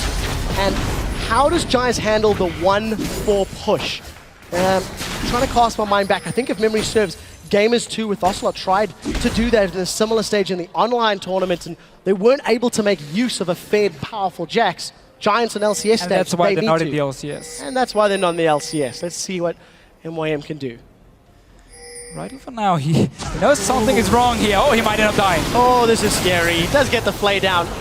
He was way out of position, but look at the rest of Giants. They're going to get some positioning on this mid tower. Trading a support for a tower, I think that's a fair trade at the end of the day. Giants will be happy with the global goals. The Giants always just one step ahead here, moving in onto Blizzard. Oh, Pepper flashes for that one. The root goes down. We see the spider come in, sinks the bangs, and that's a kill. Audrey from downtown with collateral damage. Red buff, the Brambleback still bashing away the back line. Here comes Whirlib. Exhaust is out, but he doesn't have the support to these team members, and it's a kill. The Charm connects, and I think that's going to be them. Finishing out was the Cocoon in the red buff is not done. Oh, red buff's still not done. Whirlib has got the help of the minions. Hops over the wall, and Peppy gonna play very cheeky. Dashes in and out. Giants 4 kills to 1, and they got the mid tower. But again, this is Giants who wants to get the early lead. Oh, Nisbeth! Oh, does manage to bounce backwards. Nisbeth survives. Pepinero couldn't really get the last part of his combo onto him and try and pop him there with the early DFG being built. From a fairly easy laning phase, to be honest. And that's what you can do if you don't feel pressured at all in the laning phase. You can just instantly rush a DFG. No need for anything or anything in Pepinero's case here. But Giants, once they have the lead, you constantly see how they want to go into the enemy jungle, pull up the wards, take the fight. Rydell knew, okay, there's a high chance we're going to die for face check. But at least then we can take a mid tower instead. And that's what happened. And then the rest of Giants just walked back in. They weren't done yet. Constantly pushing it. Putting all the focus on the top side as well, because the Jax is so far ahead that you can have the D-board there and you can have him join the fight. Well, we'll see how Giants decide to play the rest of the game out. coordinated resource management. 1 kill for a tower, 1 death for a tower definitely works in your favor. Dragon was secured by Giants first a few minutes ago, and it's about to respawn in 20 seconds. There's no vision in that area, really, for either team. A few lone wards by MYM, but it's not the greatest coverage. And you anticipate that Giants will be trying to set up. MYM have got the makings of a death bush, but not a lot of numbers. Oh, so this is obviously one of their bad things if you put all your focus on the top side of the map, is you lose control of the Dragon. And that's why MYM has been able to place all these walls around it here. Pepinero, though, look at that piece of Nisbet burst, again. but the chains do not connect. So that means Nisbet gets away with his life. Exhaust is not available. Tidal Wave has just come up. Just gonna be fighting in the top lane. Whirly has his teleport ready, so if he decides to back away, Giants can actually start the Dragon, and Mima won't be able to respond. They should do it right now if they want to force a team fight. Yeah, not the longest cooldown though for Mima, so that window of opportunity is going to shrink very, very quickly. Blizzard continues to get bullied around that mid lane. 30 CS behind at this stage. And Giants, they are forcing the Dragon. Still no teleport for Mima, so it is like you're talking about. It's the right call. It's definitely the right call here. Knowing there's no teleport just yet for Mima. If MYM wants to try and fight for this one, well, they're going to be in a disadvantage. So smart enough by them. They back away, and Giants, full control. Well, we'll see how it works out for them. In the middle lane, Whirlip, 1 versus 3. He's got the support of Pepinero. We do hear the Ragnarok from Horo. First kill secured. It is Nisbet going down. And what was a 1v3 to start, 2v3 to finish. Giants get Dragon and a kill.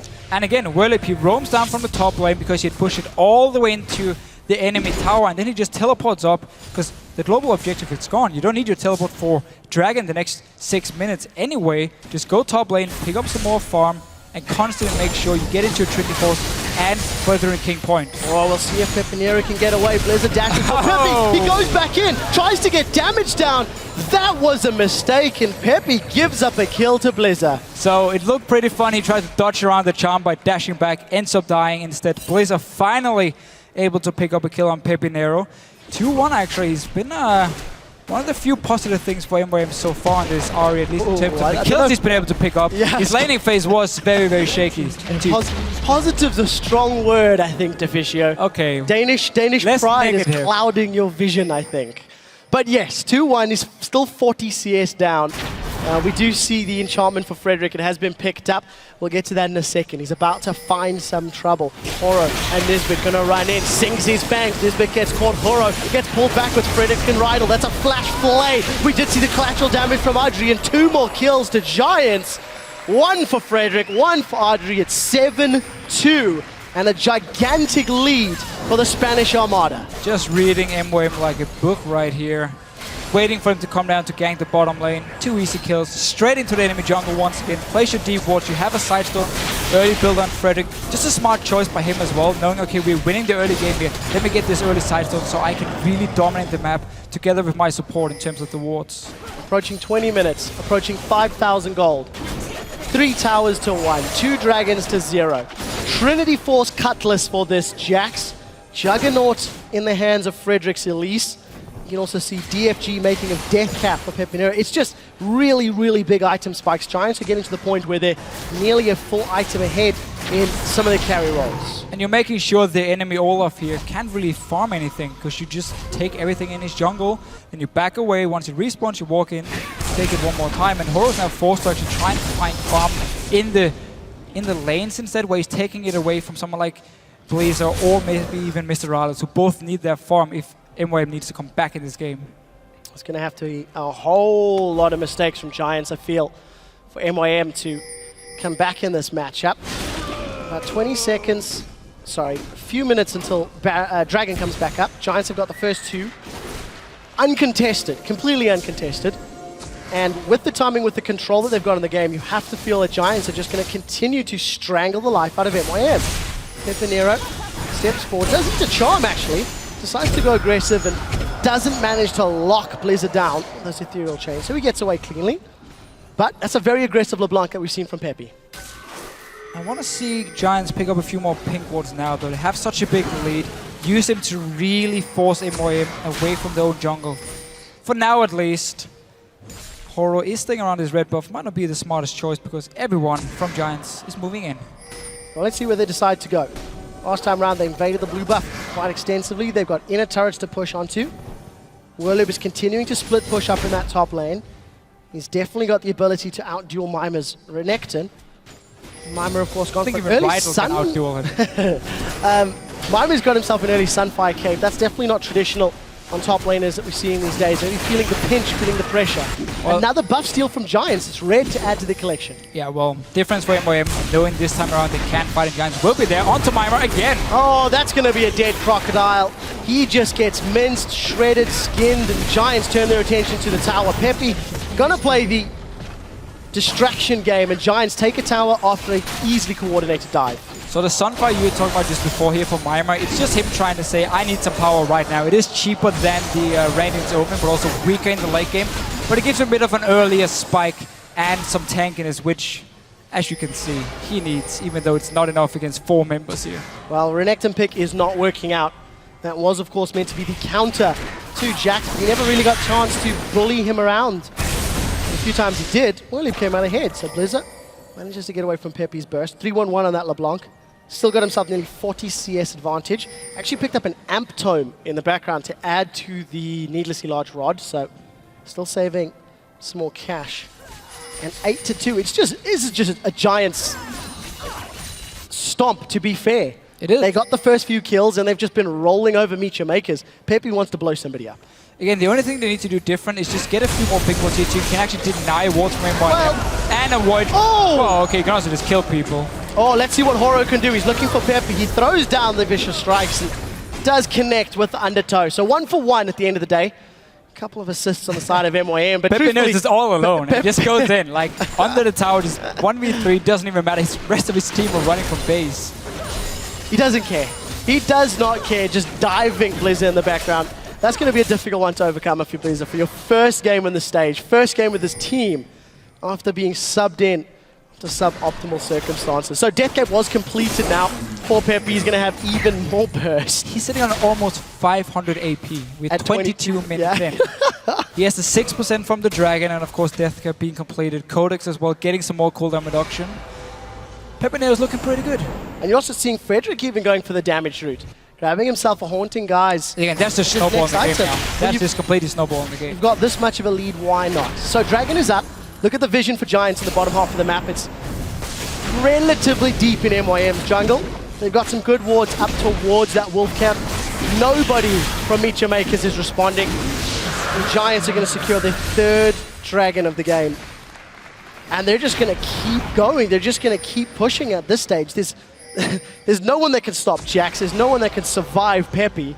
Audrey and Rydell aren't even needed at this point, but you expect they'll carry pretty hard as well. Yeah, Phantom Dance almost completed for Audrey here. And that game extremely strong as well. Horo, let's see if he can survive. Oh, this is going to be a horrific amount of damage. DFG came too late. Too late indeed. Pepe not going to be impressed with that one. But the damage into Horo pushes him away. Minion wave in the bottom lane. Giants are going to steal another blue buff. And we'll see. They should be able to get the bottom in a turret, despite the fact Mr. Riles is able to sort of solo push that top lane. That's a small solace for Meteor Makers. But the team that we weren't expecting a whole lot of from Giants has performed well, despite the fact MYM have got that substitution. Giants have come in. They've played controlled and coordinated. It's not flashy. It's not dramatic.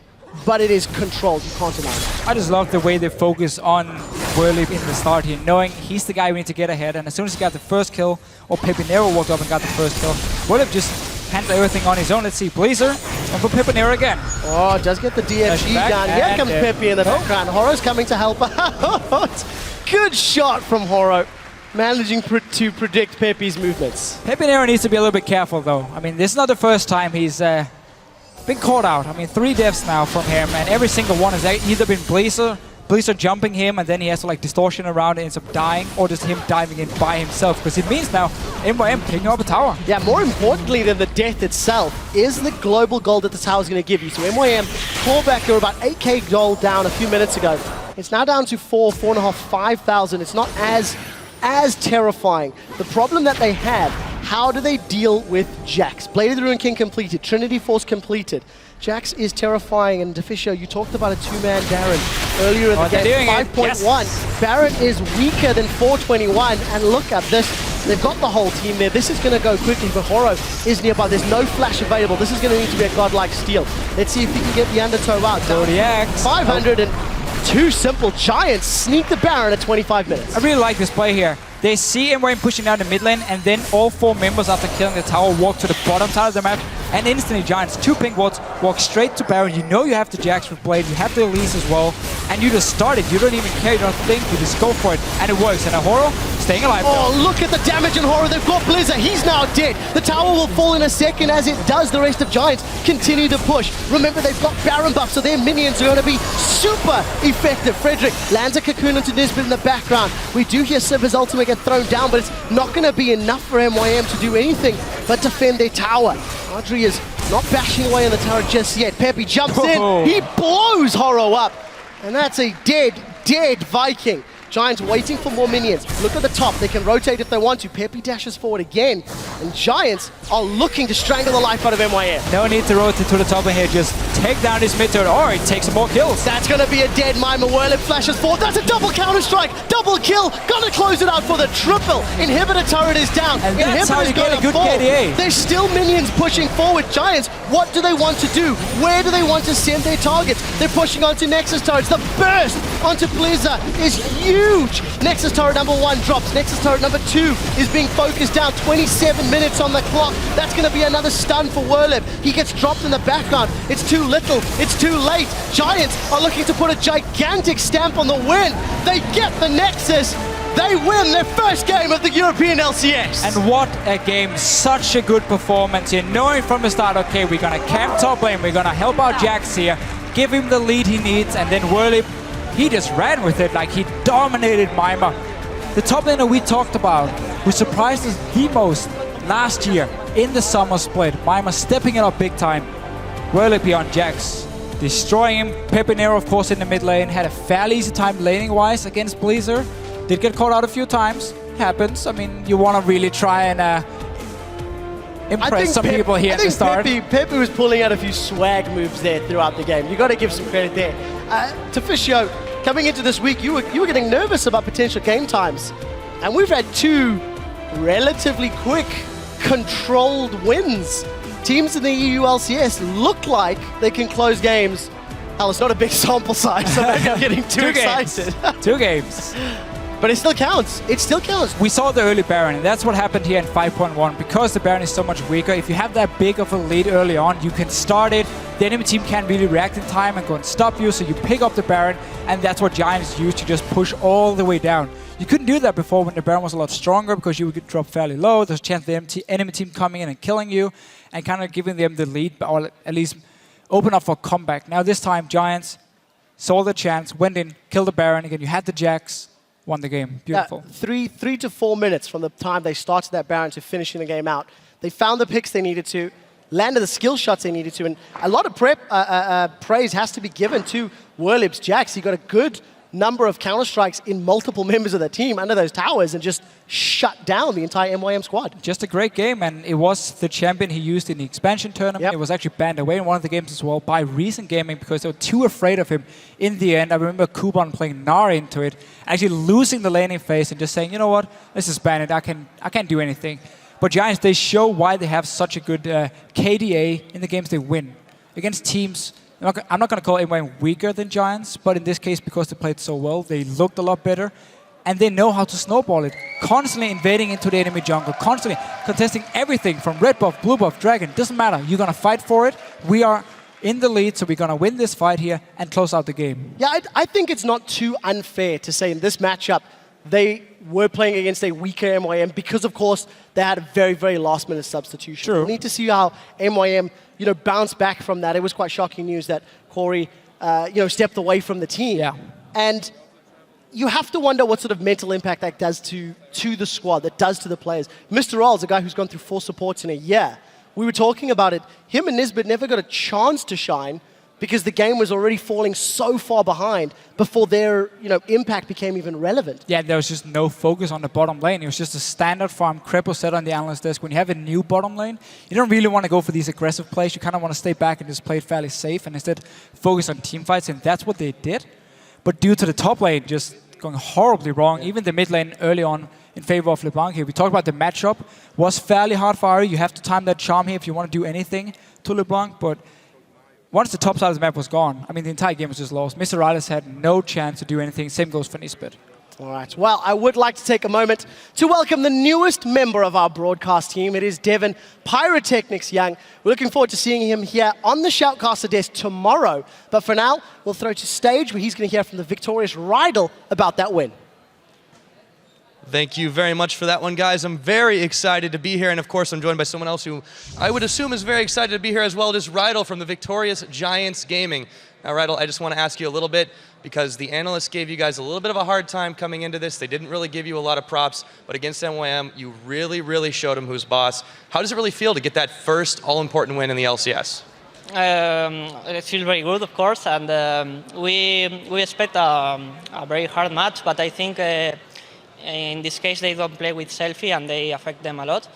And I think we motivate a lot because it's the first match in the LCS, and only that motivates us a lot for playing super good. And I think that we feel good right now, and it's fine.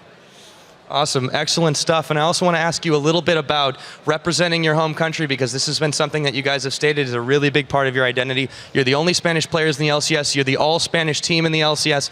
How does that affect the way you prep games? Do you feel that that's something that puts a burden on you, or do you think it's something that you're really proud of, that it makes you stronger in a way? The second one, proud. I think one point of being Spanish is the language that affects in-game a lot. At the moment, we can speak all the same language, and it's our best language. We can do a lot of calls, out of good decisions, that because only for the communication is good in the same language. And for the fans in Spain, they give us even more motivation. So representing Spain is one point of motivation that adding to other points is make us play very good. Excellent stuff. Also, I noticed a little bit during that game, in particular, some of the other games I was talking about as well in the expansion tournament, you focus a lot of attention up top. Werlib, you want to get him big, not just on Jax, but it tends to be the way. Is that something that you plan, or is that more opportunistic? Werlib, one of the best champions of Werlib is Jax.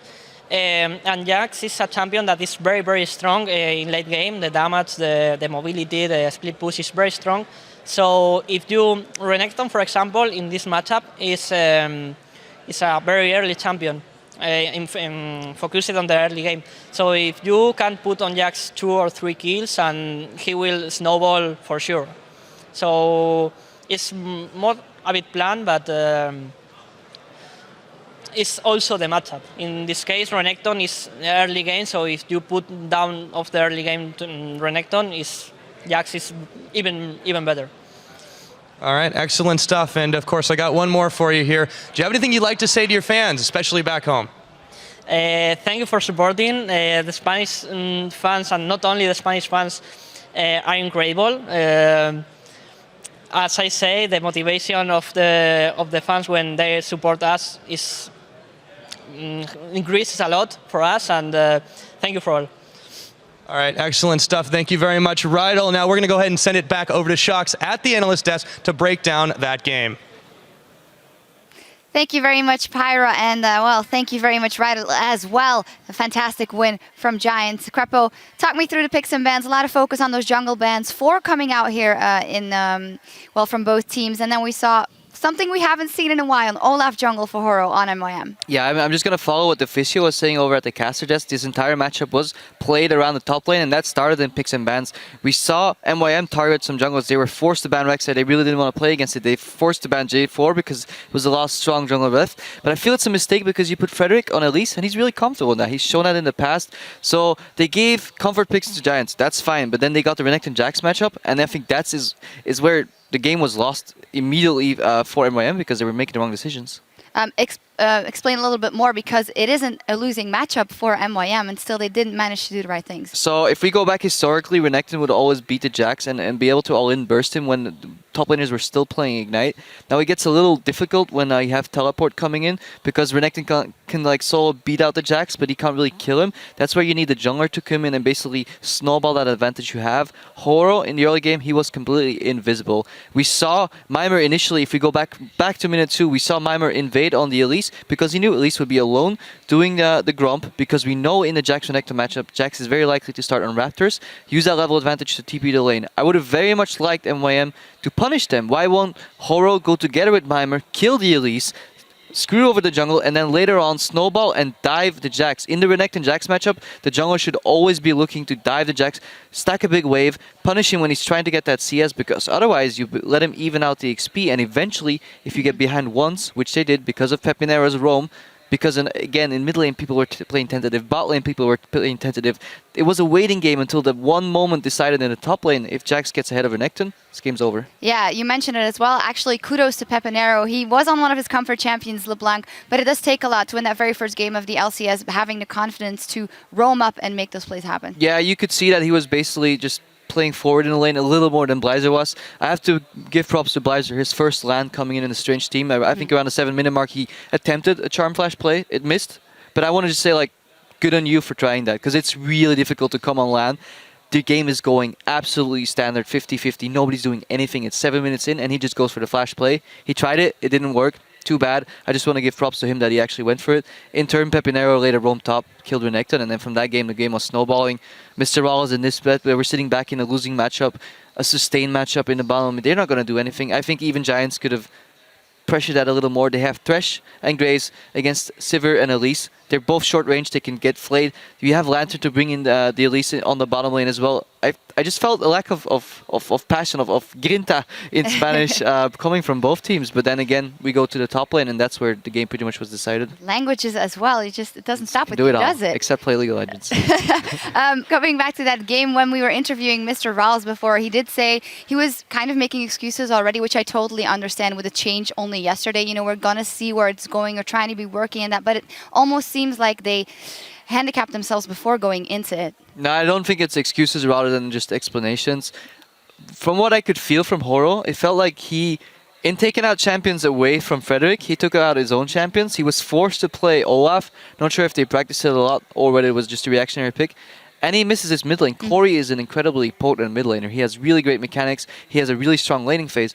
Maybe MYM was used to playing around the winning mid lane to snowball into the enemy jungle and then have the Olaf work. But it just felt like Horo was invisible in the early game. And then once he got behind on Olaf, there's almost nothing you can do to come back. Yeah, definitely have to revise their game plan going into game 2. On the side of Giants, it went very well for them with their strategy. Were there other elements in their play that would make you think, you know what, there's actually potential in this team to go farther than we might have thought they would? I think Giants did a lot of the things right, but just slow. You know, like they got the advantage, you got the double sides, don't ward up, they rotated, but there was zero pushback from MYM, so we can't judge how they'll actually react against teams that are trying to like counterplay them constantly, right? And they did something which Giants have done before. They've done the Raptors with Jax before, they've done Jax Renekton matchups, they've snowballed it by ganking it a lot and having the other lanes passive and then just having Pepinero try to win.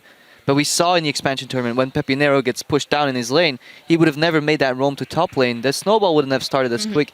A team that is more versed in the Renekton Jax matchup would also know that you have to punish that Jax harder or avoid your Renekton getting behind. And if that doesn't happen, I don't know yet what Giants can do. Yeah, well, we've seen it was only the first game, and well, good on them at least winning that very first game. We need to go on cooldown, but we'll be right back with more opening day action as the Copenhagen Wolves gear up to face H2K Gaming. Don't go anywhere.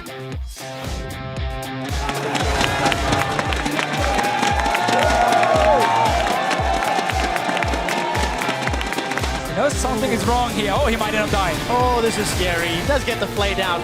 Moving it on to Blizzard. Oh, Pepe flashes for that one. The root goes down. We see the spider come in, sinks the fangs, and that's a kill. It's just get a few more big ones here too. Can actually deny wards from him and avoid. Oh, that's going to be a dead Mimer. Whirl it flashes forward. That's a double counter-strike. Double kill. Gonna close it out for the triple.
We went into the promotion games thinking that they were not that different from the regular Challenger Series games. We didn't take into account that the LCS teams are gonna try so hard to win. We got 3-0 both times because of just overconfident and didn't prepare anything. We realized the aspects we needed to work on after those losses. We got Proli and Broken Shard to help us. So in the expansion tournament, we just put into use what they taught us. H2K has a tendency to just in general on LAN, they don't perform, they don't show up. I talked to them earlier, I was like, hey, you guys are feeling confident? And they said, yeah, we're confident, but we've been confident twice before, so we don't want to make that same mistake. I knew this time that Voidle, you can't do that anymore. You want to fail once at best, but if you fail 2 times and you don't succeed the third time, then something went really wrong. So we really made sure that we don't screw up this time. Odoamne tanks up the culling shot, bottom inhibitor goes down, the Nexus goes down, H2K, welcome to the LCS! We didn't really expect Febiven to leave us. I don't see why Febiven would go for a roster that is really uncertain in my opinion, but it's his decision, so I have to respect it. When we scrimmaged against Ryu was one of the more troublesome opponents that Febiven had, so of course we will go for a strong mechanical player. I think if he has got a good team that he likes the synergy with, then I think he can be really good. 유럽에 와서 딱히 좋은 성적은 내지 못했는데 이번에 H2K와 함께 좋은 성적 낼 수 있을 것 같습니다. I just want us to improve constantly, get our synergy back together. I guess we want to prove to everyone that we are a strong team already and just show that we can beat even the strongest team right now. I want H2K to be like the new Lemon Dogs, where they just qualify and they suddenly become #1 at the end of the split. It will be really good. H2K definitely hungry, and I gotta say, those jackets look really, really good. Welcome back to the European LCS. It's time for the returning Copenhagen Wolves to face off against LCS newcomers H2K Gaming. Now, this is a rematch of last summer's promotion tournament where the Wolves were able to fight off H2K to hold on to their spot in the LCS. Now, this is not the same H2K we saw against the Wolves then, and it's not the same H2K we saw at the expansion tournament. So let's take a look at their current lineup. Of course, in the top lane is Odoamne, in the jungle, Lulex, in the mid lane, Ryu, at AD Yarnan, and at support, Voidle. Well, they talked about it already in the video of Voidle especially. Febiven is out of that lineup, was very important for them. Ryu coming in, what kind of a dynamic change will that be for them? Well, they lost a really good player, but in return they get Ryu, who's in my opinion also a good player, but just hasn't been able to show it yet. They add the difficulty of language problems though. They had 4 remaining members speak English in many different accents, and then you have a Korean coming in, so we'll have to see how that goes for them, how their support staff is helping Ryu fit in. But from what I heard, they already hang out a little bit at the IEM event where they both were present, and they got along well. So it looks like good team chemistry is obviously step 1 to making a good team, and that was working out for H2K. So we have high hopes for them. Yeah, we do. If we look at Ryu maybe as the Joker, we're not sure how he will perform in that team. Who for you is really the man to watch in that lineup to take the lead? Well, I was always really impressed by Odoamne. He plays a really solid top lane. He's one of the newer top laners coming into the LCS that everybody's praising, and apparently he's also their shot caller. So Odoamne is definitely the rock they're trying to rely on. I think H2K's bottom lane is rather a little bit passive, or not the strongest part of their roster for sure, so Odoamne will have to carry a lot of weight. And then I'm looking at Lulex as well. I think he's a great jungler. He has really good mechanics. Whenever I play Lee Sin, or against his Lee Sin in solo queue, I pretty much start crying. If he's tryharding, he can completely wreck you. However, his level 1 to 4 rather jungle pathing is extremely predictable, and I've talked to him about it, and I'm telling him like someday somebody's gonna catch you out, and I really hope it happens on LAN so he learns. But so far, what he does every game, starts at Krugs or Grump, goes for a full clear, gets level 4 bases and start ganking, and he just gets the level advantage on the mid jungler and starts snowballing that way. But he's exploitable. He drops as low as like 50 or 80 HP in the jungle, just one gank, one roam from support, and he can die there. Yeah, we'll see what he tries here. Maybe he heard you, maybe switching it up. And turning to their opponents, we have the Copenhagen Wolves in the top lane. It is Youngbuck in the jungle, Airwax in the mid lane, Soren at 80, Freeze and support unlimited. Now, well, Freeze is following in the footsteps of a number of top-tier ADCs. Copenhagen Wolves, I said, was a work in progress, as we heard it here from Freeze. And I guess it's only natural that he says that. They only had one lineup change in that team, and it's Freeze. How much will he be able to carry on skill alone, do you think? Yeah, well, Copenhagen Wolves finished at the bottom of the pack last season. They picked it up in their promotion matches, so it shows that they were definitely still LCS level because they were confidently beating challenger teams, but they weren't good enough to pick up consistent wins in the LCS. And then they switched one player for Freeze, who's been out of the LCS for a year.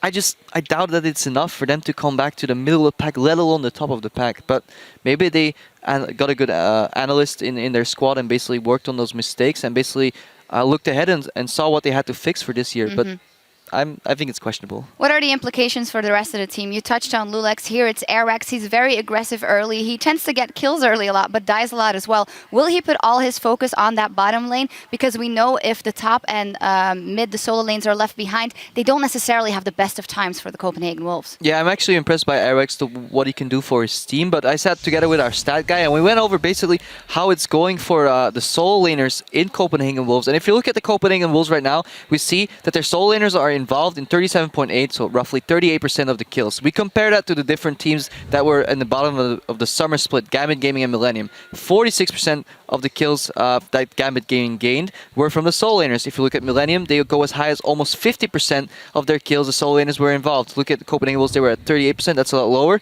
Averagely, a team in LCS in the summer split, about 44% of your kills should be contributed or aided by your solo laners, and that's definitely not the case for the Wolves.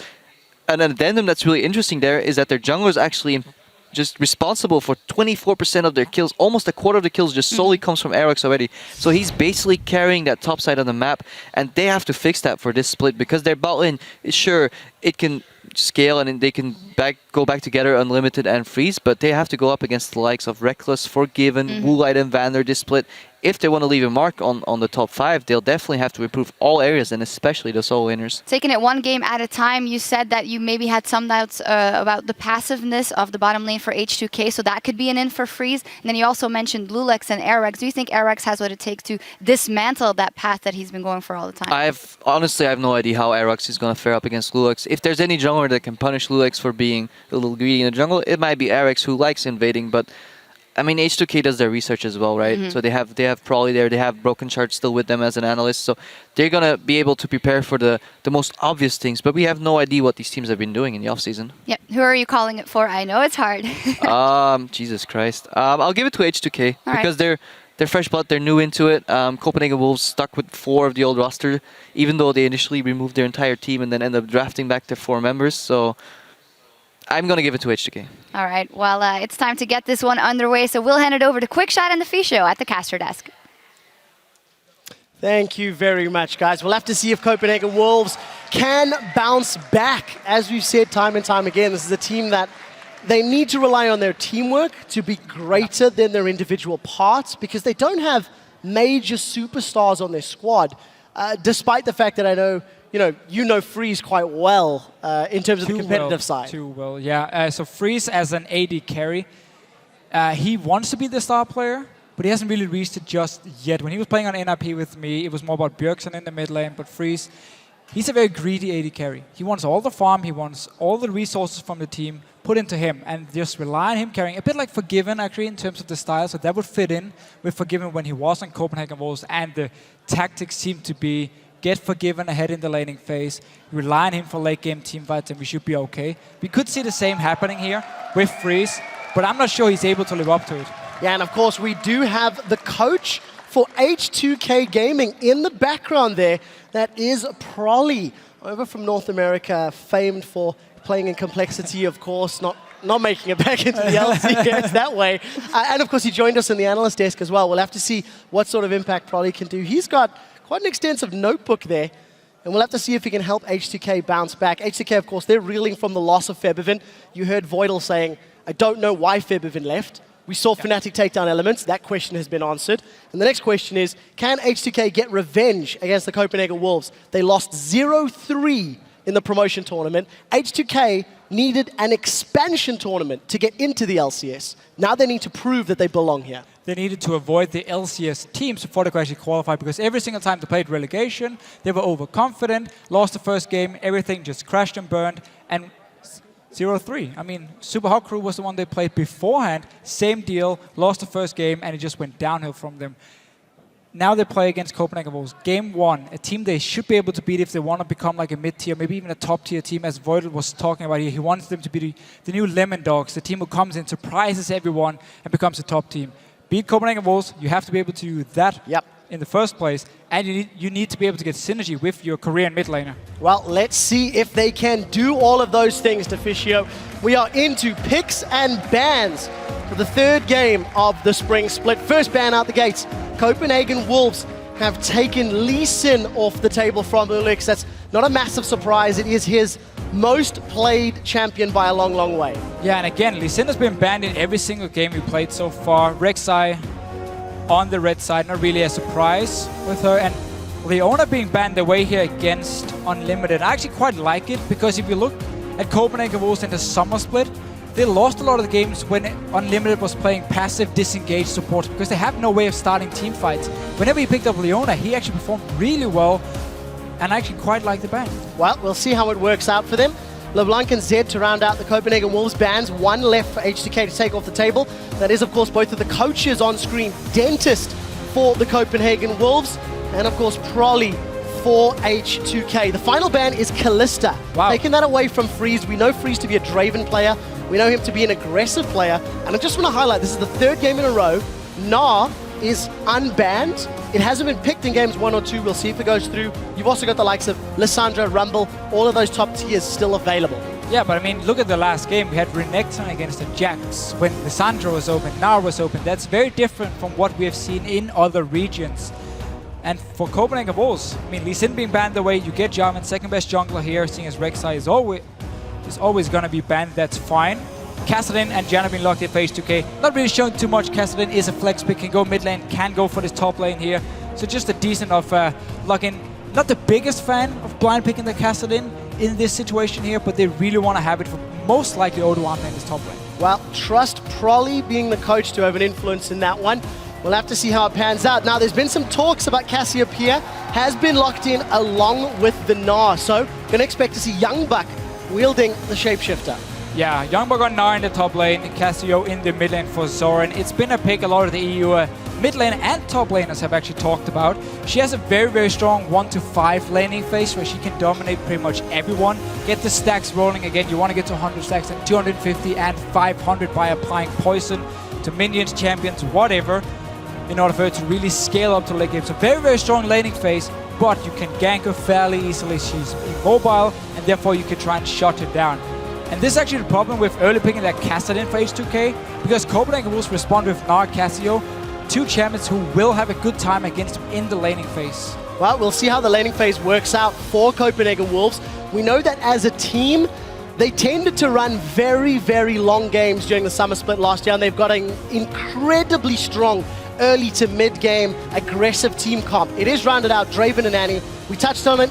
Freeze is one of the loudest Draven players there is. Oh, for sure. And Copenhagen Wolves just going full on for the laning phase here. You have Cassio, Draven as well in there together with the Annie pick. They engage for Unlimited even though Leona was banned away. And of course Gnar, who is an extremely strong laner himself. So a lot of focus on the early laning phase here for the Copenhagen Wolves, getting that lead going into the mid game and try and do what Giants and Fnatic has already done today. Well, we'll see if they've got the coordination to do it. H2K lock in Sion. That must be a top lane Sion for mid lane Caston. We'll wait for the cookies to crumble and the roles to all swap around. Deficio, what are you anticipating from this Sion versus Gnar matchup? It has been seen periodically over the last few weeks, but definitely not super common, not in the top tier. No, and Sion, he doesn't have the best laning phase. It's all about farming for him, just build full tank, and then you have to try and make plays with your ulti. And I love watching Sion ulti because either he smacks right into the first wall he sees, or he lands it on 3 people and it just looks amazing. So we're gonna have to see what Odoamne can do on this Sion pick here. Will be a free lane for Youngbuck though on Gnar. Now I'm gonna go a little bit, I'm going to put myself out there. If there is a top laner that could pull it off, Odoamne could be the guy. This is one of the more impressive top laners that we've seen from the Challenger or the LCS level. And he's gone for a new champion here on the first day of the spring split. It's going to be interesting to see how it pans out. It is a risky pickup. I mean, there's not a lot of damage on H2K's side. Kassadin in the mid lane needs time to scale up. And then you have Graves as the AD carry. Sign will be full tank and won't really kill anyone by himself. Well, we'll find out how Odoamne builds it. The team comps are on your screen at the moment. Vote on who you think has the better team comp. Who do you think is going to win this game at LOL Esports? Use that hashtag CWWin or use the hashtag H2KWin. We will check on the results as your votes come in. Do you believe in the undead power of Sion or not? We're about to jump into the first matchup here between Copenhagen Wolves and H2K. It is a grudge match for H2K. They need to prove that they are better than their 0-3 defeat at the hands of Copenhagen Wolves last year, and they need to do it after losing Febiven and replacing him with Ryu. And the Copenhagen Wolves needs to show us here their solo laners can actually carry games, because on Casio and Gnar, you're not just sitting back and supporting your AD carry. You're part of the whole damage-dealing trio of your combo. So Soren and Youngbok needs to really step it up this year if Copenhagen Wolves wants to move up the ranks and not end once again as one of the bottom teams. Because every single season Copenhagen Wolves has played, they've been down in the bottom, been to relegation. Well, we'll see how that pans out. We'll touch on that in a second, as Unlimited, with the help of Soren, is putting some poke onto H2K. H2K seem to have control of the jungle thus far. We're going to get some deep vision down. And, you know, the point you were touching on, Copenhagen Wolves have struggled during the regular LCS, but they always seem to step up during playoffs. You know, summer splits, they had a 2 KDA as a team. In the playoffs, they had a 7.4 KDA. Somehow, when Copenhagen Wolves' backs are against their walls and their jobs are on the line, then they figure out how to step up their play. But it is also against challenger squads. I feel like they prepare really well if they have enough time to do it. And that's a problem for them in the LCS, where every single week you play these 2 games, so you don't really have enough time to just sit down, find out exactly what to play, multiple weeks of scrimming, find out what works or not. And that's what sometimes bites Copenhagen Wolves a certain place. And one of the reasons they haven't really been able to perform. So Freezy and Unlimited want to start the Crooks, and Voidal just moving in, wise enough, denying it. And of course, he's on that Janna. We didn't mention it when we saw Janna previously, but slightly narrower missile width on that Howling Gale. This mid lane, Ryu's going to have a little bit of a difficult time against Casio, who is quite aggressive and quite a lane bully. Yeah, so the thing about Kassadin right now, because he can start Flask and full potions and just focus on farming, he's pretty hard to actually bully out of the laning phase. He should be able to pick up quite a lot of farm. But Soren will have all the pressure in this lane. So if Nawix joins in and they take a 2v2 fight against the likes of Ryu and Lulix, then it's going to go heavily in favor of Copenhagen Wolves. And just look at the poke already. Land the poison, he has no cooldown then, and you just spam away. Well, let's see how much CS Ryu is forced to lose by the pressure that Soren puts down. We do flick up to top lane very briefly. It is Gnar versus Sion. So the first Gnar of the summer split, spring split rather, 2015 season, and the first Sion that we're seeing here in Europe. He's already put a couple of points. Just double check skill order. So 1 into his E, Roar of the Slayer, 1 into his W Soul Furnace. We'll keep an eye on how he skills it up. Typically, you're maxing your E in the laning phase and you use it to like poke from range, because you don't really want to all in, like he's doing right here. Good timing, get the minion, get some damage on Youngbok as well, and then you just focus on sitting back, getting as strong as possible. Use your teleport then to create picks on the bottom side of the map instead. Right, we'll see how well Odoamne can do in this laning phase. H2K cannot afford to give up early advantages. We touched on the picks and bans, how Copenhagen Wolves comp has got bullies all the way down the line.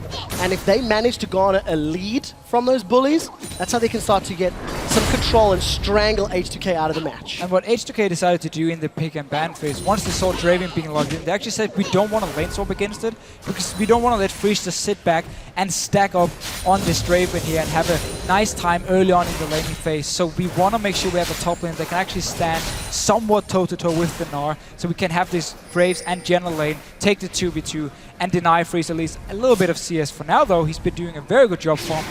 Yeah, we'll see how we can keep that up. You think about it, Freeze is really one of the few Draven players left in Europe. He's not a champion we see very often, and we need to keep an eye on how well he can cash in on those stacks. Copenhagen Wolves and HTK still going at it. Youngbuck Oh, gets locked up in the Odoamne. air. Odoamne, no aggressive summoner spell, but again, he's bullying Youngbuck. Yeah, and Youngbuck is not really respecting the damage coming from Odoamne and his E here. He just managed to walk around the creeps. Youngbuck doesn't really react to it, and then he just lands or fires a minion into the face of Youngbuck, and there's quite a lot of damage with it. Have to respect the Sion a little bit. Well, we'll see how the lane continues to pan out. Sion just a touch behind in CS. Youngbuck not really looking like he was putting a lot of pressure onto Odoamne, but Odoamne also with the Flask Potion start. So much like Ryu in the mid lane, going for the sustain, going for the extended laning phase. Look, here comes Lulex on that Elise. The cocoon needs to land. Let's see if it can. Repels to a minion. That's a flash away from Youngbuck. The slow is down. The red buff is ticking. Youngbuck's locked in place. First blood goes to Sion. He swings the smash and gets the kill. And again, you land the CC onto Gnar here. Lulex with the very first gank of the game. Meanwhile, look at Airwax here. He's just been walking in the jungle of H2K around the blue buff. Placed the pink ward, which is typically a bush you don't actually check when you walk by it here. So hopefully from Copenhagen Wolves, it's going to stay there for a while and just try and counter jungle a little bit. Meanwhile, Lulex with the early place. Well, we'll see how Odoamne builds himself. Does have makings of a tank to begin with. Glacial Shroud picked up. Mana and CDR, he's going to be punting those minions all around the map. Let's see if he can keep bullying Youngbuck. But I think you've got to give some props to Lulex punishing Youngbuck for overextending. And something else we haven't touched on, the changes to Smite in 5.1. Some good damage from Lulex down onto Airwax. I'm going to give him some presence to the mid lane. H2K, not a bad start considering how much pressure they have to deal with against Copenhagen Wolves champions. Look at Lulex here, straight down to the bottom lane. He was spotted, however, around the Raptor camp. And Copenhagen Wolves backs away from it. But yeah, the smite changes. It now stacks up to 2 smites, of course. A bit longer cooldown, 75 seconds. And there's a 15-second cooldown as well once you have to use your first smite here. It simply means for late game, you don't have to worry too much about saving it for that potential dragon or baron. You can actually use it in the fight, have it ready again for when the objective starts in. Wow, Youngbuck! Youngbuck's going in, got that level 6. Stun zone Odoamne against the wall. Youngbuck may consider a tower dive. He's got a lot of hit points to work with. No flash available to him. Here comes Lulex. Spiders coming in. The kick doesn't look like it connects, so Youngbuck is not slowed. Here comes the unstoppable onslaught. He doesn't manage to really get a massive hit, but it doesn't matter. Lulex gets the stun. Odoamne, Lulex punishing Youngbuck. And H2K just punishing Copenhagen Wolves for putting their focus on the bottom side with Lulex once again. He's staying around the mid lane. He again places some deep wards, but he doesn't have any pressure on the top side. And Lulex, 0 wards from Youngbuck, walks straight up, kills him twice now, keeping him down. Well, Odoamne definitely knows the limits of his champion. Gets in, does manage to get that brief connection with the unstoppable onslaught, and he now finds himself 2-0-0. Going to get very, very tanky. And it's going to be a problem for Copenhagen Wolves to deal with. Keep in mind, though, Gnar does have that percentage HP damage, so he should be able to bully him if given the time. But obviously, all of those tanky items is going to make it very, very difficult. Yeah, and meanwhile, in the mid lane, Ryu, even though he didn't get any help from his jungler, has actually been doing really well in farm. And that's the thing about Kassadin. When you have the flash, you have the magic shield, and of course all the potions early on, you just sit back and farm. Normally a Jarvan would be able to go in and actually pressure you. But once again, Airwax, he's been doing nothing in this game and just allowing H2K to control the map. You know, when you look at Soren from the Summer Split last year, he never really stood out amongst the EU mid laners. And he had pretty average stats if you look across the board. Decent kill participation, decent GPM. The only problem is his best moments really came when it was in team fights. You seldom saw him, dominate a lane. You seldom saw him take control, and it's once again coming true. And look at the itemization. Gonna go for, again, a later item build. So gonna give Ryu even more sort of time in that lane, knowing, of course, Cassio can build AP from her passive, but nevertheless, it gives Ryu some breathing room. You can't deny that. No, for sure, but Tyr is still a very, very nice option on Cassio early on, especially against the Cassio because you don't get pressured. So yeah, you won't be able to really pressure yourself, pressure him. But you kind of trade the late game power on both Cassio and Kassadin. In this case, by stacking this Tyr early on, get it into an Archangel, which you will need. Because you do actually scale really well into late game. As long as you can land an ulti and as long as you can land your poison in the late game team fight, you have a lot of damage on this Cassio. Well, luckily for Soren's Cassio, he's going to have a Cataclysm, an Annie Tibbers, a Young Buck throwing down Nas, Mega Gnaw ultimate. That's going to work out as well. So you're going to have a lot of options available for massive amounts of CC. Take a look at this. There's going to be a party in the middle lane. Junglers coming in. Soren has been jumped on. Airwax toying with the fight. Can they flag and drag land? The flag, the drag. Lulex gets dunked. First fight, and that's Ryu caught up as well. Soren manages to get the kill. But he gets caught down. Oh no, one, they miss it. Teleport as he well. goes wide. This is a teleport from Young Buck. That looks like it was cancelled. And Odo Omni comes running from downtown just to stretch his legs. But this is what we talked about earlier with the 2v2 skirmish in mid lane between a Casio and a Jarvan against the Kassadin and Elise. It is in favor of the Copenhagen Wolves to have more burst damage. We saw them turn around, 2 kills for them. Suddenly back in the game, we have Freeze Unlimited. Well, trying to join the party as well. A lot of damage between Freeze and Unlimited getting put down onto H2K's bottom lane. But Frozen Heart completed for Odo Omni. He's got that run all the way from top. Wasn't impactful this time around, but props to Ryu. He jumped in there, got the kill onto Soren, so at the very least it ended up being a fairly even trade. Tibbers is down, Voidal gets caught by the Whirling Death. Freeze is getting all the damage down into Hyanan. Monsoon's going to keep them alive for the time being, and Freeze, thinking about the dive, decides against it. Copenhagen Wolves stamping their authority. That was a flash. Yeah. Oppa! You don't have an unlimited use of that spell, my friend. And nobody saw it. Nobody saw it. Come on, come on. Nobody saw. Misclick, guys. Bit of a mistake here. Airwax, let's see what he wants to do. He could actually go for a dive on his bottom lane, even though there's no flash for Unlimited, because Voidal has no ulti himself. He's walking in. Well, let's see what he wants to do. There's no Cataclysm, so let's keep that in mind. Low mana on Hyanan. Flash and heal available for Hyanan. You want to try to give the kill over to Freeze at the moment so you can cash it. Soren moving down as well. They're going for it. Let's take a look how this works out. Hyanan has been caught up. He's stunned. Who gets the kill credit? Tower is still tanking Unlimited in the background. Freeze cashes in plus 590 gold, if my eyes see correctly. And that was fairly well executed by Copenhagen Wolves. Yeah, nice setup. Airwax, sorry, went in and actually just stood there. He didn't do anything, waiting for Freeze to finish it. Instead, though, or at the same time, Copenhagen Wolves went straight for Dragon. So, early game power of Wolves is showing through just a little bit now. Odo Omni is winning the top lane, but we've got pretty good trades and exchanges for the rest of the Wolves down the bottom half of the map. Dragon, it took a while, but does get secured. And if you actually look at the gold, Freeze has 2,500 gold to spend. He's probably going to go back and finish that eye edge at 12 minutes on the clock. Let's look at the items and see what has he completed, and it is a 12-minute Infinity Edge. That is very scary if he gets those crits. Very scary stuff here. In these team fights, it's all about Odo Omni staying around Freeze. He's building in Frozen Heart early.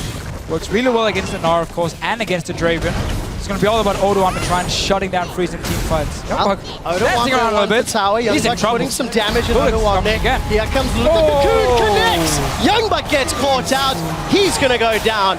Odo Omni gets his 3rd kill of the game, as well as a tower. Like these junglers, one of them is sitting on the bottom side, he gets the dragon, he gets a kill for his AD carry as well. The other one, he's just sitting top lane, constantly healing Odo Omni on this side here. He's gonna be so tanky. Well, H2K have got 1,400 gold in the advantage. They've got a tower in the advantage. Why did Young Buck go back though? I mean, your tower is already gone. I don't know. You only have 1 ward and you know the enemy jungler has been around you pretty much the entire game long. Just give up that tower, don't risk anything. Oh, look at this. H2K are putting even more damage down. In a turret, absolutely nobody's around. They do decide to back away finally as Airwax and Soren move in the back lane. And Airwax is a player on Copenhagen Wolves that we haven't really spoken about too much. He's been fairly decent thus far in the game. He hasn't necessarily counter-ganked for Young Buck, but has secured a kill and 2 assists. Mid lane ganks were good, bottom lane gank dive was good, and the dragon to the A bit of a rough start where Lulex definitely had the edge, got the early ganks on the top side, and Airwax didn't really make anything happen, but and we've seen him come in and commit to some ganks. But once again, the teams have just traded wards. Freeze and Unlimited will be spotted down here. Stood right on top of that ward, so that ward is, okay, actually smart enough, cleared up by Copenhagen Wolves. It's a super smart ward to place when you have a top laner who can actually teleport down and gank if Freeze and Unlimited were pushing up the wave. So smart enough to check it and actually play it here, because teleport would be ready for Odo Omni very soon. Well, let's see what he decides to do with it. Blue buff donated over to Ryu. He's got that Rod of Ages completed. First major item, Soren got Giant's Belt with a tier, so going to be working towards that Rylai's, as is fairly standard, I think, on Cassio's. Unlimited and Freeze really like that bush. They're looking for a gank. No flash tibbers for Unlimited because of the minor misclick earlier in the game. But Freeze, of course, with a small item advantage. IH completed versus the pickaxe BF sword. They've been waiting in this bush for at least a minute now. And obviously H2K decides to back away. Haven't seen the duel in anywhere else on the map, so you have to expect they are standing around you. And plays it very safe. Odoamne, though, some action in this mid lane. They might be able to push it down because Zorn has gone back to do the Lurk Wolves. No Dragon is up just yet, so just a roam down for this mid tower. Gonna get some damage down on this one. Copenhagen Wolves, they're really in position to commit to a fight. Gonna try wave clear, but Zorn's wave clearing is fairly short range. The tower secured. It's fairly slow as well. Opportunistic move from H2K, and Odoamne with another successful decision, another successful move. Good play. So as you just said here, Cassio, her wave clear relies on her being able to Twin Fang all the targets and kill them with poison on, so she just can burn them down instantly. If members are standing on those minions, she can't do it. She's too close to them, so she has to back away, and therefore her wave clear is a bit slow when it comes to defending a tower here. And H2K full advantage now.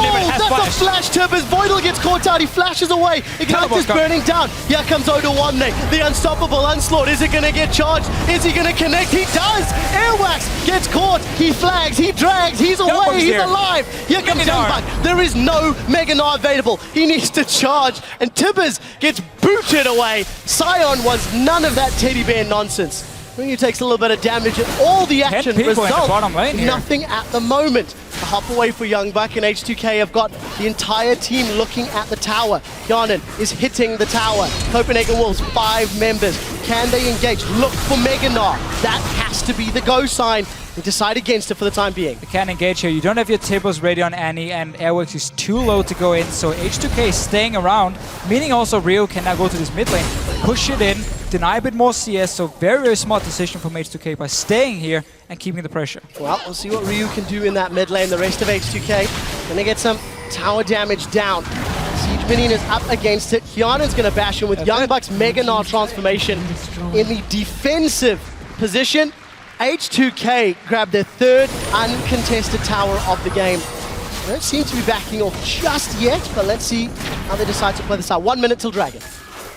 Just a smart play, also again staying around, knowing Copenhagen Wolves couldn't actually jump onto them.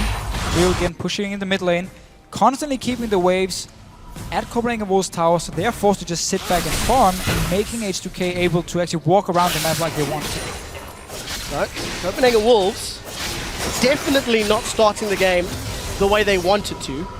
We talked about how strong their champs were in the laning phase in picks and bans, and simply put, they've just been bullied around the map. Yes, Freeze and Unlimited held a CS lead against Kianan and Voidal, but it's only 10 CS for the time being.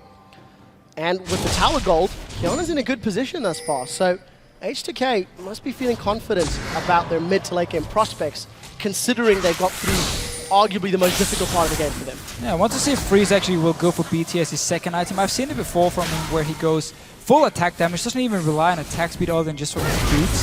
It's all about just hitting as hard as possible whenever he can. Oh, onto Lulax! Oh, Airwax has decided to go in. Cataclysm is up. The Whirling Death flew out. The Whirling Death flies back.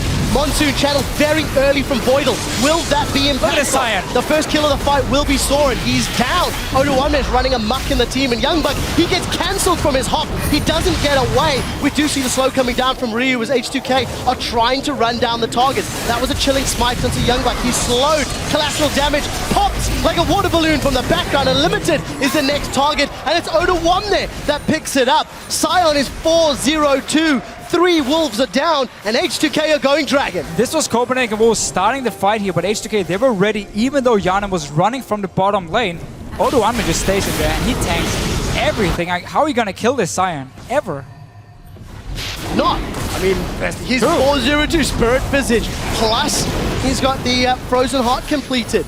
Dragon secured for H2K. That makes it a 4,000 gold lead. Ryu, again, with a very, very good push. The moment there's objectives elsewhere, he's in the bottom lane. Here's the replay. Let's see it again. Yana's in the bottom lane, so Copenhagen Wolves, they start the fight here, but Lulax, nice enough, just disengage from it, and now Odoamne goes in. Every single member from Copenhagen will just have to try and hit him, and and you're not going to kill him. So the rest of H2K can keep chasing him. When you have a Kassadin, you want these long team fights where he can jump in and out again and again, keep chasing, and then in the very end, H2K, once Jan actually joins in, finish up a few more kills. 4 versus 5, and H2K come out ahead until Hjarnan joins at the end.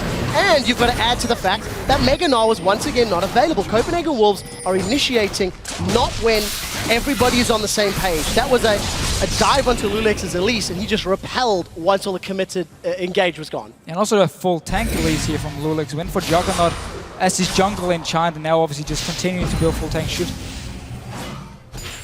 He's gonna be in the front line. Odoamne is gonna be in the front line. Freeze as Draven. You can't really just ignore them and run past them. You have to stand there and hit these tanks. So them building all these tanks that's getting their attack speed reduction as well is gonna make it so hard for Freeze to actually do anything in these team fights. And then it's all about Soren all of a sudden, and he needs more time to scale up on his Cashew here. He needs his tier 40 stacks, he needs more stacks from his poison as well before he can really start doing anything in these fights here. So H2K should just keep trying to force team fights. Well, it looks like they have the options available to them. Draven, not the champion you typically associate with being the greatest of tank killers. And he's going to have an incredible mega tank in Odoamne to get through before even considering Elise. 2,500 HP already, starting to stack up those resistances. H2K pushing the waves out. So Odoamne is up in the top lane. The rest of H2K are moving up there shortly, but Copenhagen Wolves do look like they're in place to defend. So wisely, H2K split to another lane. It's fun to see H2K. They don't really split push and pressure by denying a lot of vision from the enemy team and placing a lot of wards themselves in the enemy jungle. It's more of them just looking at the minion waves and knowing when to move from lane to lane. And that's why they constantly go into the top lane, push it in, then they can go back to mid lane where Hjarnan is sitting at the moment, building up the way down to its bottom lane as well. It is slow pushing for them, so every single lane pushing in here and making it very easy for them to just move through. Don't even have to invest a lot of money on wards. Well, let's see if the vision game comes back to bite them a little bit.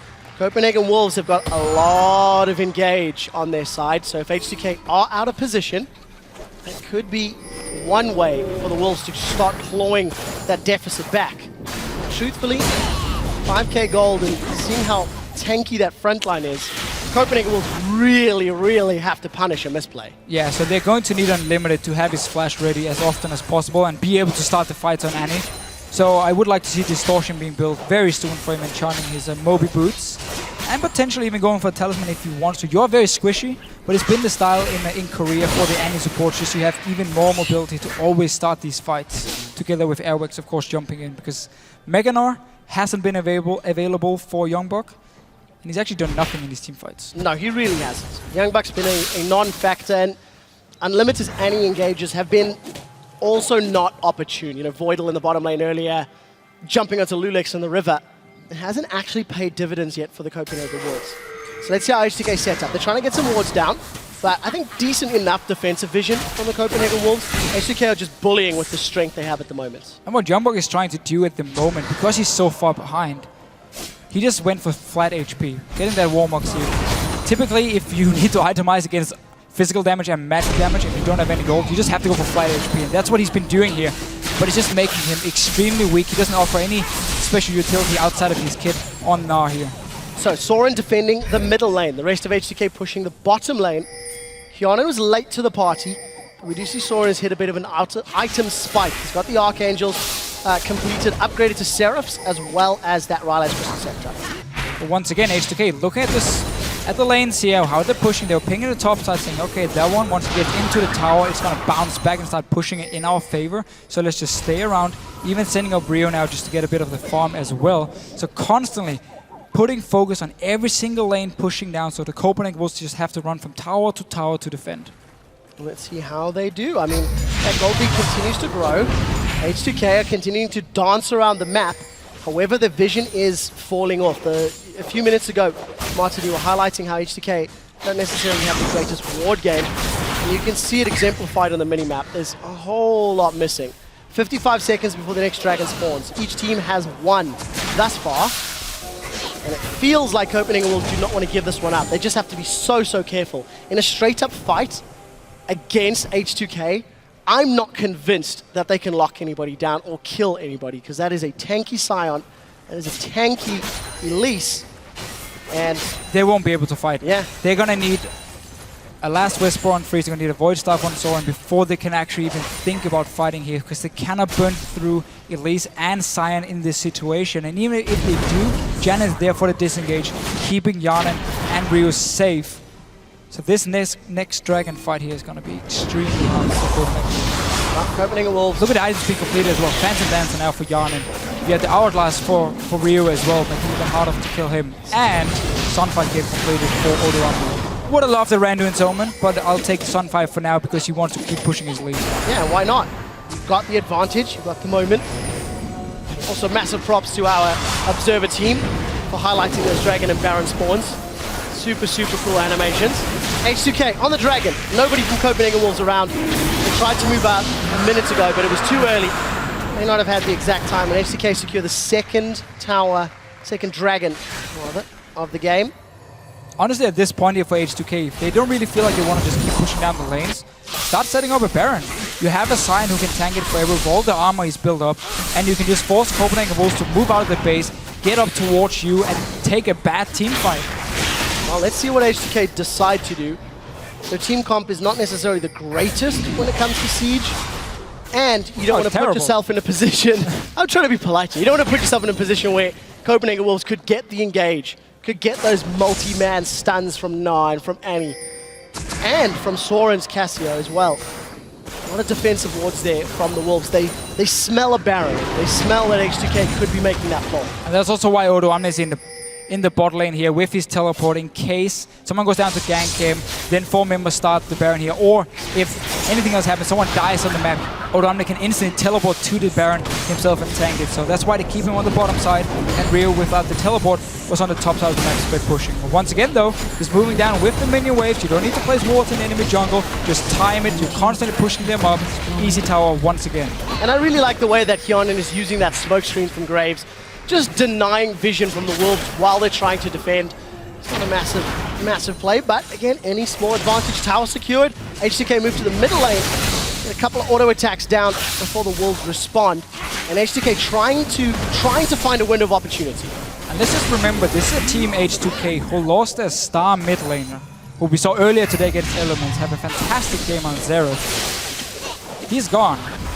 They're picking up Ryu, a guy who's not been impressive here in Europe. Obviously has a lot of history in Korea. He used to be one of the best mid laners back in Season 3 for them, basically gone downhill since.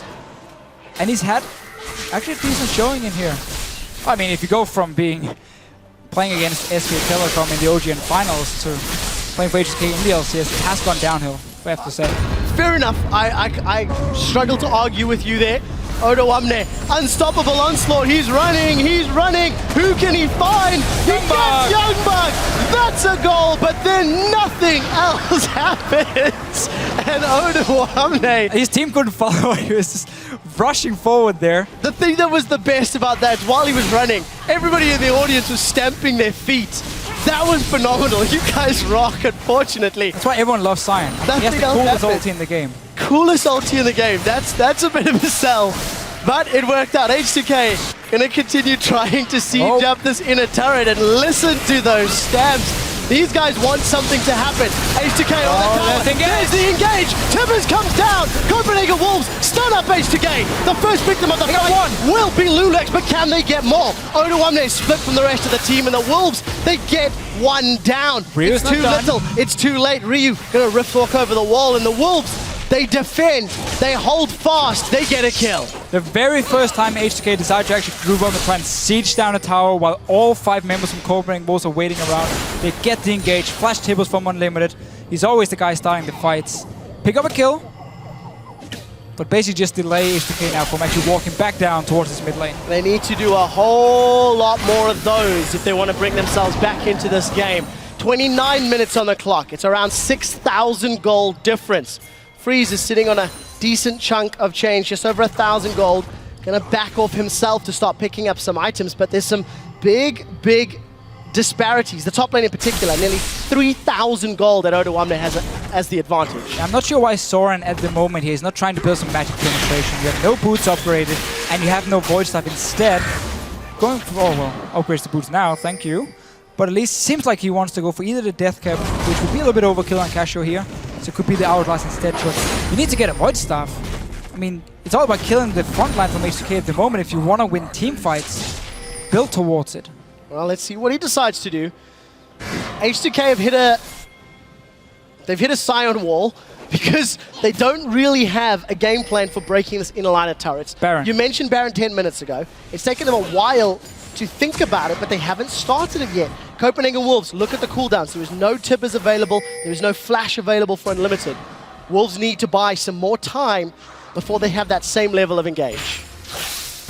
That's why H2K setting up the Baron for now, just putting all the ping wards here, and one misplay from Copenhagen Wolves, one person showing in the bottom lane who's not young but with teleport, and H2K can just start it. But they should just stay around. Wait for Copenhagen Wolves to face check you, and then you get a perfect fight. Not around the tower, and Unlimited has no flash. He can't be the guy to start it because he can't even see you in there. So just stay around this Baron and force Copenhagen Wolves to react. Hey, H2K are finally doing that. They've started the Baron off. Tibbers is available for Unlimited. Whirling Death goes out. Whirling Death comes back. Copenhagen Wolves, let's see what they can do. Odoamne is tanking Baron from the background. Minions have taken a tower for the Copenhagen Wolves. They've done what the champions could not. And H2K give up their first tower. They back away from Baron. Wolves, they didn't commit to the fight, but they dissuaded the Baron. 30 seconds till Dragon. You have to think H2K will go Dragon and then start off the infamous European Baron dance. See how it works this season here if it's going to be the same. Copenhagen Wolves though, they want Lulix. Let's find There's out. no flash. Chilling Smite goes out. Lulix does still have Repel available. Poison was ticking, but he manages to survive. Odoamne's in the river here. He has ping wards around him. He can start his ulti if he wants to. Well, let's see what they decide to do. Remember, there will be no Lulix if a Dragon fight were to ensue. Copenhagen Wolves are going to have position. The rest of H2K, they've got Baron. They've split away Odoamne, plus Hyanan is there as well. Whirling Death is not up for long-range damage.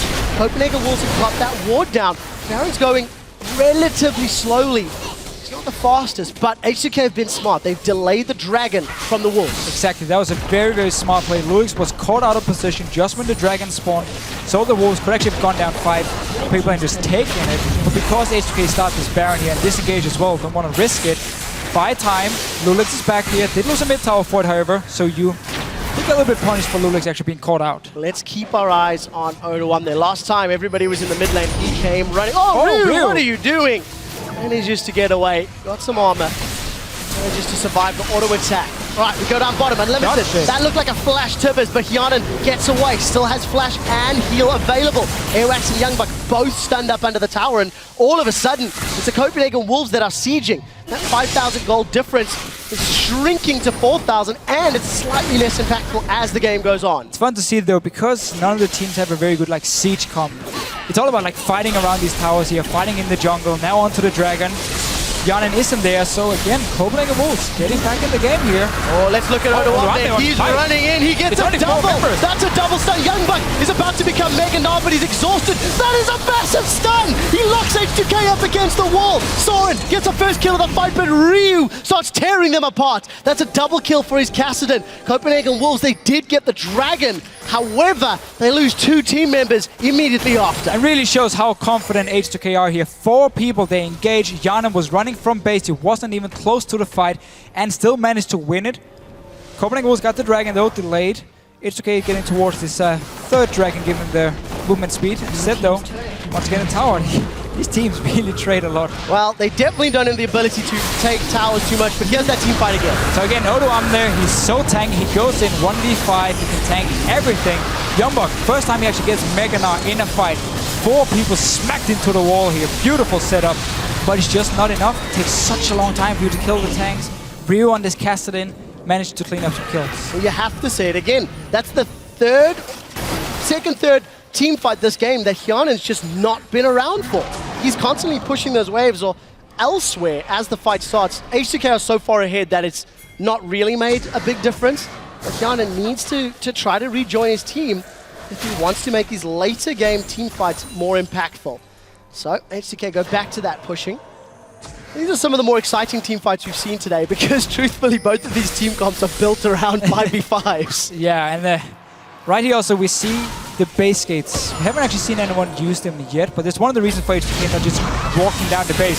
So many flank options from Copenhagen Wolves with a Jarvan, with a Annie and Gnar, of course, to engage on you through the gates here. Instead, Another team fight. Here comes Odo Omne. He finds Soren. In the background, we do see a Cataclysm from Airwax, and both of these teams are split. Odo Omne is taking up 4 members of the Copenhagen Wolves as Lulex re-engages. That's a double stun from Soren. First victim of the fight is Lulex, followed very quickly by Odo Omne. But here comes the melee Odo Omne in his Scion passive. Copenhagen Wolves have won this team fight. They've got 2 kills without reply, and they have dug deep. They have defended, and they have set their sights on Baron. And once again, HK, they want to start the fight here. Odo Omne actually got a fairly good ulti off here, hitting the back line, but then there's no follow-up, and Freeze has his last Whisper completed, so he can start burning through the Scion, straight down to Baron. Teleport for Youngbok from the base as soon as he can. Well, let's see what they can do. Baron is going low. H2K have backed away. They decide not to engage, and all of a sudden, 35 minutes on the clock. Freeze 1-0-3.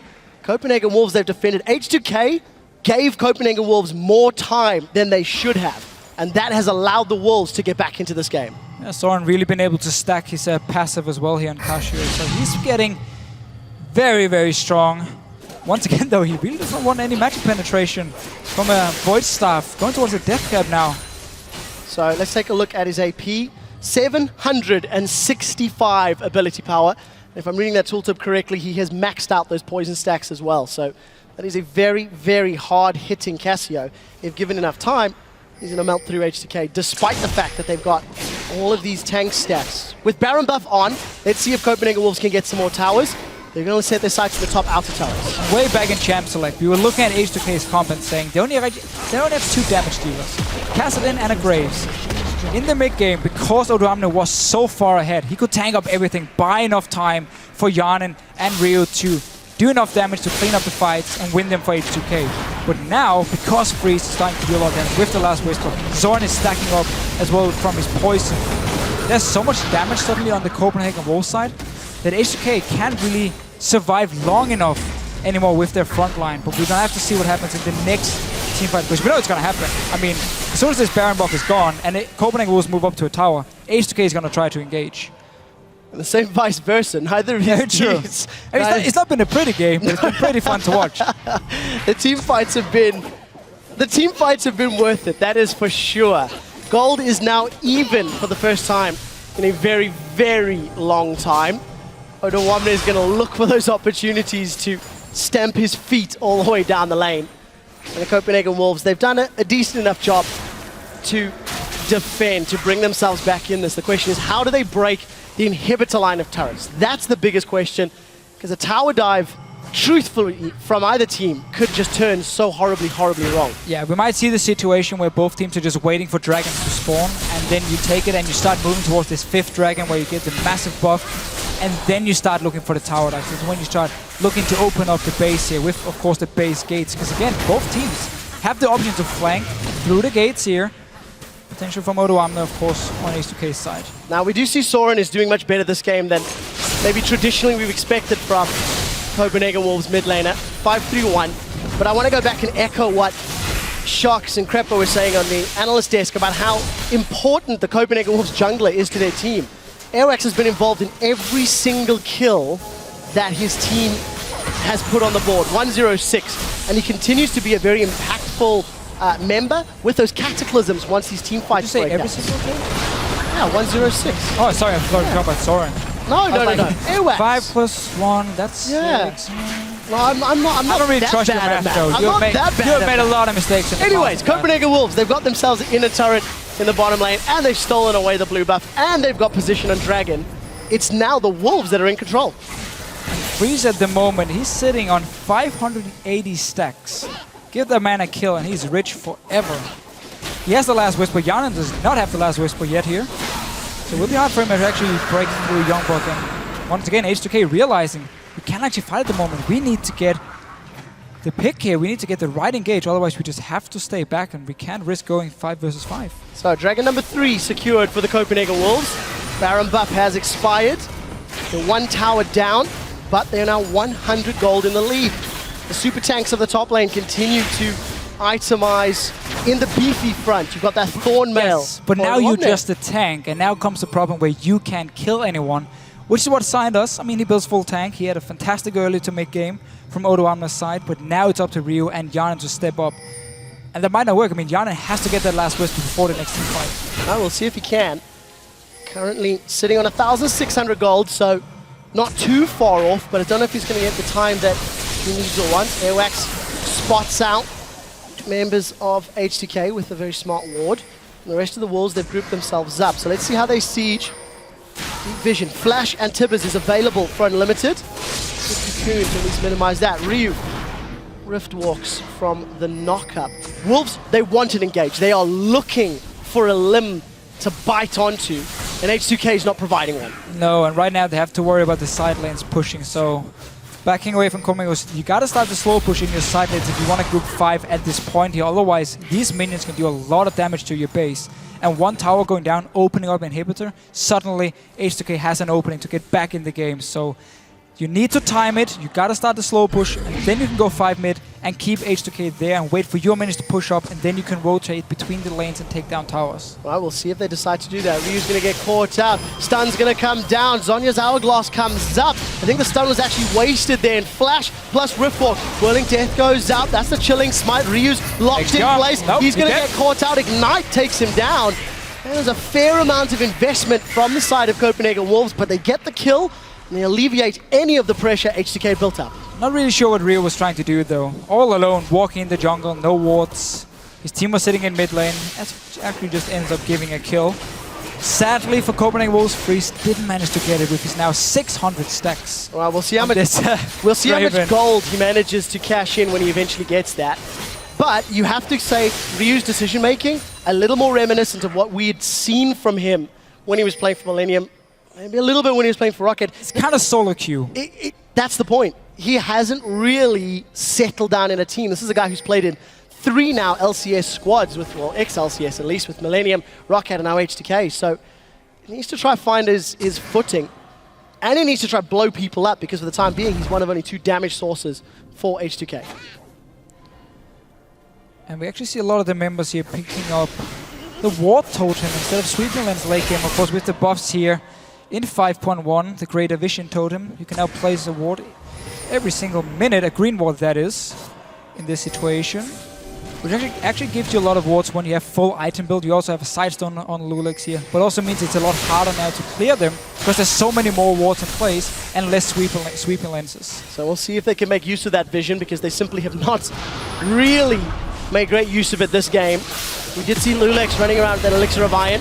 His giant size up. Here comes the onslaught. That's a decent stun. They've caught Unlimited. He's the first victim, but what more can they do? Petrifying Gaze locks up members of H2K. Soren is on the retreat. The only victim thus far has been Annie, and the slow connects from Odoamne. But Airwax, they re-engage. Where is Yannick? What can he do? Ryu's in the back line, but he's been forced away. They've killed Odoamne. The damage from Copenhagen Wolves is enough. And the passive from Sion. And there's not enough damage from H2K. They have no damage here. Yes, you kill the support. Then what? You can't do anything. Soren completely untouched in the backline here. Freeze as well, just dealing all the damage straight to Baron. And just to correct myself from before here, the greatest stealth totem, of course, is the one that adds the green ward and has a 1 minute cooldown here. I think in this case, the Vision totem is the 2 minute cooldown where you place the pink ward. Well, Baron number 2 attempted by the Wolves. Do not manage to secure it. And with the kills in the previous fight, again, not going to Freeze. His stacks continue to build. H2K have completely and utterly stalled. Surely they're having some visions of the expansion tournament where they were 0-3'd by the Copenhagen Wolves. Youngbuck has got Meganar, who throws the house, the boulder. Manages to connect, but no further follow-up, and H2K back away. Soren is currently sitting on 1,000 AP. Oh, is that all? Yeah, I mean, it's nothing. Not that much. Oh, I've seen Lulu have the same. So he could do better. Step it up. Don't buy any defensive items here, Soren. Come on, more damage. Well, we'll see what he decides to eventually finish with. Soren, for the time being, part of the reason that the Copenhagen Wolves are keeping themselves in it, and still Airwax maintains his 100% kill participation. Lulex is low, Smite is available, Baron is an objective. Here comes Odoamne. The unstoppable onslaught plus the Elixir of Iron ticking away. Gonna give his teammates a chance to run up from behind. He's got a whole mess of HP. Cataclysm goes down, Airwax wants Ryu. And they're still continuing to look for fights. But really, it's just tentative at the moment. Nothing coming from it, Deficio. No, and Ryu has been sitting on the same items for the last 10-15 minutes at least. got no kills, no farm really on this Kassadin, and obviously no Void Staff for him. He doesn't really have enough damage to do anything in these fights here.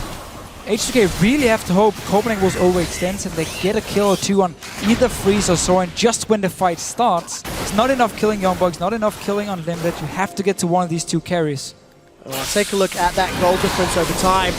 Copenhagen Wolves really felt the pinch up until the 30-odd minutes mark before they pulled it back. That's Dragon number 4. They're 1 away from that very powerful buff. And for anybody who's a fantasy enthusiast, Copenhagen Wolves team members gave a whole lot of points last split as sleeper agents because they so often had very long games. Very long games. CS numbers went up and towers went up all the time. Dragons, everything. Game 1 of the spring split, the Copenhagen Wolves live up to their ethos of 2014 and they drag this to the super late game. The question is, how do they break inhibitor turrets? Because again, they have now stalled, where H2K stalled. You wait 6 minutes for the next dragon to spawn, you pick it up, you have 5 dragons, then you take a Baron buff, then you are completely overpowered, and you just walk down the enemy base and smack them in the head. And Soren picked up a Void Staff, decided to sell his magic resist. Thank you, Soren. Simple. That's simple. Deficio says it. He's laid it out. Let's have a look. 1,141 ability power for Cassio. Over 710 stacks on Freeze's passive. The League of Draven wants the gold, and we'll see if he can cash it in. Baron's been started. H2K will not let this one go uncontested. This thing around. They can't really engage. I mean, as long as you can see Odoamne come in, it's easy for Soren and Freeze to position themselves so he can never get to them, making it very hard for H2K to actually start a fight here. Looks like Draven actually picked that blue buff up, unless my eyes are deceiving me. Massive minion waves. Massive minion waves to deal with in the top and bottom if you're an H2K member. That's a flash, that's a Tibbers. Here's the fight. H2K locked up. Baron is still bashing away the background. But with Freeze down, can Copenhagen Wolves finish with Soren alone? Cataclysm comes back. Jan is being focused out. 80 carries are dead on both sides, but so is the jungler for H2K. Odoamne is in the background, Unlimited, along with Soren. Airwax doing the best that they can. Airwax trying to get out as Odoamne gets taken down. Sion passive is up. Can he try get more kills? It's a 3 for 4. 4 for 2 in this scenario. But with 80 carries going down, a messy fight, and the stalemate continues. So that was like the perfect fight for H2K. They managed to kill Freeze instantly. It's just not enough. They're so far behind now. Copenhagen Wolves pushing onto this top lane. Well, we'll see if they can get the tower down. They've got a lot of minions behind them. Voidal's got no ability power to speak of and multiple cannon minions to deal with. So that's going to be the tower. Long death time. It has to be the inhibitor as well. And H2K come out 2 members short in the team fight. And I was incorrect. The stalemate did not continue because Copenhagen Wolves have now got absolute map control with minions in the top lane and a way to get behind towers. That can be their way to win this game. Let's see the fight here. Copenhagen Wolves decide to engage. He kills onto Jan, so he stays alive. And now Freeze is actually being caught by Odoamne. Ryu joins in. They get that early kill they needed. But now, who are they going to kill? I mean, Jarnan ends up dying. There's no real damage left. And the rest of Copenhagen Wolves can just start cleaning it up. Odoamne going down here in the very end. And as part of his revenge, he managed to kill the Tibbers. 50 gold. About 50 gold OP at the 50-minute mark in the game. And your full items. And full, yeah, well, 50 gold. Hashtag still counts. So we do see, I really want to see if Freeze can actually cash in on that League of Draven passive because he continues to stack it up. Over, is that 860 now? If I'm looking no reason to fight though for Copenhagen Wolves. Wait for this next dragon to spawn. It's a ticking time bomb. H2K has to go down and try and stop you, or try and trade it for Baron here. Let's see what they do. They actually go straight for Baron at this point. Copenhagen Wolves. The dual lane is down his bottom, down the base. H2K trying to rush it, but they've actually peeled away. They've not committed fully for the objective. Sion does have his ultimate available. Odoamne decides not to pull the trigger, and they've backed away. H2K knowing we have to try something. I mean, we can't just sit and wait. We know we're not going to get that dragon, so we keep trying to get the Baron. Oh. It's our only way of coming back. Unlimited, left behind a little bit. This is going to be very awkward. There's no flash for Unlimited. Go for the base. Let's see who's going to get in there. Are they going to try rush it down? Odoamne has got some good distance closing. Oh, they jump back in. That is a massive gnar! Copenhagen Wolves lock H2K up. They're going to try clean house. Youngbuck re-engages into the fight. 2 members of H2K are down. Then they blow up Voidal on the sidelines. Kiana's going to be the 4th victim as the fight, and Ryu's even stunned up by Unlimited. There is nothing that H2K can do here. Freeze still looking for his second kill of the game. Will he get it? The answer is no. Over. Copenhagen Wolves have done it in 50 minutes. They have taken H2K out, and that was a hard-fought victory. But man, this was H2K's game to lose after that great start. Cyan was so far ahead. They won the team fights, and then they stopped playing for some reason. Just kind of ran around one by one, got caught out. Copenhagen Wolves got a few dragons, got a few picks. Suddenly they could pick up some towers. Bought more time for Soren and Freeze to scale into late game. Got the last Whisper completed for Freeze, and suddenly you had such an insane amount of damage on the side of Copenhagen Wolves. And at 5 items or 6 items Cyan, that's not going to buy you enough time when you only have Kazan and Graves in this situation late game to deal the damage. Well, stepping back, Copenhagen Wolves have bested H2K in the past. H2K lost Febiven in the offseason, and they needed to prove to the world that they could take out the LCS squads, and it has not come to pass. I think we need to start a new hashtag. Hashtag feed Freeze. He ended 1-1-11. Yeah. With a billion stacks on Draven. Just pointless to stack it on Draven if you can't even get a kill. We'll never know. What is he doing? You know what? If he was really worthy of LCS, he would have got the kill. I agree. That's what I'm saying. I agree. That's what I'm saying. We'll have to hear from him at some point. Had I been his support like in the old days, he got 0 kills and we lost the game 20 minutes ago. And you have to call it out. From both squads, that was a fairly sloppy game. Oh, very sloppy. In terms of how they played the map. So none of the teams could really just group up and start sieging down a tower.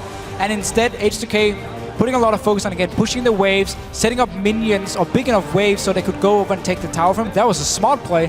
And Copenhagen Wolves didn't really do anything in return, just had to try and constantly defend. But then H2K decided, you know what, this is working. Let's stop. And let's walk around for a few minutes, being caught out and Get caught in the jungle.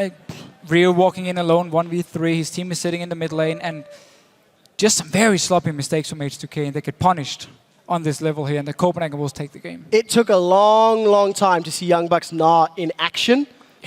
But once it began happening in combination with the Cataclysm, we saw some great Gnars locking up 2, 3, 4 members of H2K. And the moment that CC went down, there was just all the time in the world for Freeze, for Soren to put the damage down. Those team fights were sloppy. It was 12 kills to 18 kills at the end.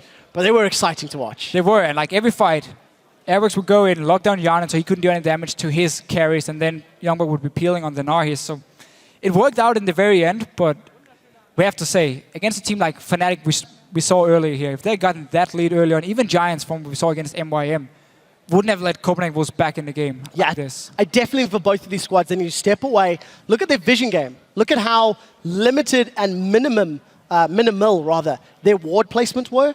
And H2K had sort of a good idea with the minion waves, but they just didn't press it hard enough. They just didn't they didn't keep the advantage rolling. No, and that's what happened. Yeah. If you don't have the wards placed down to see when Copenhagen was trying all or nothing play to kind of catch you out and get back in the game, you get punished for it, and it's what happened here. It looked fine for them in the start. We saw a lot of focus on Odoam there. Crepo talked about him being the carry now, together with Lulex on the team as February is gone. And it was clearly the tactic. Get him going early on this Sion. Problem was rest of the team just couldn't follow in time, became some sloppy plays. Copenhagen Wolves outscaled them. Yeah, we're starting to get a feel for where the teams lie in terms of the big picture. 10 squads in the LCS stage now. We have 2 more games today before we start figuring out who you think might be in the top half of the bracket, who you think might be in the bottom half of the groups. Tweet at us, at LOL Esports. Tell us who you think it's going to end up being. I think Copenhagen Wolves are the greatest team in the world. You would. I mean, you would. Of course. You know, that's also why they're right up here.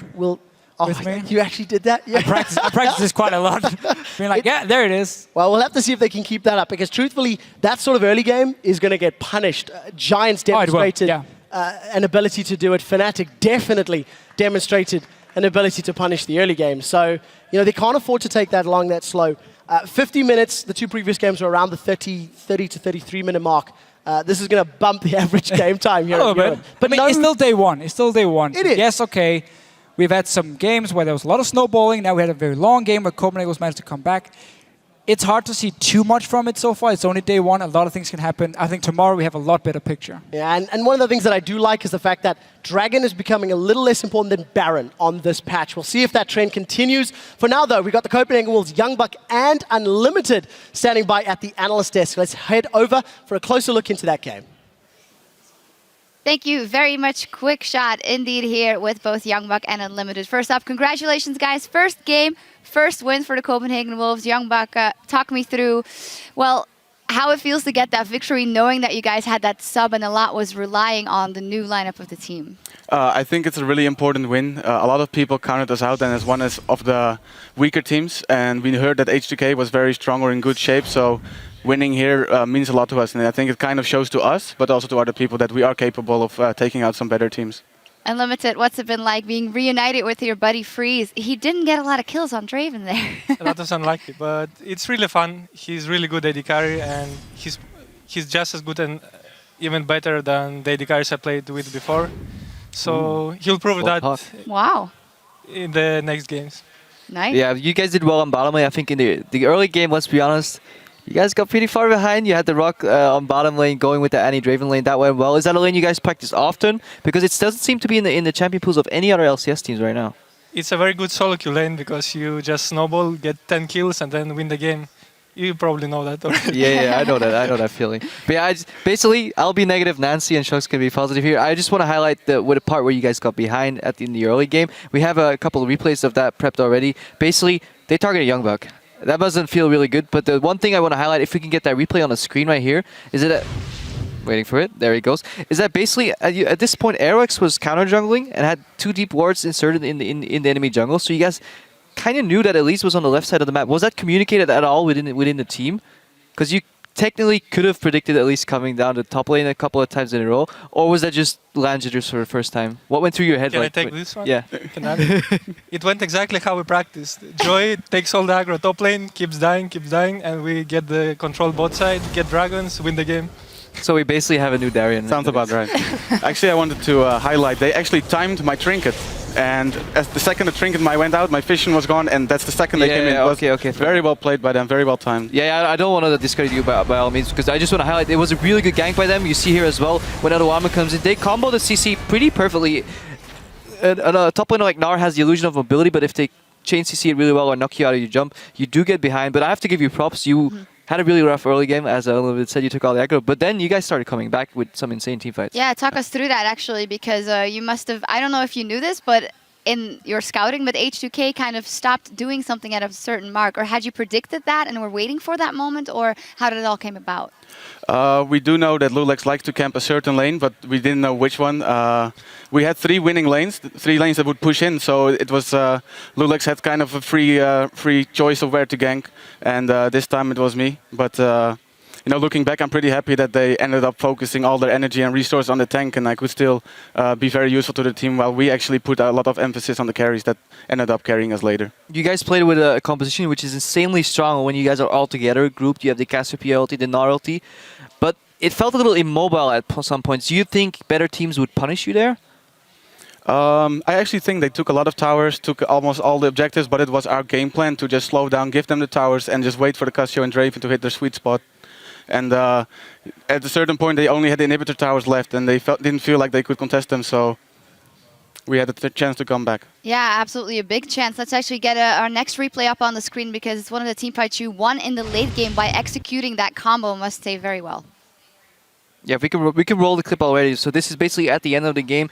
You guys are like dancing around each other, and just talk me through, Youngbuck. What happens here?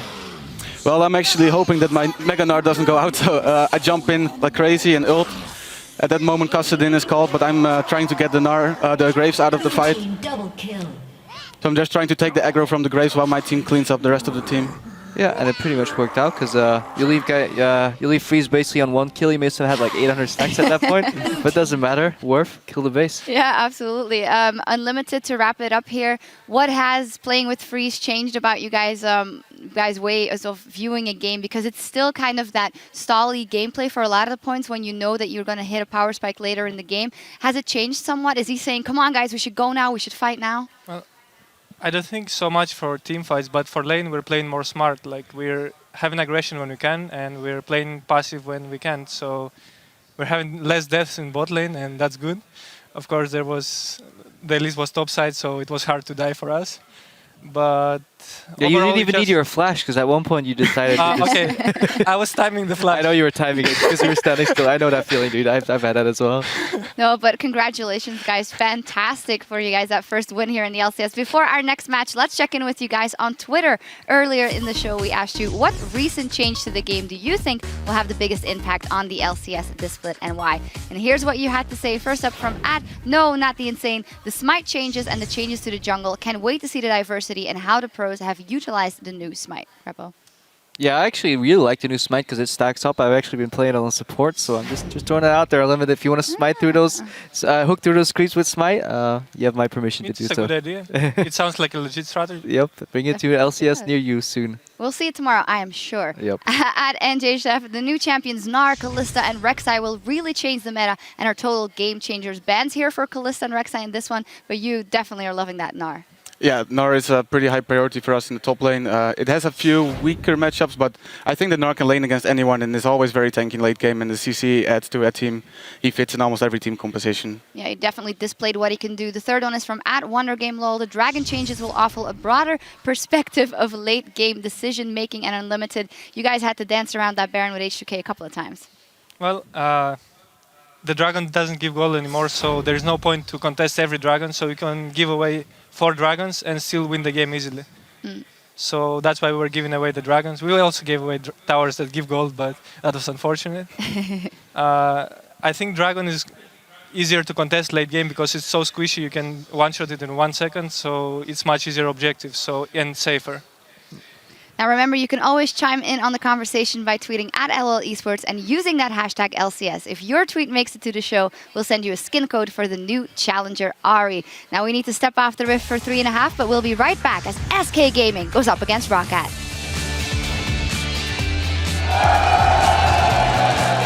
Can they flag and drag land? The flag, the drag, Lulex gets dunked. First fight, and that's Ryu. Caught up as well. Soren, H2K on the tower. There's the engage. Tibbers comes down. Copenhagen Wolves stun up H2K. Oh, let's look at Odoamne. He's running in. He gets a double. That's a double stun. Youngbuck is about to become Mega Gnar, but he's exhausted. That is a massive stun. H2K locked up. Baron is still bashing away in the background. But with Freeze down, can Copenhagen Wolves finish with Soren alone? Cataclysm comes back. Jan is being focused out. AD carries are dead on both sides, but so is the jungler for H2K.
So at the start, we were kind of the underdogs coming from relegations. I think we kind of proved ourselves throughout the first split. But in the summer split, we took a slide. I think we went on a 5 or 6 game loss streak. We managed to go to Worlds anyway, and that was a disaster. 23 and a half minutes, and the surrender for Game 2 at World's Group Stages comes in from SK. It was overall a disappointment for us, but in the end, it was also something we had to go through in order to develop, and that's what we're trying to get from it. Just take something from it instead of getting blasted and mind blown by it.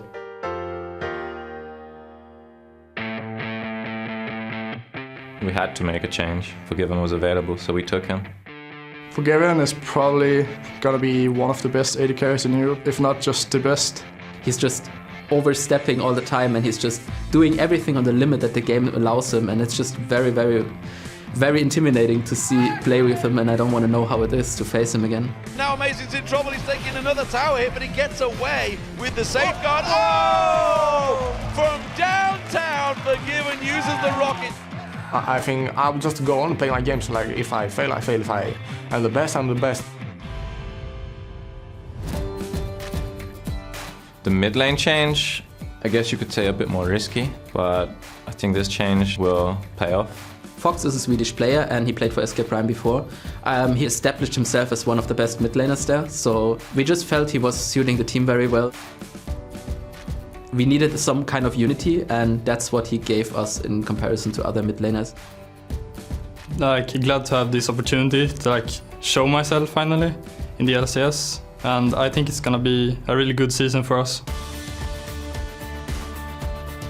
We're going straight for the first places. That's what we aim for. I think top 3 is anything below that, we would be disappointed in us. Well, aiming for top 3. Anything else is going to be a disappointment. Big Strong words from Enrated. I mean, we have to agree. If you look at the lineup from SK Gaming, the performance last year, they just became better and better, and now should have gotten 2 upgrades on the lineup as well. Yeah, 2nd in the spring split, playoffs, 3rd in the summer split. Guys, it is time for a bout between 2 returning LCS teams. It is SK Gaming and Roccat. This is the grudge match for Roccat because it was SK that secured the spot to Worlds last year by beating them in that 3rd, 4th place decider. The roster has changed, as you mentioned. That was really one-sided. It was. Very one-sided games. Definitely in favor of SK Gaming. And it was Freddy who was leading the charge last year. He was playing Nidalee extensively at the time. It is, of course, Sven Skjæren returning in the jungle. Fox replaces Jezz in the mid lane. Forgiven, Grease replaces Candy Panda. And, of course, Enrated on the support role. Yeah, and on the red side, we have Roccat now with a few changes as well. Overpower, he's gone to the top lane. Jankos is still in the mid lane, and Nukedog, of course, joining in from NIP beforehand. Woolite as the AD carry, and Vander goes on as a support. All right, well, based on both of the players in these squads, I think expectations are high for both SK and Roccat. You have to feel there'll be contenders at the top of the table. Talking about SK to begin with, Fox plus Forgiven is adding some more carry power that SK was lacking a little bit. And I think it might be what they need to really solidify their position or solidify their claim to the top of the table. Fox in particular, definitely a very strong mid laner from the challenger scene in SK Prime. He was a strong mid laner, but we never really saw him impress against the likes of a Febiven or the likes of a Nukedog in the challenger scene. It was more against certain other challenger mid lanes where he actually was very good at snowballing his lead, but coming into the LCS, I'm not really sure what to expect from him, because I don't feel like I've seen enough to say, okay, this guy is going to be solid. Febiven, we knew this guy will deliver from the start as long as he's not too nervous. Can't really say the same here. SK Gaming will probably rely on Forgiven and Freddy in the start instead of looking towards this bottom lane, because we know Forgiven can carry games. He's been in the LCS before. When he played for Copenhagen Wolves, it was all about him. Give him all the farm, give him all the kills, and he will just 1v5 the enemy team in the late game. So I'm expecting to see more focus on him than the mid lane itself. Yeah, and that's the catch, isn't it? In the late game. For somebody like Forgiven, he was never really one that would stamp authority at winning games early to mid. He wanted 5, 6 items, and he wanted to push down. Laning phase for Forgiven. He's the most annoying AD carry to play against ever, because he just perma-pushes the wave 24/7. He will never stop. And then his jungler sitting ready. If you come in for the gank, counter gank from Sven Skjæren, few kills for SK Gaming, and it's just looking great. So laning-wise, he's a very strong player. Mid-game, we're going to see what he can do. He's a very aggressive player, of course, but normally he shined in the late game. Well, Reckless has already touted him as one of the most difficult players to play against. We heard in that video a moment ago, N-Rated saying he always oversteps. All right, let's look at Rocket Every for time. a brief moment. They have, of course, removed Zazis from the top lane. They've taken Overpow from the mid lane. They've pushed him up top. They pulled in Nukeduck to replace him, and they've also removed Celiva, replacing him with Woolite, who was the Summer Split Rookie of the Split. I actually think this is a great set of changes to Rocket. Overpower's solid, stable performances. You've got Nukeduck, who can play a wide array of champions. He can carry as well, something Overpower struggled with a little bit. Yeah. And Woolite is a definite upgrade to Celiva. I think everyone agrees that Rocket is looking a lot stronger, and I was reading about people's opinions going into LCS. Everyone said that Rocket has been winning the off-season just by making these changes here. Overpowered IEM Cologne actually looked pretty solid in the top lane. He's also one of the shot callers. And at the same time, he plays these somewhat oddball picks. Like, he pulled out a Gangplank, ended up not working for him. But he can surprise people in this top lane here, kind of get them out of their comfort zone. And of course, Nukeduck in the mid lane. This guy, I'm very happy to have him back in the LCS because he makes plays. And a bit like Forgiven, he demands all the attention from his team. He's also one of the main shot callers, so him and Overpower together. And the synergy between him and Jankos, if that ends up working, you have an insanely strong skirmish for Rocket in this mid lane, and that can just carry games. Well, we'll have to see if they can actually make that work. Jankos, of course, one of the best junglers in Europe, especially last year in the Summer Split. He really, really stepped up. And it's interesting to see that Nukeduck is going to be playing with Overpower, considering Nukeduck lost to Overpower in the summer of 2013. It's a very long time ago. Let's give Woolite another brief mention. He's stepped in. He's joined the 3 other Polish players on the team. So it's 4 Poles who are going to be representing Rocket. He seems to be quite comfortable and quite happy, at least from talking and from all the interviews that he's been doing. So we'll need to see how well he performs in the spring splits. Very happy, of course, with the changes. He's playing with Vander, one of the best supports we have in Europe as well. So he could be a very strong bottom lane. But at IEM Cologne, where we saw Rocket play, I actually wasn't too impressed by Woolite. He played way too aggressive, ended up just jumping into teamfights, dying every single time. He needs to sit back a little bit. He needs to calm down, play it a little bit more relaxed, wait for your mid laner to get going, wait for your jungler to make some plays, and just rely on you being this late game AD carry, at least the mid game, and not necessarily being the single carry who has to go all in. Because again, he used to play on Copenhagen Wolves, where we talk about always the AD carry was the carry. No longer here. He has so many options, so many players from Rocket can take the game and just run with it. Well, we'll have to see how they decide to play it out. The teams are still busy getting set up on stage. It's going to be a close match. There's a lot of expectation on SK and Rocket. You guys at home have been voting on lolesports.com. The vote is dead even at 50% per side. Don't forget, we will be doing that hashtag vote once picks and bans are locked in, but we need to get there first. And I think you have to once again reiterate that there is a grudge match on the line here. Rocket's chances at going to Worlds were stolen away by SK Gaming dramatically.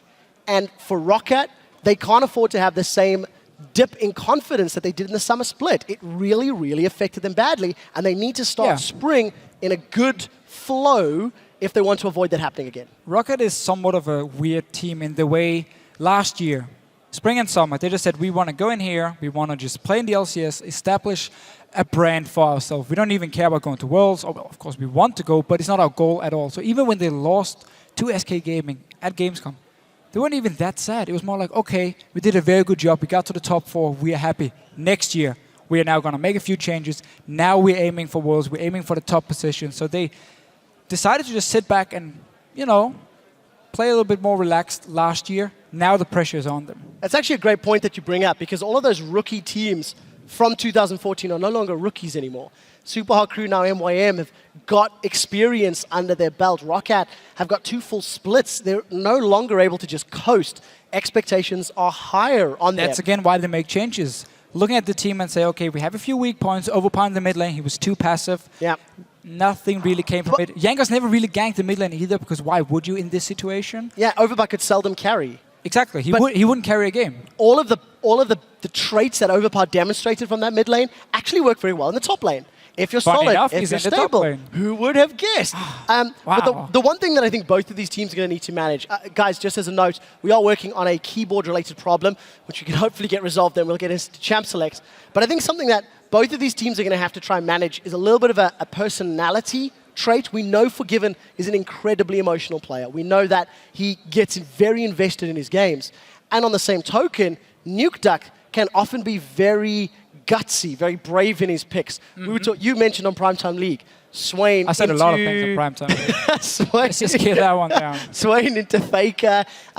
He picked the Riven into Overpowers Kale, which he ended up losing. So this is a guy. It's confidence. Yeah, confidence, but too much confidence. Maybe a little bit sometimes. He really believes in his own ability to carry games, and that if he has a secret counter pick, he will pick it, and he doesn't care who's. It doesn't matter who's against. Is it Faker? Is it Overpowered? Doesn't matter. He will pick it and just see if it works for him. So that is NukeDuck as a player. He does say now he's no longer just relying on these counter picks or assassins. Like when we saw him in the Summer Split 2013, it was Twisted Fate, Ahri, Fizz, Zed, all these assassin picks here. Now he's basically saying I can adapt to what my team wants me to play and wants me to pick, and that might mean we're going to see some different picks from NukeDuck. Well, we'll see if it works out. Talking about ducks, over there on the back right shoulder of Woolite is Ducky. This is, of course, the coach for Team Rocket. A moment or two ago, we did see Inner Flame, who is the coach of SK Gaming. It's been interesting to see the coaches interacting both over in Korea and LCK, where they're in the booths with the players and, of course, on stage behind our players here in the EU LCS. The first two games took a very long time to go through those picks and bans. These guys can, of course, get involved in the decision-making, can, of course, advise and make suggestions for what they think should happen. Yes. And it adds complexity to the game. What we have seen before, and as a former player myself, was remember going into a pick and ban phase, you have a plan. You say, okay, we're going to ban these champions here. We want to try and go for, let's say, a siege comp. And you tunnel so hard on it, you don't really notice what's happening, and you end up actually picking somewhat of a poor composition for yourself. That's where the coaches can go in and make sure everyone rethinks the choice. And that's why it takes such a long time for bans and picks at the moment, because you want to make sure we're doing the right thing. We don't want to tunnel on just one composition. We've seen this so many times before, and where the player after the game as well say, yeah, terrible pick and ban phase from us, lost us the game. No excuse anymore. No, it can't be an excuse anymore, especially now, part of the goal of the 2015 season changes is to increase the amount of strategic diversity, which is what the live design guys are talking about. And I think we've seen a fairly varied set of team comps throughout the course of the day, different play styles as well, almost disregarding dragons. This previous game, there's a lot of emphasis on dragons. So we'll need to see what SK and Rocket decide to do. SK traditionally have been a team that were weak in the laning phase and brought themselves back into the game through intelligent map play in the mid game. If you think back to Spring Split in particular last year, that was really how they made their claim to fame, how they managed to actually win the regular split before going into playoffs. And that's why the current lineup looks so scary on paper, because they should have a better mid laner now. They should have a better AD carry as well in terms of the laning phase going in here, which means if they have the same map play, but can now get a lead early on in the laning phase because they have better players, that is such a hard thing to deal with, because what are you going to do? You can't beat them in the laning phase. You can't beat them in terms of like the rotation of the map play. How are you going to beat SK Gaming if it works for them? We still have to see what's going to happen when they actually play the game, because we look at Rocket as well, and we say they have just star players as well all across the lineup now. And if they can make it work in the laning phase and avoid doing what they did at IM Cologne, where it was just second and third game against CLG turned into solo queue games, to be honest, where they're just kind of running in one by one and dying. If they can avoid doing it, keep it calm, they also have a lineup which we should expect to be top 3. And if Jankos continues to deliver, as you mentioned, if he's got that synergy of NukeDuck, if he's got the ability to get Forgiven fed, that could be the way he gets up there. Jankos, more first blood secured than I've ever seen in a short space of time. And this is just a guy who continually finds a way to make an impact, finds a way to read the early game, and is still one of the biggest proponents for Elise in the jungle. Yeah, still. He sings her praises all the time, and I wouldn't be surprised to see him playing her again. No, it's a comfort pick for him. Yep. Simple as, I mean, he knows everything about it. Again, IM Cologne, he played it 3 times, even though nobody else really picked Elise at that point, at least not as high as a Jarvan or Lee Sin from him. But talking about pick and ban phase, I want to see what SK does with the support pick, because Janna should be the option for Enrated. He doesn't play Thresh, which Vander wants. Do they actually want to ban one of these supports away here and try and push Enrated or Vander on a different one? Or do they just trade supports? We are about to find out the answer to that question, Deficio. Picks and bans has begun for our penultimate game of the day. Irelia taken off the table from Overpower as far as SK is concerned, and Graves removed from Forgiven. So very specific ban here from SK Gaming. Overpower played Irelia at IM Cologne, and him and Jankos together through a lot of early pressure, early ganks, got him going, and he completely snowballed the game as an Irelia can do. That's why SK banned the way. It's not the pick itself they're afraid of, it's more the combination of Jankos helping Overpower, giving him the lead, and him just taking over the game from there. Well, we'll find out how the rest of the bans continue to play out. Zed, the follow-up from SK. Roccat taking their time on their second pick. Forgiven versus Woolite. Both new AD carries on their respective teams for this season. Look at Enrated's face here. He's pretty confused. Well, Renekton being banned. Come on, Freddy made his name on Renekton. That is No, you don't ban Renekton just because you know Freddy can play it. Again, Gnar is open. Do you rather have Freddy on Gnar than Renekton? Well, we don't know. We haven't seen Freddy's Gnar. I will guarantee you he plays. Freddy, of course, one of the other really, really top-tier top laners throughout the summer split. His Nidalee in particular was phenomenal towards the end of the year. For the first time, we see a blue side Rek'Sai ban. And the final ban from Roccat will be Azir. So that's also actually targeting their own champion pool, because Overpower did, of course, run that himself during the offseason. But again, we see some different bans from what we've been used to in the last few weeks, looking at other regions.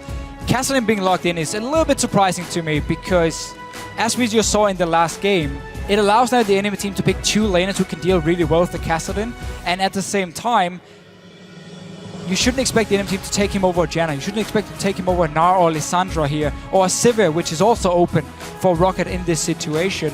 So giving over Janna for the Kassadin first pick, I don't agree from SK Gaming side. I think they could have saved it for later. Well, we're about to find out how the rest of the cookies crumble. As we've said, that flex pick. But this has been an interesting pick and ban already, with Renekton and Azir being taken off by Roccat. It's not something that we traditionally expect, and you were touching on the fact that Thresh, Janna, what support champion is Enrated to get on play. This is a guy who ran support Galio last year. This is a guy that has played those oddball champions. So I wouldn't be too surprised to see him pulling out something shocking in this particular matchup in the first game of the 2015 season. Normally the playstyle for Enrated is very disengaged focused. He doesn't really like to be the main engage. He used to be a big Leona player if you go a few years back, but he's basically been sitting on disengaged supports. Again, Morgana has been a big pick for him. Kayle support, remember, he played it a lot. A lot of focus always on fairly passive play. Have your AD carry make the plays in the laning phase, and then you just protect him in the late game team fights. Well, we'll see if they can actually make that happen. Again, really, really timed, slow-paced picks and bans. That's Inner Flame. Not really talking. Listening to Fox, who you can see is sharing his opinion. 10 seconds down, hovering through the picks. Lee Sin, one of the top-tier junglers, locked in. Last couple of seconds before they decide. It was, all right, let's see what they lock in now for SK. Didn't actually go for it. Svenskon has been playing quite a lot of Car 6. And meanwhile, Kalista being locked in. That probably wasn't how it was supposed to be. We see the coach react instantly, and also SK Gaming pointing out we might have a remake of this. Let's no, hang on. Just wait and see. Let's not make assumptions. Did not look intended. Let's not make assumptions. I think if a player's made a mistake, I don't know if those are grounds for instant regame. Regardless, Kalista locked in for Forgiven. If anybody was going to play a champion that is slightly off the wall, slightly aggressive, that could be one of them. And you know what? SK ran the clock down the whole time. So we'll see how this works out. Yeah, so not knowing what SK actually were going to pick on their side, but Roccat, they're getting so many strong picks here. Lee Sin for Jankos, he's most played champion. We talk about Elise, but it is Lee Sin that is his most played champion. And of course the Janna being logged in. I take it back. We have heard we will be remaking Champion Select. Normally when you pick a champion in LCS, you don't click random and you spam it for a few seconds. I'm disappointed. And you choose a champion. Because he's right. I'm disappointed because he's right. So yes. And we wanted to see Kalista. Unfortunately, they couldn't lock in the correct champion, so we will run through those as quickly as possible. I want to see a Kalista in the hands of Forgiven as well. Somebody who is very aggressive, 5.1's got extra damage, but let's stop theorizing. What I do want to touch on is the fact that Nukeduck, he was hovering the Fizz just before we dropped out. I normally don't like talking about hovers, but if anybody was going to play an Assassin, it would be Nukeduck. It's his bread and butter. But He LeBlanc is prefers open, those. Ari is open, a bit safer choice than a Fizz if he wants to blind pick his mid laner, because Kassadin, of course, is a flex pick and go both top and mid for SK Gaming. So I'm not expecting a Fizz. I think LeBlanc would be a safer choice for him. And also a champion where together with Lee Sin, you have one of the best 2v2 fights in this early to mid game, and you can just completely take over the enemy mid lane and the entrance to the jungle at Raptor Camp, at their Merc Wolves, of course, with that combination. Well, we'll have to find out. We are hearing that picks and bans will occur exactly the same order up until the point that Kalista was locked in. So we'll need to see what that changes to. We did see Graves was taken off the table, so Forgiven's not going to be playing his Graves. We did see him playing a fair amount of Ezreal, of Jinx, of all the sort of meta picks last year. But Jinx was the one that he sort of fell back to. He likes his champions that scale into the late game. Forgiven's never really been a guy in the LCS stage that's pulled out the likes of Vayne, though. So you know, he prefers those sort of longer range, potential spellcast type champions. And again, also the play style from the Copenhagen Wolves was very focused on late game, so you needed that wave clear to come in. So a Jinx with a static shift, or most cases for him a Caitlyn obviously coming in. Strong laning phase, you can bully out the enemy AD carry, and you have that wave clear to kind of get to the late game point. You can fast push down towers. Was his go-to champion. It has been played more and more because Sivir has come back as a champion where Caitlyn has a very strong laning matchup against her. And we start here in 5.1. I think we're going to see a little bit more fast push because you can get that early Baron as well if you get that lead and really start taking down these towers. Well, we'll see if they actually can make that happen. Zed was taken off the table from SK Gaming this time round. So in terms of that split push or fast push or those kinds of strategies, they are minimized. So we're going to rush through these first few picks and find out exactly which champions SK will be playing. To apologize about that delay, but we should be into game fairly shortly. Freddy is going to be locking in that Kassadin. And again, first pick Kassadin. Yeah. EU has always loved Kassadin, as have most of the world, but they haven't seemed to have given him up. The off-season has brought back a flavor of the month.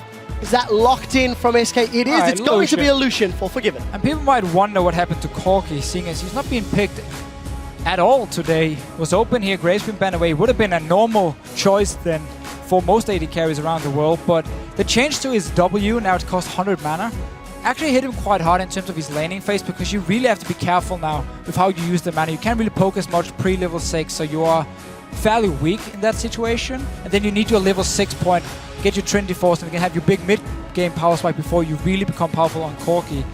And that's one of the reasons the EU AD carries don't really pick him anymore, at least not as high up there as the likes of Lucian or Sivir, which we have seen, which Rocket can pick. If they go Sivir and LeBlanc here, you have such a crazy pick comp, and you have so much engaged potential as well. Well, we'll see what they decide to lock in. Just very quickly, Lucian was Forgiven's most played champion during the spring split. He played 11 games out of the 28, won 5, lost 6. So he's going back to his sort of bread and butter most played. We touched on the Jinx. I was thinking that maybe Forgiven would play it. Last second lock-in will be the Tristana, the little smug grin from the summer split Rookie of the Year. And that's some good late game scaling from Rockets. Yeah, much needed as well. You have Lee Sin, you have LeBlanc here to secure the early to mid game for you, and now you have Tristana going into late game. Also looking at the side of SK Gaming, when there is a Kassadin this early pick, you know, okay, they are also aiming towards this late game and stuff, because you need that Kassadin to scale up. He's not going to be super powerful from the start of the game. So picking Tristana gives them a lot of late game power from Rocket here, and basically requires SK Gaming to rethink here. Do we now want to have more mid-game coming in to kind of follow up with the Lucian and try and stop Rocket from going to late game with Tristana? Well, let's see what SK decide to lock in. They've got some decent engage. They've got power at different stages in the game, and now they've got a very beefy front line with Gnar, and that's most likely a Lulu support. It is going to be a Lulu support, and actually now looking at this LeBlanc pick, we talked about it before, how it was more of a safe option. LeBlanc actually doesn't have a very good matchup into Kassadin. Kassadin does really well. He can easily out-farm her. He can even trade with his Q so easily with the LeBlanc. And that again shows Nukeduck and his confidence, saying, you know what, I can take this matchup. I've seen it before. It went in favor of Kassadin. Nope, I don't care. I'm going to take LeBlanc and show everyone how you play this. And we'll see if Nukeduck can make an impact on those side lanes. If his one-on-one matchup in mid isn't going to go his way, he's going to have the option to roam and move around the map. So SK have rounded out their comp. I feel like they've got a little bit of everything. Engage, disengage, mobility, decent enough scaling. Roccat are running down the clock and deciding how they're going to round their team comp out. Theirs is a little more disjointed. With Lissandra, however, you've still got elements and emphasis of pick as well with both of those AP majors. Yeah, definitely a lot of pick potential for them. And then you have Tristana for late game, and every single carry from your R range if you want to start pushing down these towers with Woolite. But SK Gaming, it's a very skirmish-focused comp from them. You don't really have the greatest siege because you only have Lucian to really deal damage onto the towers. Your Kassadin obviously won't do a lot. You have a lot of catch potential with a Gnar, with a Jarvan, even Kassadin coming in. So it's going to be a lot of focus on picks and skirmishes from SK Gaming. Where Roccat, on the other hand, again, you have this super strong mid lane synergy or setup with a Lee Sin and a LeBlanc to kind of try and shut down Kassadin. That must be the goal from Roccat in the early game. Pressure on Kassadin, make sure he never gets going and take the game from there. And you have Woolite as your backup going into late game on the Tristana. We'll have to see if the fact that they don't have that traditional front line causes them any troubles. So it is something we like to highlight. If you don't have somebody that can stand up to a Gnar or a Jarvan in this case for those Gnar Cataclysm combos, it could end up being quite scary. So picks and bans have been locked in. Going into this game, it was dead even, 50-50, according to the LOLesports.com votes. And I don't really know how to call it. I don't really know if either of these teams have got any sort of advantages, different play styles. You guys at home vote now that you've seen the team comps. Who do you think is going to come out ahead? Tweet us at LOL Esports. Use the hashtag SKWin or use the hashtag ROCWin to see who banned Varus the most and who will come out victorious in this grudge match. SK went to Worlds after beating Roccat the last time they faced off. Roccat wants revenge and wants to kick off 2015 with a bang. It's SK on the blue side, it's Roccat on the red side. Just looking at the start here, I'm a little bit surprised about no flask on Kassadin. It's typically what you see for this 1-5 or 1-6 before you have your ulti. But you see a lot of trading going on between these two mid laners. I want to see how Nukedog plays the matchup, because last few times we have seen it, it's gone heavily in favor of the Kassadin. So we've got two very interesting lanes to watch between the top lane of Freddy versus Overpower, not only because of Overpower's role swap, but also to see how well Freddy is playing, or how good Freddy is performing in the 2015 season. And of course that bottom lane, let's be frank, we're anticipating Forgiven and Woolite to set their sights in the mid to late game. So let's see how those lanes pan out. Yeah, I'm not the biggest fan of Lulu support. I feel like she gets out-traded by the likes of a Janna support with her shield. And you don't really have any sustain, so in terms of like pure damage or sustainability in your lane, you don't really add a lot. It's more like for the team fight itself, for the mid game from Enrated on this Lulu here. Then again, Tristana has received a lot of nerfs to her early game, so she's kind of lost a bit of her power there. Seems like Roccat wants to have a standard lane and SK Gaming does not. Well, we'll see how the lane's set up about 20 seconds before those minions are spawning, or monsters are spawning in the jungles. But the one thing to note, I do feel that Krepo will have an opinion to share on this support Lulu. You know, we were discussing it off air fairly recently, and it wasn't very positive. Shares the opinion, Deficio, that it's not the best pick at the moment. So, Enrated, we'll see if he can make it work. SK have sent their duo top, and we'll see how quickly Freddy makes it to the bottom lane. So the way it can work as a 2v1 pick, as a lane swap pick, is Lulu has the ability to really fast push down waves, get to the tower, get a lot of damage on the towers as well. So we might see Forgiven and Enrated try and just fast push the top lane here, get an early tower, then swap back down to this bottom lane with a gold advantage, while Freddy on Gnar, one of the better 1v2 top laners because he can farm from range, he's fairly safe, even has the early level 2 from doing a jungle camp.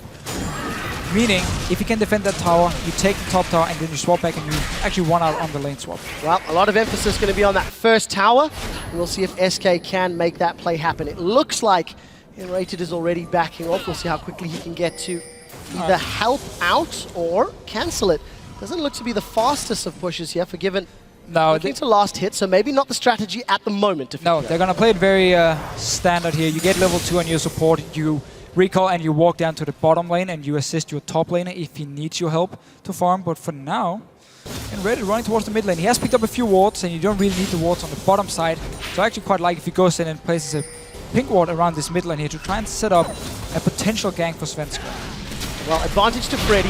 He already did that jungle camp to get the early level 2. He's been in lane, soaking up some XP and trying to farm with that boomerang as best as he can. Overpower's only just made it to the top lane. Yeah, but because in the top lane, SK Gaming was so late, so they did manage to get a freeze because they actually had to choose which lane to go to. I think they spotted Rocket moving to the bottom lane and then decided to go top. So no freeze, and seeing as Enrated decided to recall early on, they haven't denied anything from Overpower. The entire wave coming into him, he can just pick up all the farm now. Very safe, so not the best lane swap early. And I guess we can go back to the first thing I said. SK trying now to fast push instead and Enrated not going down to the bottom lane. So finally getting around to the mind tactic. games. Took a little longer than maybe they could have done if they had committed to that strategy earlier.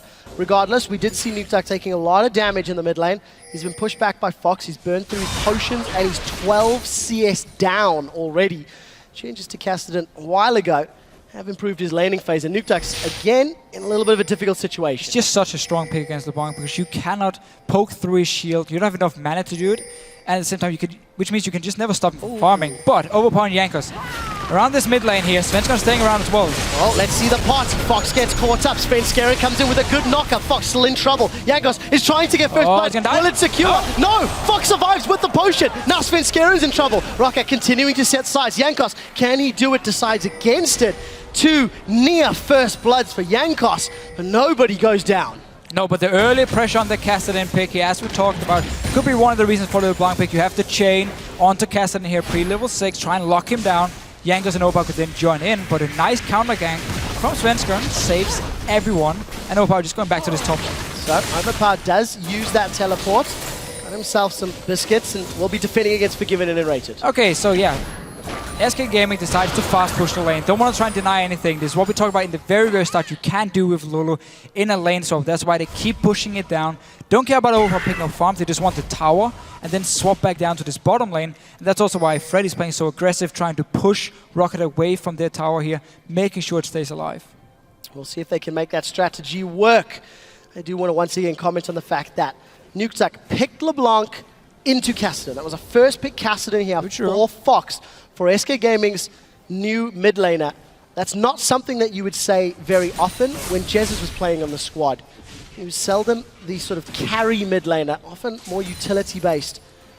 Only really Ari being a sort of carry based champion. But we'll see how they handle themselves with this new player. SK Gaming still continuing to hold small advantage. They've sort of dictated the tempo. They've got some good damage onto Rocket's top Once tower. again, around the mid lane. Jankos, again, repeated ganks for Nukeduck. Not something we saw all too often last year. Overpower again. He's moving himself down to this mid lane. They really want to try punish Fox. They know he's got no flash available. Overpower is basically just waiting for the minions to hit his tower up on the top side. That's why he keeps trying to go for this gank. But now he's going to lose out on so many CS. He should have just stuck to the top side, realize that your early gank on the mid lane didn't pay off, adapt to it, and at least pick up as much farm as you can on your Lissandra. Yeah, definitely not the case. Not working out for them for the time being. Rocket showing where they want their investments to lie. None of them are paying dividends or returning a profit. So Fox continues to hold a CS advantage against Nukeduck in the mid lane. This Cassidy starting off decently well and without that crystalline flask that we were anticipating. Yeah, didn't even have to use all his potions actually before the gank happened early on here. And Rated once again, he goes back, buys a few wards, places them around the mid lane to make sure they can see everything that's happening. And if Rocket once again want to try and gank this middle lane, and then he can just go back up to the top lane where Forgiven is already building up the wave for him to join in on. Well, Vander has continued to try poke Freddy out. Every time we catch a glimpse of this lane, Vander is just way in front of the minion line, doing the best he can to deny Freddy, but level 6 has been gained, so Gnar will be available for transformation. He's only a few CS behind that of Overpower. Overpower getting close to getting his Glacial Tomb available.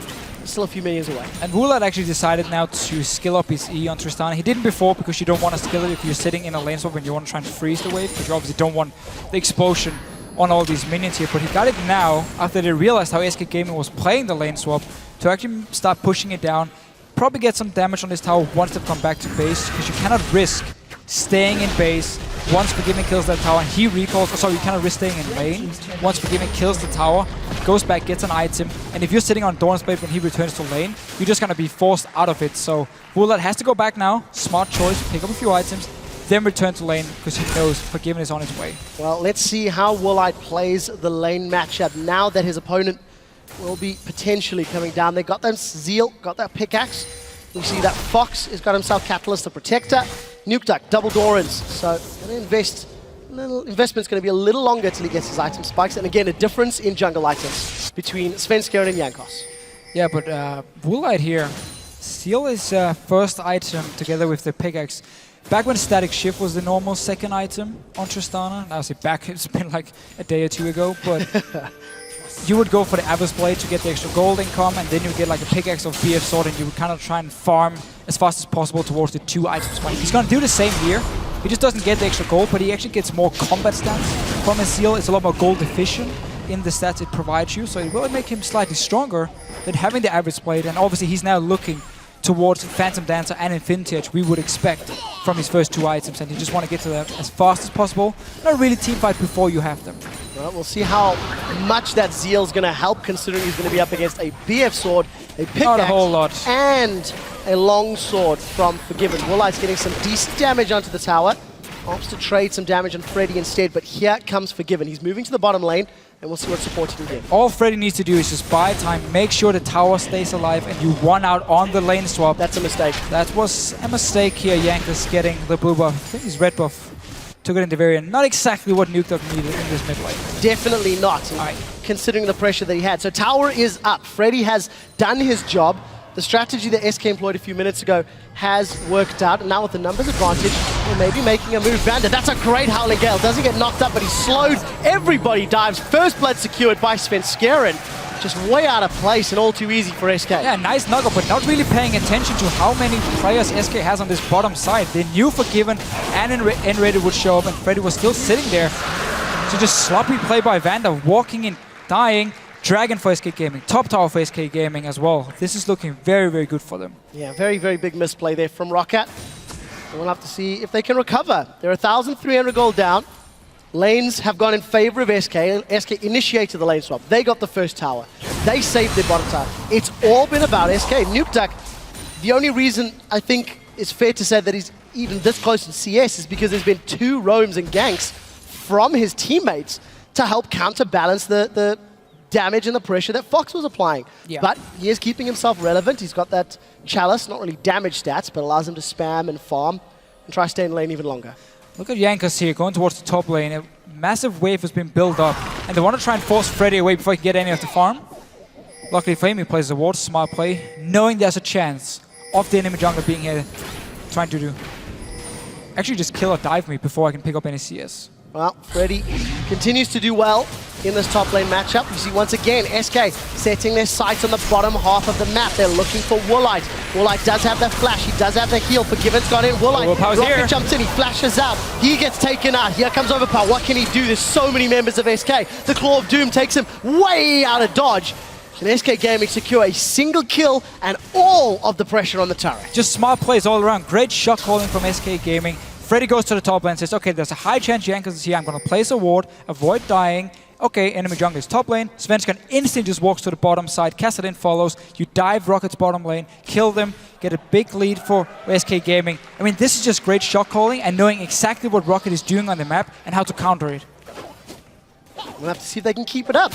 Every single time Rocket have made a move, SK have been able to counter and to accelerate their lead. It's now 2,000 gold. Fox goes back to the mid lane, and he's even going to be farming up this massive wave as well. And that is an important thing about this roster change from SK, because they didn't actually lose anything in terms of shot calling or like the knowledge about the game, because they kept all the important members, Freddy and Rated, who are doing pick and ban phase, who are doing a lot of the calls in the game. They kept both of those members here and just build around that instead of replacing some of them and saying, you know, we want maybe a more flashy support instead of Enrated.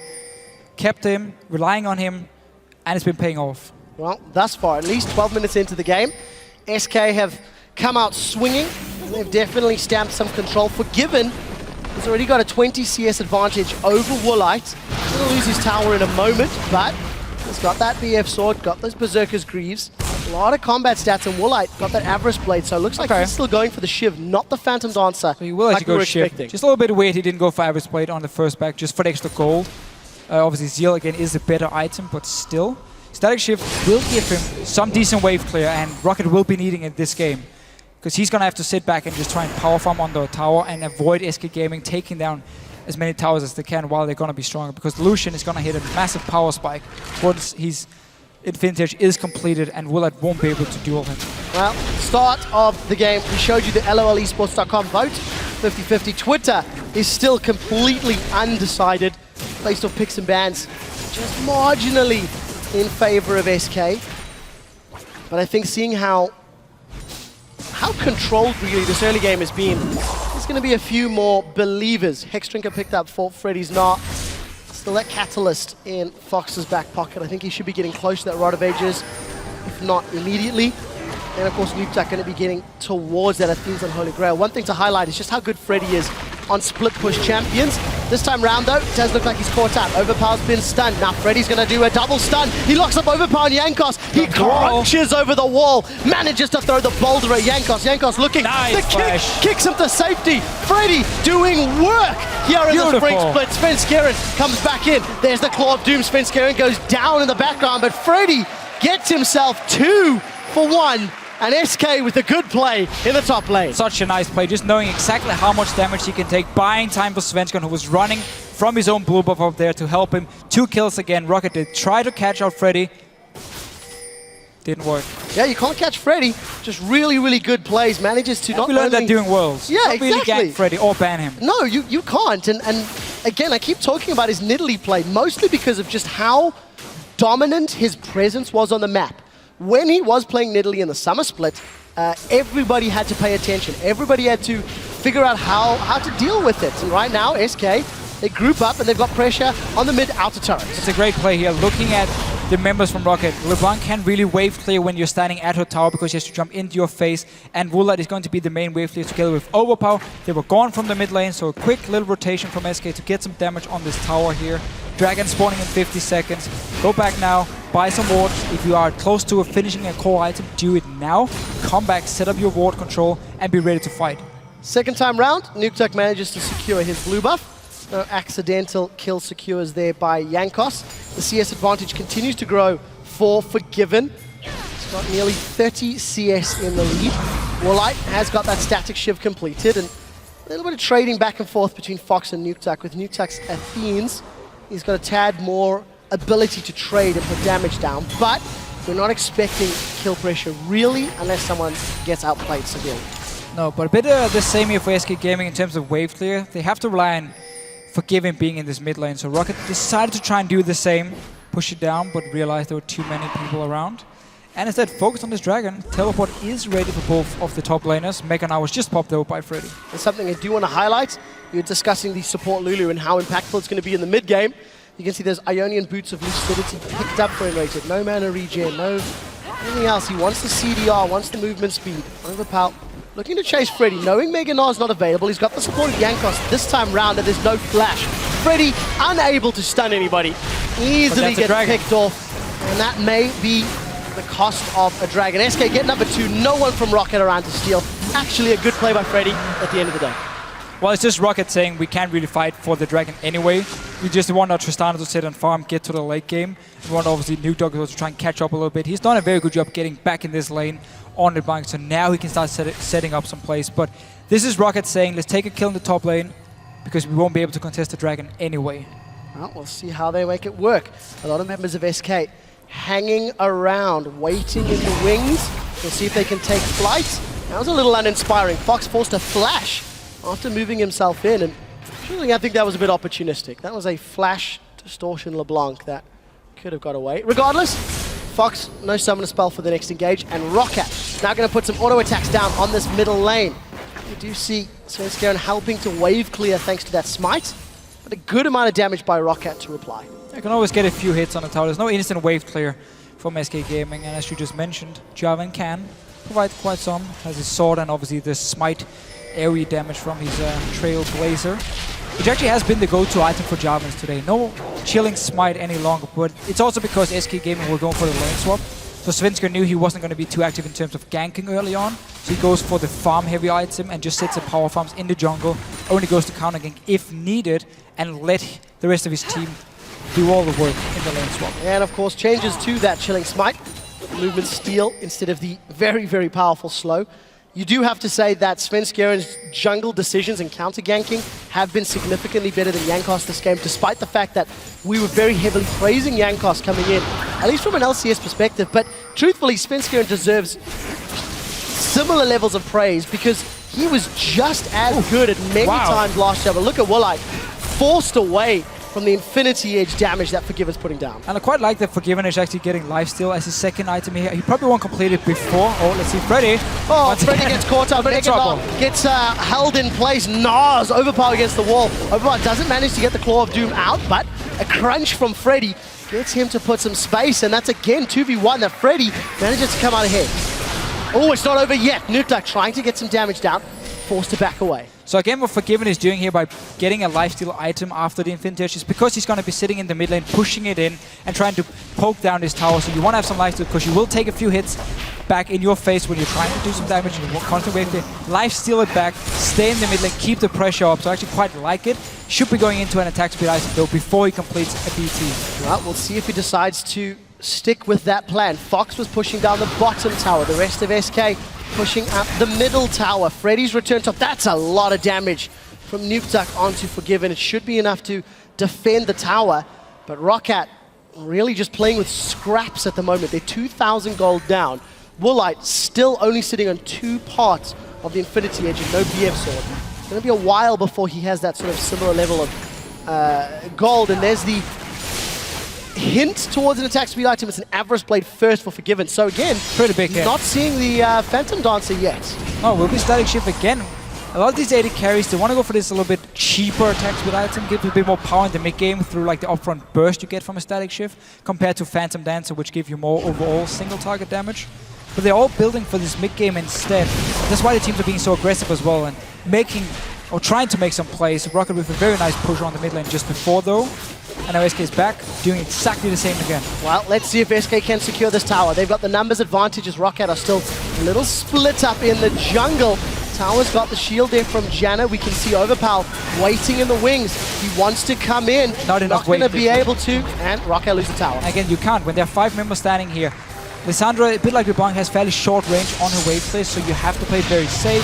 Woolite as well staying back. He's down to 50% HP, meaning a tower for SK Gaming. And they've been working on it for like 2 or 3 minutes by constantly moving and get a few hits back away. And now they saw the opening, picked up the tower. All outer turrets are gone now from Rocket. Luckily for Roccat, they did get a lot of damage onto SK's mid outer turret, so just a gentle breath of air should knock that one over.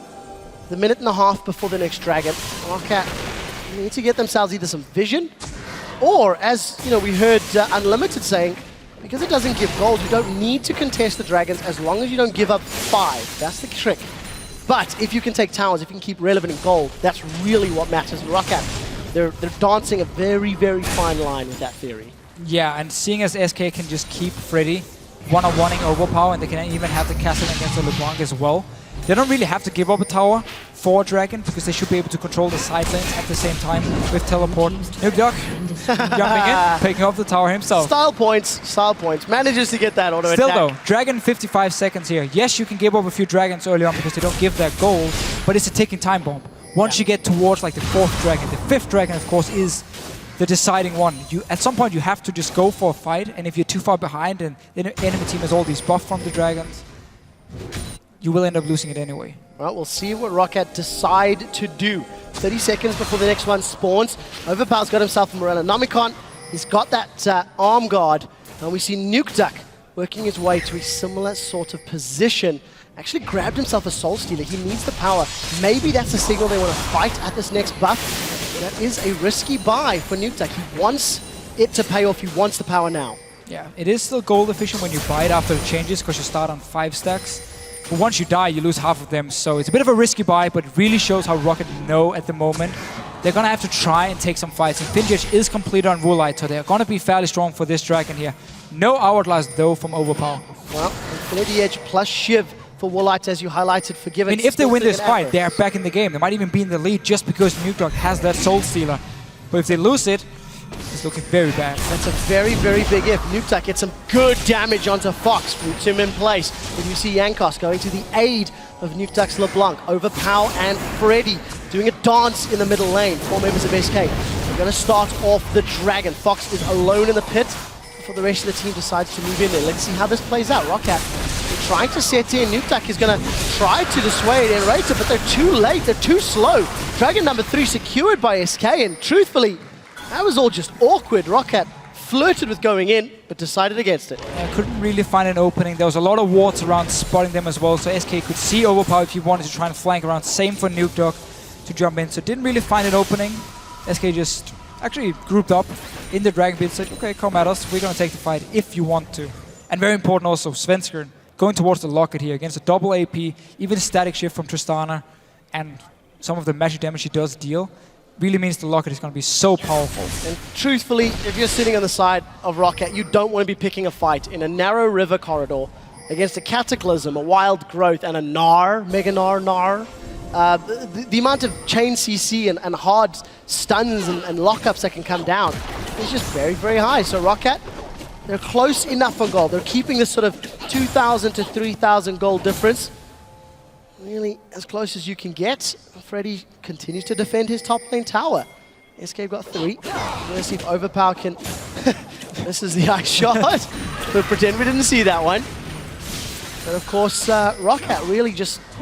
They're being bullied around the map, and we haven't seen them make a play. They've tried to gank Freddy, but it's not been the most successful or the best decisions, really. Oh, Freddy, he's trying to bait it out, so he's going very aggressive, trying to force Jankos actually to go on to him. Well, rest of SK are here. Let's see what happens. Overpower's in trouble. He's going to go down that glacial tomb. Jankos kicks Svenskeren back, but it's too little. It's too late. Roccat, they want the fight now. Woolite's in trouble. He gets Cataclysm down. Monsoon is going to heal him just a brief moment. Jankos is low in the background, but we see Freddy is in trouble. The next victim will be Woolite. While Roccat fighting, Vander flashes, gets cold by Forgiven. 4 and people. That's the first triple kill for Forgiven in the 2015 season. That's going to be a Baron as well. Such a nice setup. Again, Freddy playing way too aggressive in the lane because he wanted Overpower and Jankos to jump him. As soon as it happened, well, the rest of SK joins in. Clean up the fight completely. Woolite is not strong enough. Being caught in weird position as well. He's standing in the front as the Tristana here, and Forgiven on this Lucian, really using his mid-game power so well. Somebody needs to ask Roccat why they engaged a completely grouped SK after losing Overpower, simply not in the right place. Here's the fight again. Sufficio, try make it make sense. Well, again, so Freddy's been baiting it, Overpower's being caught out of position, now he's obviously just dead, trying to get away at the very end. Won't happen. As soon as he dies, rest of Roccat just needs to disengage, but because they see the Kassadin on the bottom side of the map, they actually think they can take the fight. They're just still so much weaker. I mean, look at Forgiven in this fight here. Jumping in and out, killing everyone. Nobody can take down Freddy or Svenskeren. Triple kill. Absolute destruction. 25-minute Baron for SK Gaming. This looks to be another very one-sided matchup where the team in the lead is just going to steamroll down their opponents. The Baron buff and a sizable gold lead now. Let's see where SK set their sights. Inner turrets are available in all 3 lanes. Just do a 1-3-1 here for SK now. Put Kassadin in the bottom lane, Gnar in the top lane with his teleport. Forgiven stay with Enrated in this mid lane and just push it up. This Lulu pick, we were talking about, yeah, laning phase, Lulu's not very strong, she gets outlaned by most of the other supports. But because Enrated has been playing, or SK Gaming has been playing like the fast pushing game, first the top tower in the lane swap, then the bottom tower, and now the mid lane, it's just been paying off because he sits there, disengages, pushes in the wave every time he has the chance, and it opens up everything for SK. And of course, knowing that Lulu's not great in the laning phase, SK just lane swapped. They played that tower game relatively slowly. It felt like it took a few minutes for them to decide to commit to it. But SK get they were also free to do whatever they want to because Jankos and Overpower kept walking mid lane, trying to get a gank, and it just didn't work for them, so there's no pressure on the side lanes early on, and SK Gaming fully controlled the lane. Oh, look at the damage. Forgiven is really just putting a beating down onto Roccat. SK grabbed the inner turret uncontested, the inhibitor and the inhibitor turret just uncontested after a little bit of poke. And SK definitely making use of that Baron effectively. Yeah, just getting Baron buff so early. Again, the enemy team, they're not strong enough to deal with these powered up minions and the champions coming in with them. So Roccat just had to give up the tower. Not enough instant wave clear for him to fall this far behind and still try and come back. They need SK Gaming to just overdive them, pick up a few kills on Nukeduck with his Soul Stealer, otherwise the game is over. Yeah, the threat of the giant Gnar in the background, keeping Roccat at bay. Gonna wait for that to try timeout. SK Gaming secure another turret with a buff. They've got a minion wave to work with. We'll have to see how and when they decide to push out that bottom lane. But for the time being, a minute before the next dragon, that'll be number 4 if you're keeping score for SK Gaming. And it looks like that's where they potentially want to set their sights. Yeah, once they get the dragon here, 6 minutes before the next one, the crucial one for your 5th one. Should actually be timed pretty well with Baron respawning. Take the Baron, you go down, take the dragon, you get both the buffs, and then you should be able to push for the finish here, because Roccat won't be able to fight for this dragon either. Happens to everybody, happens to everybody, even the best of us. But you know, I want to quote what Enrated was saying in the pre-game video, how Fox, came up from SK Prime. He was the mid laner that sort of completed the team, that just fit in with everybody. He's 1-0-1 in this Kassadin. It was a first pick. While it's not been the deciding factor in the matchup, he's been in the right place at the right time. The team decision, the teamwork and the coordination across the map has been on point. And SK have roamed, they have rotated. The shot calling has just been so much better. Exactly, very, very good call. It's not about individual players here, it's just shot calling, the team game, knowing your comp and how you want to play it from the lane swap, from the items to buy level 1, being it the Trailblazer for Svenskar on Diamond so you can get a bit more farm, or being it the Lulu pick to fast push down. It's just been such a well-played game by SK, and they'll leave nothing for Roccat to do. Yeah, very, very strategically thought out game. SK are inches away from their first victory in the spring split. And so far, the grudge matches have gone the way that they did last year as well. Copenhagen Wolves beat H2K, albeit dramatically. SK Gaming are yet again ahead of Roccat. This time, convincingly, truthfully, as it was in the Gamescom playoffs as well. Can't deny that. But if you look at the minimap, SK don't have the deepest of vision. They don't need it when they got a 9k gold lead. Just get the last outer turret here, and then you can either play it safe and wait for next dragon to spawn, or you can just keep pushing your advantage because you're so far ahead. I mean, look at Forgiven on this Lucian as well. 302, 340 CS, next to the 270. Culling used to once again put some damage down onto the Roccat members. Baron has since worn off. And look at the burst, 50% of Woolite blown up before he can even get in range. And again, also good item choices by SK, getting early kills on Enraider against Alessandra here to cleanse her ulti if she ever wants to try to get. There it is! Oh, Enraider's the one that's been caught out. This is a desperation fight for Roccat. Overpower throws down the hourglass. He'll be the first victim despite engaging the fight. And Freddy is continuing to buy time. There's super minions on the Nexus turrets for Roccat to deal with. And SK Gaming seem to be in complete control. They did trade 1-for-1.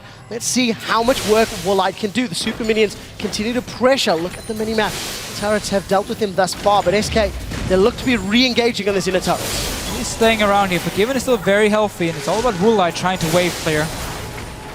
Not enough minutes here. SK can just back off here, wait for this dragon or the Barons to spawn, get an objective, and then go for another push. Well, decent enough engage from Roccat, 1-for-1. Luckily, Woolite, having that very long range of Tristana, continues to defend the tower, but unfortunately, SK unable to dominate even further in that bottom lane. Not too much damage in the turret either. Yeah, but the mid-game items again also for SK, we've talked about it a few times already.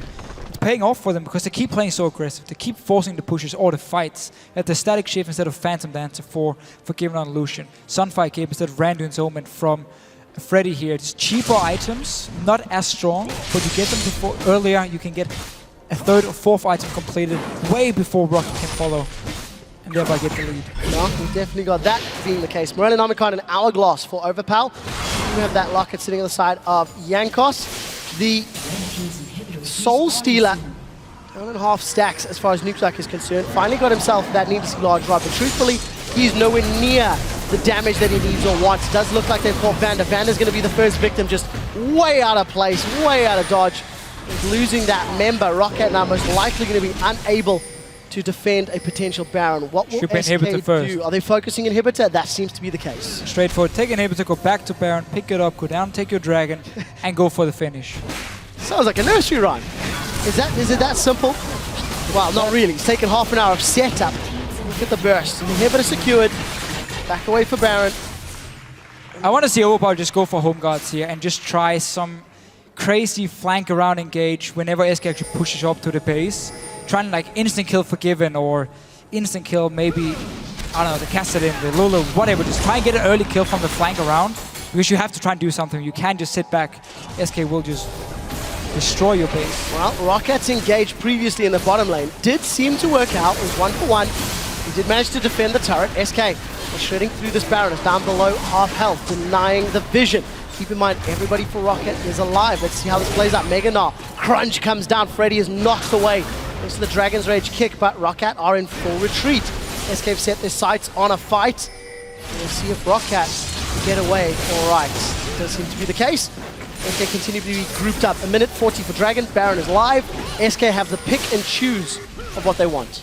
If they go back to the Baron here, there's a massive wave on the Protoss side, which has to be dealt with by Rocket. And for now, SK Gaming realizing it, going straight back here, playing out a few more wards, quite a few in the Baron pit itself. But they're just waiting it out as well, because they know they can keep starting Baron over and over and force Rocket to come and fight them. Well, we'll see. They're doing it again. Rocket, again, a little bit splits up. Warlight to the front line, tanking up some damage. Baron has been stopped. SK once again peeled away. Warlight this time round is very, very low on HP. It looked like Freddy had kept the Baron reset, but it has now gone back to near full HP. The Baron dance continues, 34 minutes into this game. Rocket trying to find a way in. For now, though, because the bottom lane have been pushed back, we actually see SK go back to base. Go back to full HP by a few more wards. We have 3 sweepers and 2 warding totems from them. So far, not upgraded actually, so don't have the pink ward from them just yet. And they're all full items, so not a lot of wards being bought here by SK Gaming. Funny enough, a thing they didn't do last year either. Who needs wards when you can just out-rotate the enemy team anyway? Yeah, I remember talking about the Vision game from SK at Gamescom last year.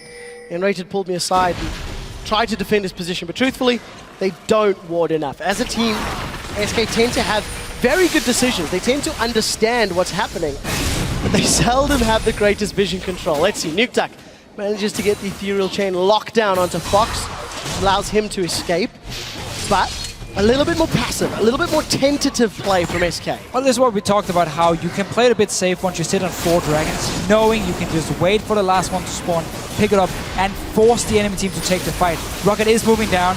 It could go horribly wrong for them. We are about to find out how this goes. They've gone onto Enrated. That's a Glacial Tomb on the support, but Overpow's the first victim of the fight. We see Bandit going down next. Jankos, Warlight, Nukeduck doing the best they can to run away. Forgiven flashes over the wall. The building doesn't connect, but it's not needed because Fox cleans up house. Nukeduck's going to be the next one. We'll see if he gets nuked down. He does get slowed. Fox and Spence get sides. That's the clone, the flag, the drag. That's 4 for 0. That's game. Everything thrown at Enrated, and he gets away. SK Gaming onto the Nexus turret. They'll be looking to close out the game in style. Such a strong performance. I mean, from level 1, they knew exactly what was going to happen. There was no answer from Rocket. Jankos might even end up dying here. Nope, stays alive. Saves a few fantasy points. Saves a few fantasy points. Indeed. SK Gaming onto the second to last turret. Second to last objective of the game. Freddy goes forward. Jankos will give up those fantasy points eventually. His Mega Gnar transformation happens. And SK actually back away just a little bit, playing this one a tad safer. Warlight was back up and didn't want to get those resets from Tristana. So SK going to be happy with the push thus far, but it is their game to lose. They're in absolute control. They're just going to go back now and do the exact same shop. Actually, Rocket has an opening now where they can try and rush this dragon and avoid SK getting it. They just have to try and go for it. And we'll see if they do. Banda's in place at the moment. There was some vision. Overpower and Warlight is there. This should just start it. All right, they got it. Let's be frank. It's very little. It's very late. It is. It just means SK won't pick it up, and instead they instantly just go for this Baron. Forgiven actually stayed around to the red buff. Life still back up to full HP, and Baron instead picked up for SK. So Rocket avoided them getting the 5th dragon. Couldn't really avoid them getting the dragon. Yeah, and they lose the Nexus turret as well. Super minions doing work in the base. Rocket are so far behind. Going to be evaluating the decisions, going to be evaluating all of the calls this game. You have to look at the pick and ban phase. SK's just run them in circles. It was very clear they had a plan with the LeBlanc pick where they were going to camp the mid lane early, try and get Nukeduck ahead. But it simply meant that Overpower, instead of him just staying top lane, and picking up all that farm that was being pushed into his tower. He actually, well, he was slightly ahead of Freddy, but he could have been very far ahead before that farm he could have gotten. He went mid lane a few times, didn't pay off. Jankos went mid lane, didn't pay off. So the whole tactic of camping the Kassadin just failed from the start, and then SK Gaming got a massive lead already 20 minutes into the game. Yeah, that's definitely true. And Nukeduck, unfortunately, not able to carry his team. Defensive, strong play by Fox. And I think you have to go back to that first sort of counter gank by Svenskeren. That really, really could have tilted the game in one direction or another. And it ended up being in favor of SK. So props to Sven. Inhibitor gets dropped in the middle lane. SK Gaming moving up to the top lane to set their sights on the next objective. Remember, there are no Nexus turrets. Baron buff is up. Svenskeren. Cataclysm is available, decides against it. There goes the Gnar backwards. Cataclysm goes down in the middle of the team fight. Forgiven melts Vander.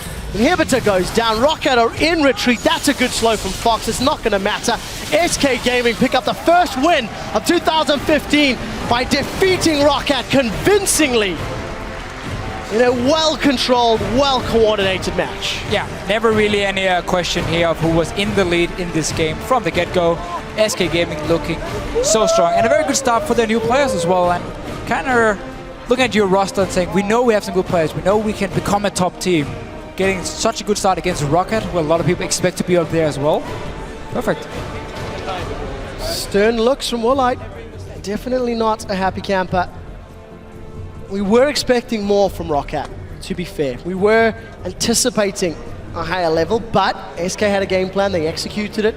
The lane swap went well. First pick Kassadin ended up paying off for SK, even though we have seen it before. I mean, look, it wasn't the deciding factor. No, of course not. And I think in this setup, in this game, despite the fact that you could be critical of that support Lulu, it worked. Yeah, I mean, the way they played it was perfect. Yep. I was talking about him in the pure laning phase against the Janna. You don't really have much to do, and that's again why they go for this fast push instead. All in all, SK Gaming from item builds to lane swap, it was perfect, it was pre-planned, it worked out for them. Roccat took a bit of a chance in their pick and ban phase. Couldn't get the kills early on for Nukeduck, even had to buy a Soul Steal to try and get back in the game, which I don't even think he got a single stack on. No, 1 assist to his name. Nukeduck returning to the LCS. Not in the shiniest of fashions. Forgiven on the other hand, 5-0-7, got himself a triple kill that game. You know, this is a guy that we keep quoting Rekkles, but again, you know, Rekkles is the most hyped European EU AD carry, and he gives Forgiven a lot of praise. The vote, 50% split. We were split. We expected more from Roccat. 52% of the picks and bans. It's going to be completely different after the way that match played out. Yeah, SK Gaming really looking solid here. We can talk about Fnatic from earlier today. Yeah. Dominating elements in their game. So currently, Fnatic and SK Gaming are in the top. It's been the same if you look at least a year back. Now we just need elements to kind of join them, and it's all the same. It's all good. We need to see. The one thing that I do think stands out from the games that we've seen thus far, 3 of the 4, the team that has got the advantage has closed relatively effectively. Yeah, new Baron. One of the biggest problems that we had as a region in the summer split is so many European teams really didn't know how to close games. Now, I know this is super early on and these are fairly one-sided victories, but the Baron, the changes to Baron, the new season, and the fact that these teams have been training and scrimming and new players, it seems that teams can close more effectively. We'll disregard Copenhagen Wolves H2K because of team comps, but still, you know, the other 3 games. I mean, if you do look at all the teams in the EU LCS, and this is one of the reasons I was so hyped for the season to start, I feel like we have all the best players in Europe in LCS at the moment, except for one challenger team, Origin, of course, with Peke and Soaz and Mythi and so on. They are not in the LCS. Then we can look at a few free agents, Taps, Dexter, Rest. In here, it's fully packed. The mid lane is crazy. We're going to see so many assassins being played left and right, which will always create a lot of action. And often it will snowball in one's favor when you play these risky mid laners.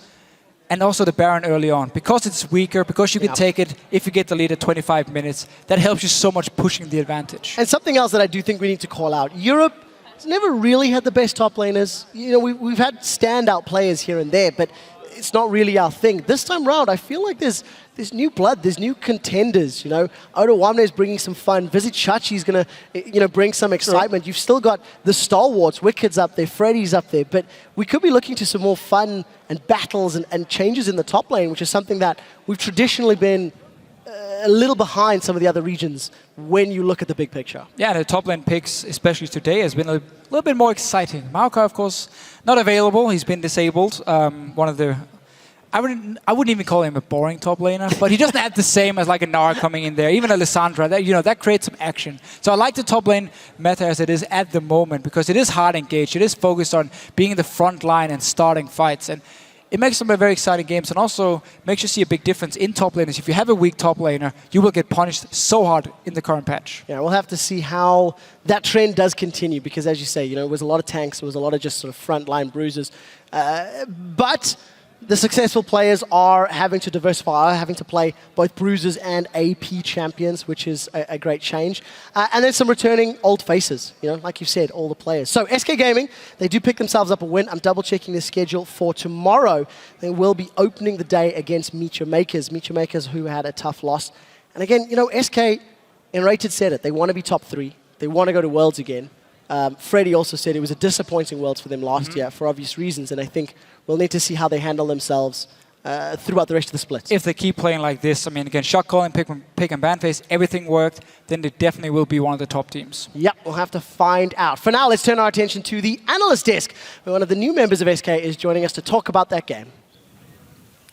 Thank you very much, Quickshot. And indeed, we are joined here by Forgiven. Once again, very glad to have you back. Forgiving me right now, right? Yeah, Forgiving Reed, sorry. Very good to have you back in the LCS. Congratulations. I think you can be pretty happy with that re-entrance to the LCS. How do you reflect on your performance in that one?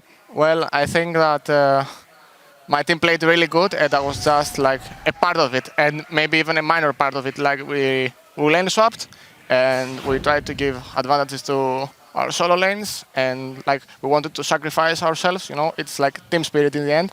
So my team was really successful on it. And in the end, I also benefited from that, and I feel really amazing because it was a team effort, it was not individual. Yeah, it definitely was from the beginning on. A very good pick and ban phase for you guys as well. Tell us how that played out, because it did definitely seem like you guys got your plan, and you got it exactly like you wanted. Well, like it's the first week of LCS, like we don't have the biggest screen or like the biggest knowledge of what teams are playing because scrims are not spectatable and stuff, and we just basically went through the instinct and like we just wanted to get Roccat out of a comfort zone, and I think we managed it, especially on the mid lane part where Nukeduck ultimately failed. I think for me, even though I think he's one of the best players that Europe has ever seen on mid lane. So, what was the main reasoning behind the lane swap early then? Because in my head, would you have preferred to lane this? If it was just up to you, would you play the 2v2 or would you lane swap? Yes, but as I said, it's a team call. And I have to say, in the past, I didn't used to respect Ule, and now that I see the effort that he puts into the game, I really want to play 2v2 against him after our match against Niall. I think we were gonna have one more chance of doing that. And as of lane swap, we just thought that Roccat would not expect a lane swap on the blue side of the map. Yeah, I definitely think that could have caught them off guard. I think I just want to go to the first real big play in this match that really struck me out is the way Freddy was playing this entire game, like Forgiven highlighted already. This was a team effort from SK Gaming. They played it really well. If we can get the first replay on your screen right now, it is basically Freddy's been playing like a rock this entire game, and we can roll the clip right here. He's in Mega Gnar form, and Rocket's trying to shut him down. He did collapse here with Jankos, with Overpower, and they should always be a kill, but they line up perfectly. He spaces his abilities, hops over the wall, and you see Svensken is still so far, but somehow Freddy managed to survive here, and I think this really speaks in what Forgiven said earlier. This is just a really good team effort from SK Gaming, and they're reacting to everything perfectly. I agree. I think that since my time in Copenhagen, I remember that we had a great difficulty playing against the synergy of Svenskar and Freddy on top lane. And I feel that even in real life, when we are just practicing that these guys are one, they're not two people, just different. And I think it paid out in the game. So it's more fun to be on this side than playing against them. I absolutely agree. What a bait from you there. Talk me through then, you get that initial advantage, and it seemed that you said you were a team, one cohesive unit moving forward, but the shot calling was completely on point. Are you taking that role on now that you're in there? Is it Fox or who is it? I think everyone chips individually, but in the end we have the more experienced players of the team, like Enrated, who just won I don't know how many splits actually with Fnatic, and and Freddy and Svenskeren. All these guys are really important for us to succeed. And like I take a small part, but I can't say that I'm a big part of it. You know, it's the start. Now with patch 5.1 coming in, we see the nerfs, the buff on Phantom Dancer, but you still opted for the Shiv mid game. Can you explain the crowd why you did that and what the reasoning behind that was? I think that my mindset is like this: if I can get Shiv and I can get one more item after it, I will definitely go for Shiv. If I back, like, let's say, with some X gold and I have money for Phantom Dancer, I will just buy it immediately. And Shiv gives a greater spike mid-game, so if I was in a position that I had to spend money only on Phantom, I would just go for it. But ultimately I bought Shiv plus pickaxe and stuff. Yeah, and it worked, so you held out your own, and then in the end we saw SK come out on top, and I think that's our last replay. If we can get up the screen right now. Forgiven, I just want you to talk us through that last team fight. That's going to come on the screen right now. So this is the first replay identically again, so we've seen that one already. I think we need to switch over if we possibly can get the other one on our screens. If not, if you still remember the last stages of the game, what was going through your head? You know, how did you guys win those fights in the end? What was your team comp's purpose?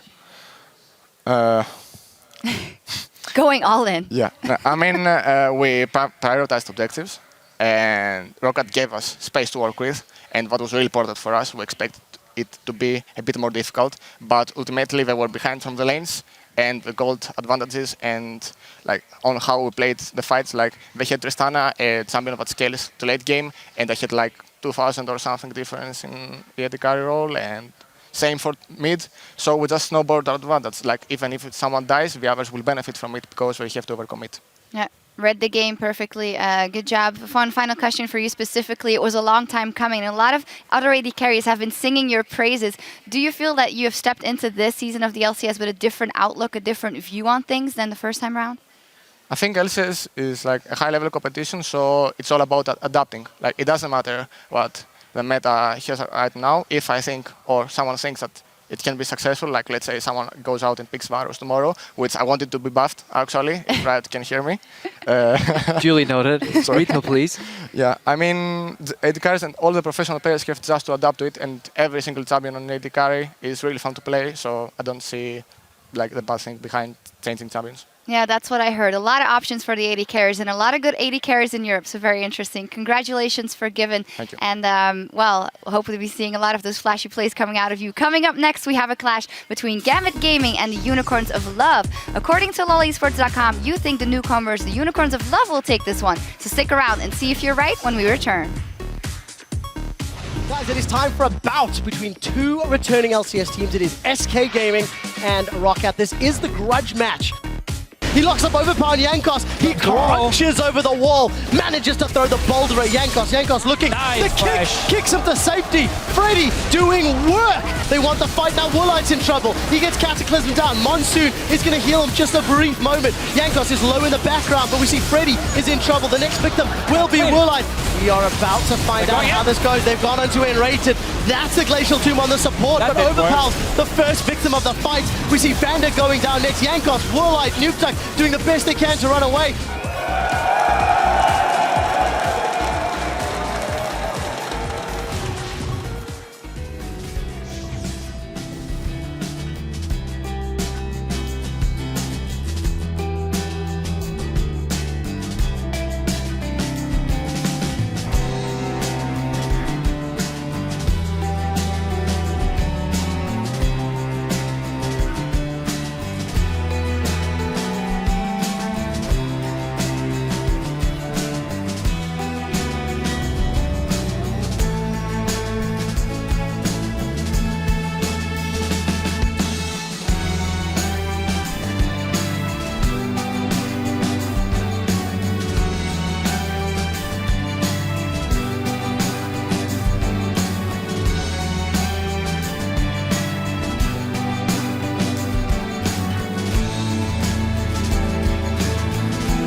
Welcome back to the European LCS as we ready up for our final match of the day between Gambit Gaming and the Unicorns of Love. Now, Gambit are real old schoolers in the LCS, but they've tweaked their lineup coming into the season, so let's take a look at that one coming in this game. In the top lane, it is Cabochard. In the jungle, Diamond. In the mid lane, Nick at AD Pinoy, and on support, Edward. So the biggest changes in there for them, no longer Darien, no longer Genja, Cabochard coming in and Pinoy, and especially Pinoy had a very good performance, very aggressive performance at IEM. Yeah, everybody's is basically, even European solo queue, whenever any Graves makes a sick play, he just went full Pinoy. That's what everybody's been saying lately. However, getting in those positions where you need those insane outplays often kind of means you screwed up a little bit, but it's nice you can recover. And ironically, that's something people were saying back in the day about Doublelift. You know, he had these crazy mechanics. They got him out of these misplays where he found himself into. And the same thing could be said for Pinoy, but man, he just stood his ground. Every time they engaged him, instead of running, he stood still and blew up the enemy team. And he really showed that he understood Graves to the full extent. We might even see a Graves ban on him.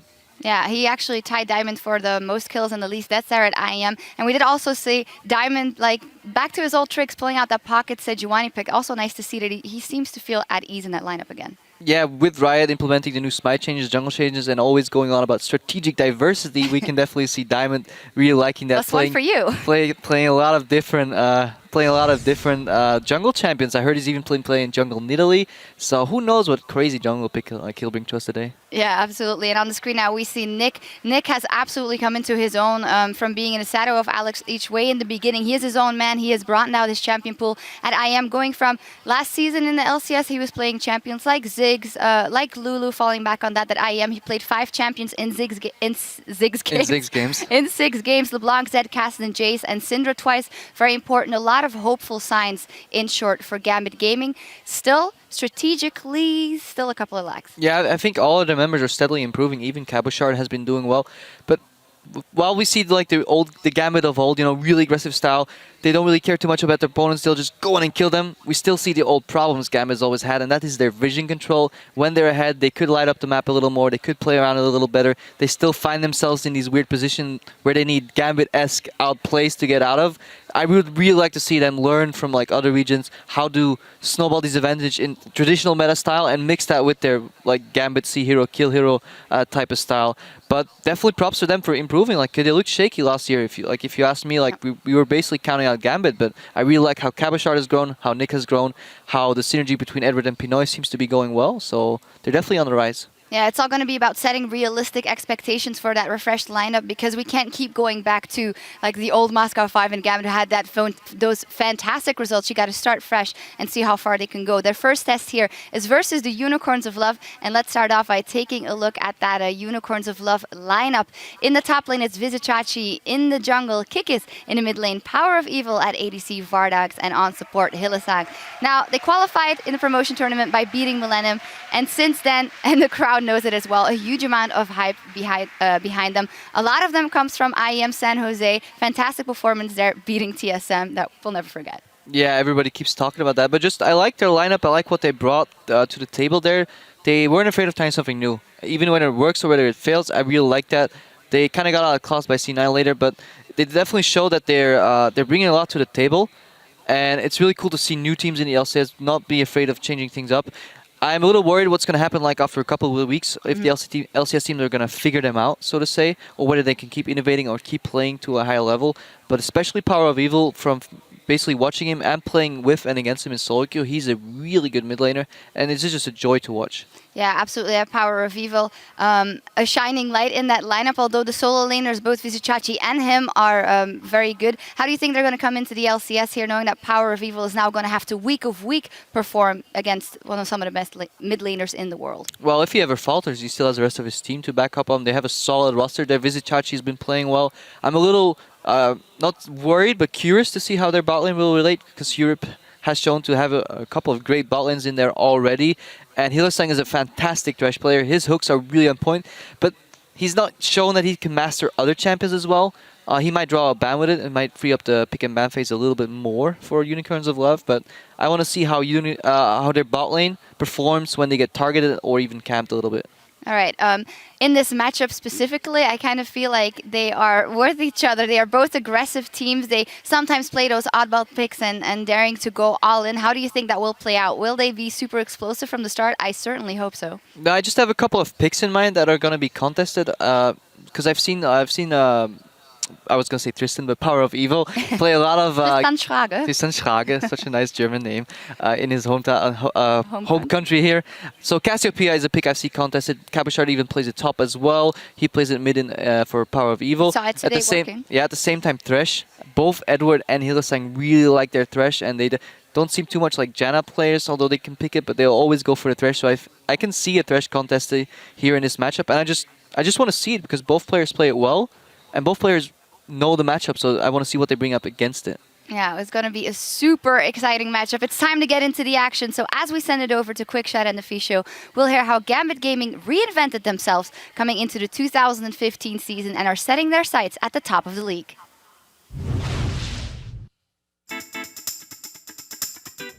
Some players disappeared from our team, so we got new ones. Like, of course, we're a new team, like, we're from 5 different countries. There are only 2 Russians left, and like Edward and Diamond, of course.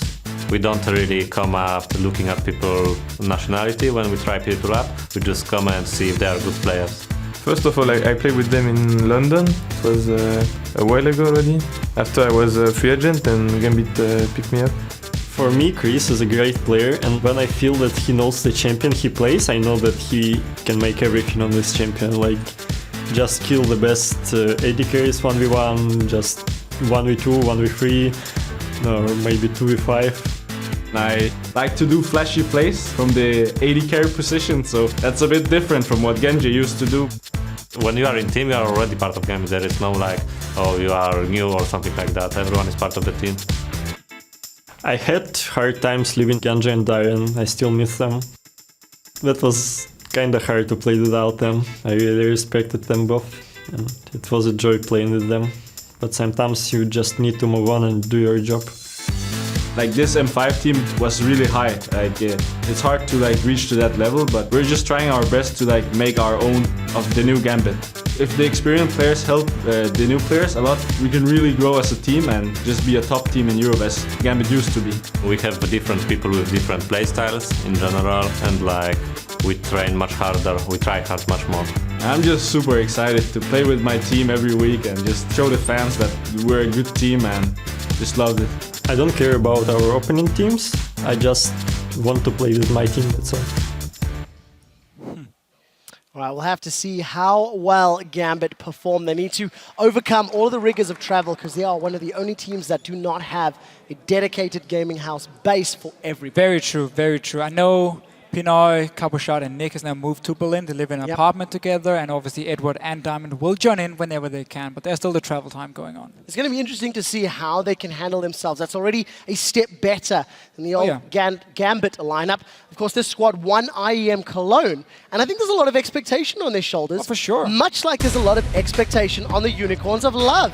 I think very hyped up teams. This game could determine whose hype train is more exciting and faster traveling, because both of these guys have got a lot of fans behind them. And we're going to see this quite a lot against Unicorns of Love. Thresh being banned away against Hildesang. It is by far his best champion. Like promotion tournament for Unicorns of Love where they beat Millennium. He played it all 5 games and he had an outstanding performance every single time. So we're going to see this banned quite often.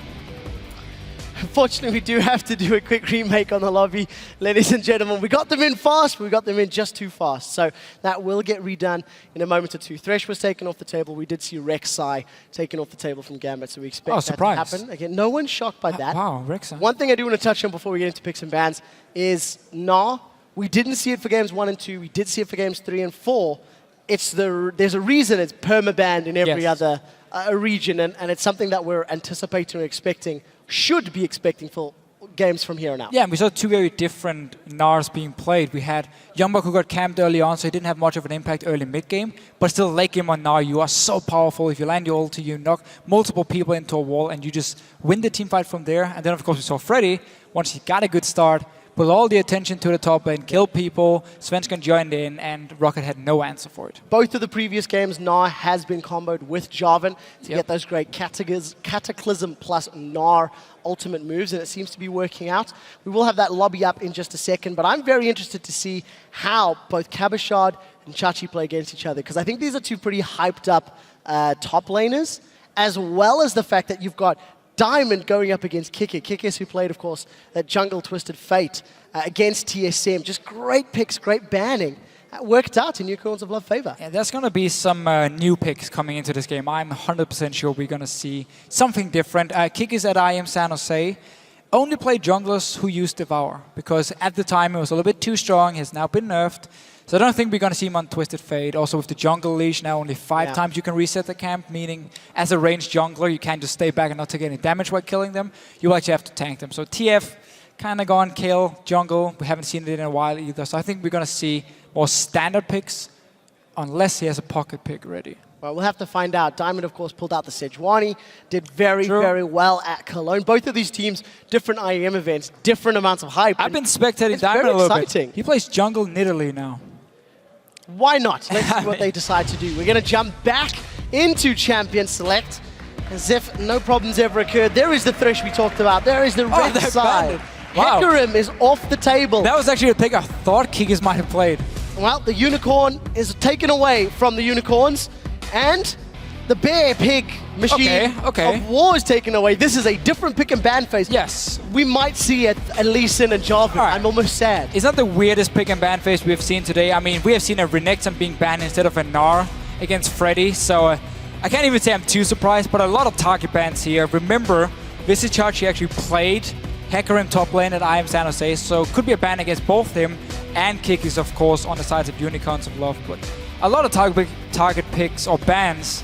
Gnar is left open. 2 support bans from Gambit as well onto Hylissang here. I don't think Edward wants to first pick his own support, though. Probably going to go for the likes of an Annie if he can. Look at this again. First pick Kassadin. Gambit once again showing that Kassadin is a relevant champion that is, hell, in Europe, he's first pick worthy 2 games in a row. It worked for Fox and SK Gaming previously. Let's see what Nick/Cabochard can do with it, because again, it is that sort of flex pick, depending on where you want to run it. It is definitely a flex pick, which but does Chachi get Gnar? It is the main reason for teams first picking it here in Europe, because it is a flex pick where if you take a Gnar, you know it's going to the top lane and you can kind of try and build around it. Gnar is a very strong laner, but he does have some matchups which can deal with him and then kind of outplay him in terms of the pressure you can apply on the map in the early to mid game. But now he's coming in here, Visicharchi, he will be happy. Kikis getting Jarvan as well. Such a solid combo. We've seen it time and time again today. It just works in team fights. You have a very tanky front line. You have engaged. You have so much CC being brought to the table by just these 2 first picks. And you don't actually tell too much, because they're very standard picks. Yeah, you're now 3 for 3 on the Gnar Jarvan combo. And this is something that teams, you've got to question. Is Gnar worth letting through? I don't think it is. Considering they banned Hecarim. I mean, you've taken Thresh off the table. Surely Gnar is a bigger threat than a Thresh. This game's going to find out. I think Gnar really deserves to be a permanent ban. He's too strong all around. Even if you camp him early in the late game team fights as full tank, he's still so strong, and that's why you have to ban him away. Graves was left open. Pinoy managed to get it, together with the Annie pickup we talked about just before for Edward here with the 2 support bans. Such an explosive bottom lane. All-in potential at level 6. And I quite like it, especially because if you look at Unicorns of Love, we don't really talk about the bottom lane being too strong. Hylissang, again, he needs to get the Thresh pickup. That's banned away. So getting a Graves and Annie that can completely snowball a lane is actually very smart by Gambit. Well, we'll see if they can make that happen. The duo lane for the Unicorns of Love has been locked in. Vardags will be playing Sivir, while Hylissang will be playing Leona. You talked about aggression from Gambit. Unicorns say, hey, we'll match that. We think we can do it too. Yeah, full-on engage from Unicorns of Love. You have a strong team fight. You even have pick potential through the Leona and, of course, the Jarvan with their engage they can do. And both supports here. They're not going to peel for the AD carry. They're not going to try and disengage. No, it's all in, both teams so far. And this comp that Unicorns is putting together is not quite the same level of H2K when it comes to low amounts of damage. Because Gnar and Jarvan are going to be adding their bits and pieces on the side, but there's a lot of pressure now on this Is it going to be jungle Sivir. Italy? Oh, let's not get too excited. We're talking about, we don't like to talk about hovers, Deficio. Wait for it to get locked in. Gonna give it a few more seconds. Let's keep talking. Unicorns, what are they gonna put in the mid lane? There are still a bunch of assassins available if Power of Evil wants to go that route. Fair enough. This is why we don't talk hovers, Deficio. You're correct. Lee Sin and Cassiopeia locked in for Gambit. So Cassio, once again, they played in both the lanes, so it's another flex pick. Unicorns of Love doesn't really know what's going to happen in terms of the laning or the solo laners just yet here. LeBlanc would be an option if it wasn't for the Kassadin. We don't want to see that matchup again, even though it's one of the best champions for Power of Evil. Orianna would be the safe bet, but Cassio will be able to just have such a free lane against Orianna. Wow. She can't shut down either Kassadin or a Cassiopeia. Sheepy in the back, finally sharing his input. Been watching him this last minute. Not really chiming in too much. That is, of course, the coach for the Unicorns of Love. Gonna hover down those last few seconds. Let's wait to see what happens. If Syndra gets locked in, it's surprising because she took a very big hit to her laning damage. And it is locked in. Power of Evil going for the comfort pick. Power of Evil, just to quickly tell you a story, is one of the best Syndra players in Challenger and LCS. Touted for being one of the most accurate with the scat of the week. Yeah, so Syndra here changes in 4.1, lost quite a lot of damage early game on her Q. And also her stun now, her E, is a lot harder to hit. A smaller hitbox. We're going to have to see what he can do. I feel like, again, it's just him saying, I don't know if I'm going to be against Kassadin or Cassio here, so I'm just going to take a comfort safe pick. But if he can actually shut down Nick on this Kassadin in the laning phase with the loss of his damage on Q early on, I'm not too sure about that one. Right, we'll see how it works out. On the side of Unicorns of Love, they have got so much CC. If Gambit ever get grouped up, there are multiple champions for the Unicorns that can stun up multiple members of Gambit. Yeah, that's where the Cassio pick here in the top lane for Capuchat can be fairly risky because she's an immobile champion. Leona can engage on to her, Jarvan can engage to her, and then you just blow her up instantly as long as you keep her stunned so she can use her ulti, which is going to be the main disengage part from Gambit in this lineup here. Otherwise, the rest, any support from Eddie. We know he wants to go in and engage here. You have the Graves. We know Pinoy plays extremely aggressive. Like, he's not afraid to flash in, dash into your face. So there's a lot of all-in potential from Gambit, but you have that one top lane pick as your only sort of disengage. Yeah, Crepo said it earlier. Pinoy on Graves. If anyone goes ham, he calls it going a Pinoy. We'll see if we can do it again here in their first match. Gambit against Unicorns of Love. No super exciting picks that we were anticipating or expecting. Jump on Twitter. Tell us who you guys think is going to be victorious at LOL Esports. Use that hashtag GMBWin or hashtag UOLWin. We are in game for the final match of day one of the spring split. It is Gambit against Unicorns of Love. It is all the hype from the off-season coming to do battle against one another, and we'll see who comes out on top. And we're going to have to see what Unicorns of Love wants to do in this mid-game where their comp has a very big power spike through Syndra, of course, getting 1 or 2 items completed. Gnar, when he becomes so scary and he has a lot of damage still before he goes full late game, where he becomes more of just a tank with a lot of CC. Because Gambit, we know they scale into late game really well here. Cassio is going to stack up her poison. Kassadin, of course, as always. We don't have to talk about it. Graves even a fairly decent late game AD carry. So a lot of scaling for Gambit on their side, which will need a bit of time to build up where Unicorns of Love can make the aggressive plays early on. Very, very excited to see how Unicorns make those aggressive plays because they've got all of the tools available to them and fairly standard defensive starts from both. Yeah, and funny enough, again, like every single game we've seen today, except for maybe the first one, both comps are really looking towards just like hard engage, bursty team fights where whoever gets the first damage or the first ulti off can just get an instant pick, win the team fight, take an objective from it. We haven't seen a lot of like old school Siege comp. We haven't seen any really passive comps. It's a lot of all-in from every single team in the ULCS. Did you watch Copenhagen Wolves H2K? To be fair, it was 2 team fight comps. But yes, you're 100% right. They have been all about the engages. They have been all about going toe-to-toe with one another.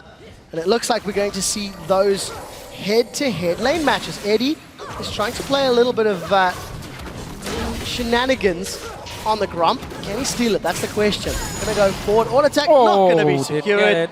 Bardex gets it. Scumbag Eddie, not so scumbag after all. We will get some solo lane XP for Pinoy down here, so he should actually get a fairly early level 2 on his side. And now obviously Hillersan, once he gets 2 more minions down, should be hitting that level 2. Sorry, 3 more minions down. Should be getting that level 2 for both him and Vardax. Well, let's see if he can make those flashy collateral damage plays like he did in Cologne. Pinoy on Graves once again. He's able to 1v1 double lift a couple times, so no pressure, buddy. Only 7 times. See if you can live up to the same level of performance. And it's going to be a very, very aggressive lane matchup. I'm interested to see how Hylissang plays as well, considering that he's going to have that option to go all in on Eddie. Very surprised they actually didn't all in. So you take the Gromp here, you get early level 2 on Leona. You have to just go straight for the all in. There was level 1 on Edward, level 1 on Pinoy at that time. And they just stayed back, played it very passive. But we've seen this before from the bottom lane because Unicorns of Love is all about kickies and the solo lane is making the plays. The bottom lane often just play a little bit too passive and just sit and farm and farm and farm and try and be strong in team fights. But right here, they lost a golden opportunity of going all in with Leona. Well, I'll have to see if they can make that one count for them. We do catch a brief sight of the top lane. Cabochard trying to put some hurt down onto Chachi. Not really affecting him CS-wise, but we'll have to see how well Vizicsacsi can keep his sustain up, keep his hit points up, while simultaneously farming.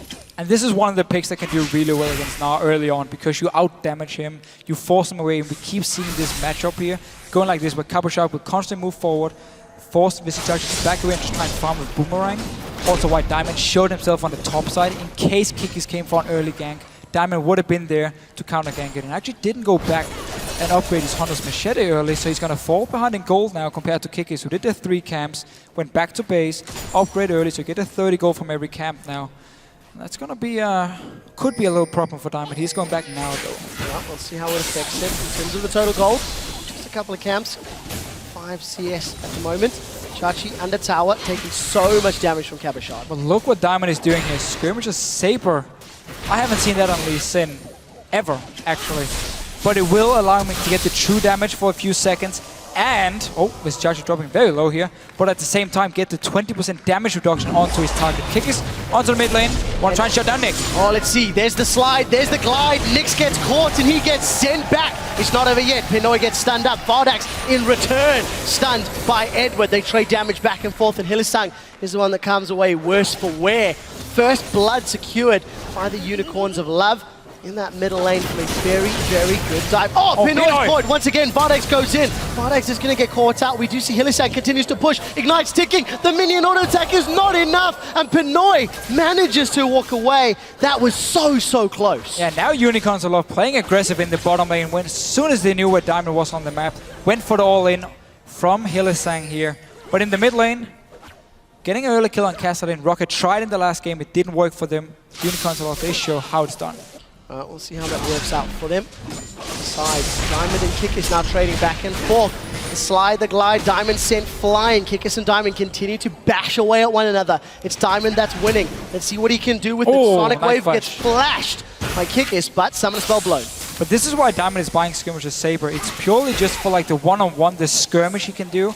Land that smite, get the 20% damage reduction on whoever he smites. And then he can stay around and force them to back away.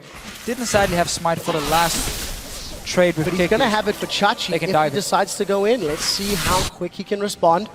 Diamond decides to back away instead. This Chachi getting his Mega now. You don't really want to go for him there, so wisely enough. But a lot of focus on the top lane. Gambit Gaming knowing that Cabochard would be an easy target because he will push the lane over and over. And just making sure he has a very safe laning phase with Diamond there. Now, we did say both of these teams have a lot of fans coming into this game, but I did not think the Unicorns of Love were going to win the Twitter vote against Gambit Gaming. 64% to 36%. A lot of faith in the Unicorns, considering their second place finish at IEM San Jose. Anyways, Nick versus Power of Evil. It's not something we've seen too much. Oh, we'll get to that in a second. Pinoy caught out, stunned up by Hylissang. This Leona play has been pretty solid so far. He's landed multiple Zenith Blades onto Pinoy, but nothing more comes from it other than the poke and the damage. Yeah, the mid lane was fairly even in the start here, but then the ganks happened, and we know again Kassadin, he can farm well, but he doesn't really apply any pressure. So it's a very easy gank for Unicorns of Love to pull off and give Power Weevil a lead he really wants here on this Syndrome. Her late game damage is the same as before, so that's not exactly going to be the problem for him. Good help by Kikis then to sort of compensate for the lack of early game damage. He's been very, very present on this Jarvan in the early game. Landed a good couple of ganks. Diamond was able to push him away, but it's not too bad at the end of the day. again, Diamond, focus on this top lane here, making sure Capuchon can never get ganked, and he can just constantly push this wave in. He's not even looking to dive or anything, he's just staying around, securing all the vision and safety. Yeah, but it's at the cost of his CS. He's falling further and further behind Kikis, who is about to show himself in this bottom lane. Cataclysm is available. Let's see if Hylissang can land the Zenith Blade. That could be the go signal. Or we could see the Demacian standard into Dragon Strike. What will it be? Stun is charged. Nothing hits! And Edward flashes away. That was very, very close indeed. Chilling Smite went down. Wasn't enough. Good reaction time though by Eddie here, seeing the flag coming down and the engage from Hylissang instantly flashing away. Not taking any chances here in this bottom lane. It does mean, however, Annie is a very mobile support. So Kiki should come down to this bottom lane once again. Hylissang will hit his level 6 point and you just go for Edward straight away. Kill him, secure Dragon from there on.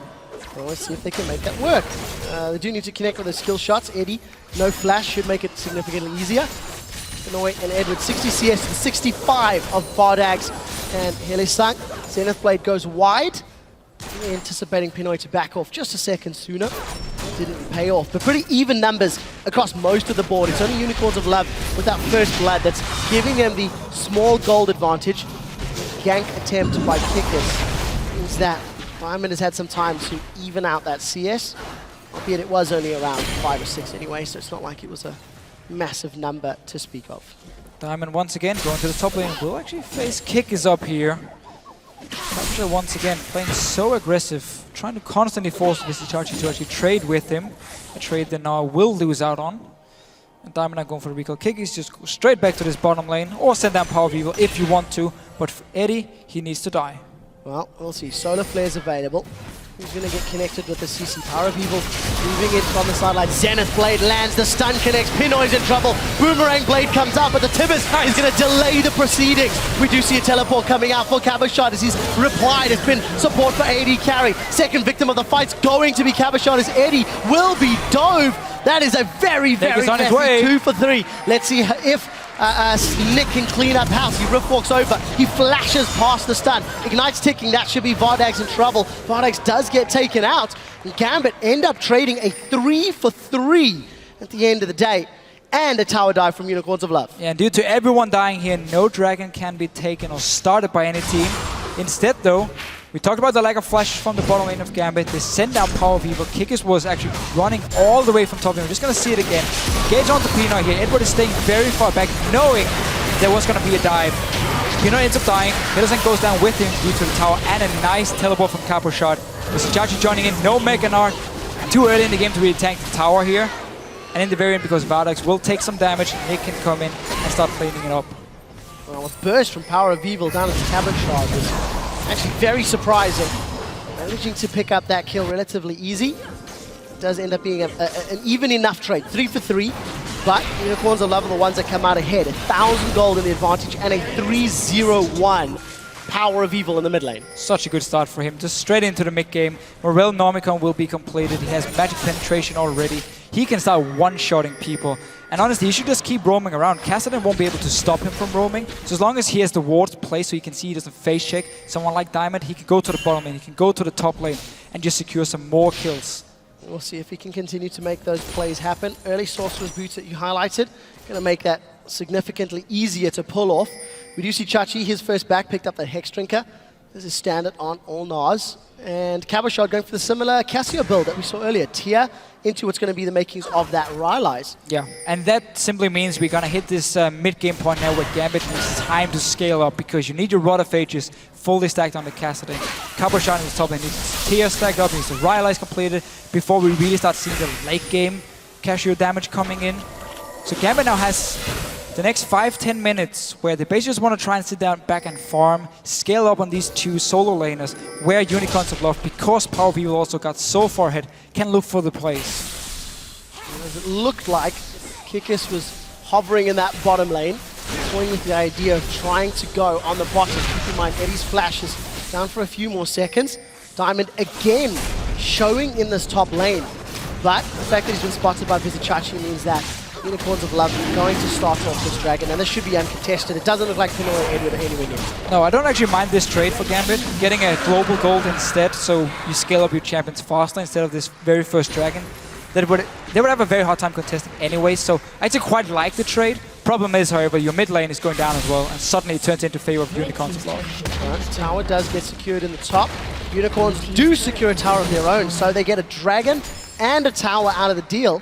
Unicorns maintain their control on the game, and they can train their position. And getting that mid tower is so important because instantly you can just walk into Raptor camp, you can walk into the wolves, place these deep wards here and see what Diamond is doing, or if someone like Eddie is roaming around from the bottom lane. So very, very good warning from Unicorns, knowing as soon as we take this tower down, inside the jungle, get some vision control, try and make some plays now, try and catch them out if Gambit is moving through their own jungle. Well, take a look at this. Chachi's in trouble. He's committed to a fight. No hop available. Forced to flash. Next Trinket does pop, but that's a little bit of bait. Power of Evil's in place. Stun does not connect. And that means that Cabochard can get away cleanly. But Chachi had to flash there, trying to pick up some damage in Cabochard, but the support was around for Gambit. He's been doing a good job actually just staying alive and picking up as much farm as he could, because Diamond has been sitting in his top lane the entire game long, doing nothing else, even picking up the skirmisher Saber here for better dueling as well on the Lee Sin. Just haven't really had a fight, because every time Kiki showed himself and realized Diamond was there, he just backed away. And the irony is, despite the fact that Diamond was in the top lane, he didn't really put pressure on Chachi. Oh, that's the flash stun! Vardags is in trouble, Tibbers has come down, spell shields up, collateral damage. Pinoy goes Pinoy and drops Vardags where he stands. They had a ward on Hylissang and he was recalling as soon as he went back to base, instant engage. Vardags had no flash. Nice little pickup here by Gambit, getting a very important kill as well. Great timing from Eddie, really, to make that count. That evens out the kills, 4-4. There's only 300 gold separating these two teams, and Infinity Edge is completed for Pinoy on Graves. Got himself a CS advantage. Nick is even able to defend the pink ward for a few seconds longer. So we mentioned Morello Nomicon on Syndra before, but seeing as he got all of these kills, he just went back, got a DFG completed. Again, Power of Evil, he really needs to try and find some picks here, because he can one-shot close to everyone. Let's see if he can. Warrior Enchantment completed for Diamond Prox on Lee Sin. Kikis has had the same for a little while. Rylai's completed for Cabochard. Already touched on the IH, the Rod of Ages, and the DFG. If you take a look at the supports, fairly similar in terms of your Moby Boost and Side. Oh, Eddie. Eddie's been There's caught no out. flash. He's been knocked in the air. He's been stunned by Power of Evil. One more kill, going over to PoE. Straight for the top lane. 4-0-1. Cabochard teleporting safety. Smart. That's a massive, massive win. Another kill for Power of Evil and the cooldown from Cabochard. Massive advantage to the Unicorns. Yeah, Gambit are trying to reply to the push from Unicorns Aloft by taking the mid lane here, but they have to push it all the way now. I don't think they're taking any damage from the laning phase, so Unicorns of Love can just keep pushing down. They're 4 members. Well, let's see if they group themselves up. Pinoy's pushing on the bottom lane. It's 1 tower to 2. Gambit have got themselves a little bit closer to this top lane, trying to counter out the vision as best they can. They've got 3 of those sweepers in hand. The Unicorns are grouped up. Look at Diamond's positioning. He sniffs an opportunity. This is a 4-on-4. Neither AD carry is with their team. Wisely enough, they're just backing away. A little bit too early to stay and really seize the tower here. You don't want to risk and engage under the enemy turret or close to it where you can't really get onto the right targets in the back line. But still a good play by Unicorns of Love. They know they're stronger at the moment. They know they have to press the advantage, and that's why they keep invading in the jungle, keep taking these outer turrets down. So another game where the Unicorns have come out swinging. You don't see anything super fancy in terms of champion picks, but they're not executing this strategy people mid well. lane here, nice stun. That's a stun onto Nick. It's followed up by the Solar Flare. The Zenith Blade was too early. It was predictive, but it wasn't needed. Power of Evil with the DFG burst. Shreds down Nick. This is going to open up some damage onto this mid inner turret. Unicorns of Love continue to exert dominance on the map. And landing a stun on a Castellan should never really be possible. Diamond's knocked out. Hylissang sniffing. The Cataclysm goes down and Diamond is now dropped. They've turned their attention to Eddie, and the Boomerang Blade is shredding his HP bars. Unicorns of Love get the inner turret, they get another kill, and now they back away. Yeah, but Gambit are just staying around here, getting hit by stuns and everything, and suddenly engaged on, and of course they end up dying for it. Straight down towards this bottom lane. Pinoy's in trouble. The Zenithblade doesn't connect, but the stun from Scatter the Weak does. Pinoy gets flung in the air and shut down by Vardag. So Hylissang tried to predict the dash from Pinoy, and he just stopped in the bush instead. So some mind games going on here. Let's see Nick. Okay, stop the recalls at least. Stop the recalls. That's a little bit of an awkward moment.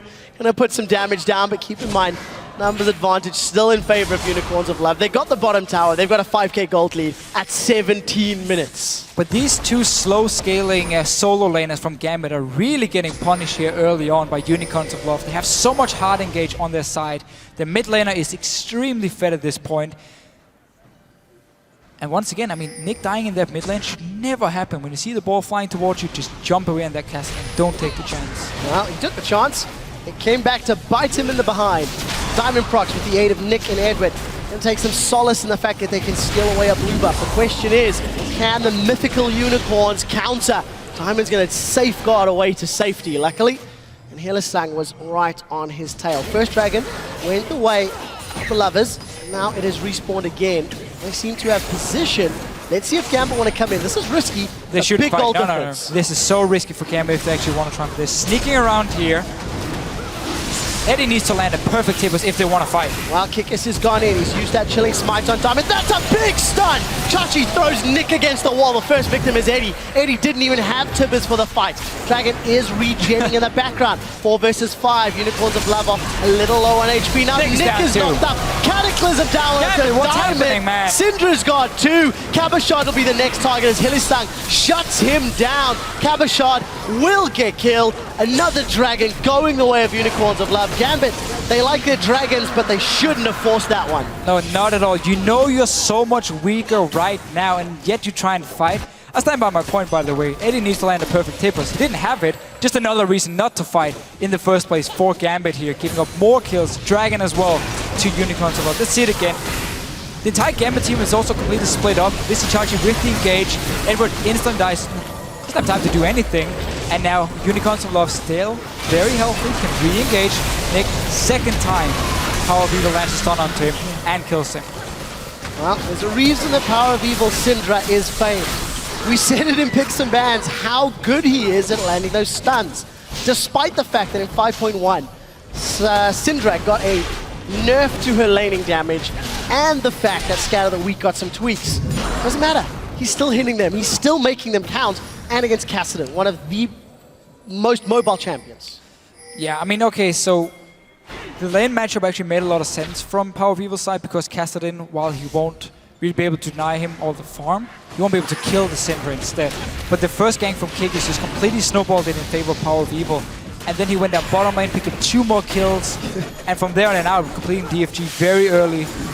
He's just been destroying Gambit. I mean, this guy, he's hyped up for a reason. And the EU mid laners are hyped up for a reason. Hey, it's like you talked about this on Primetime League yesterday. How well is Power of Evil going to perform?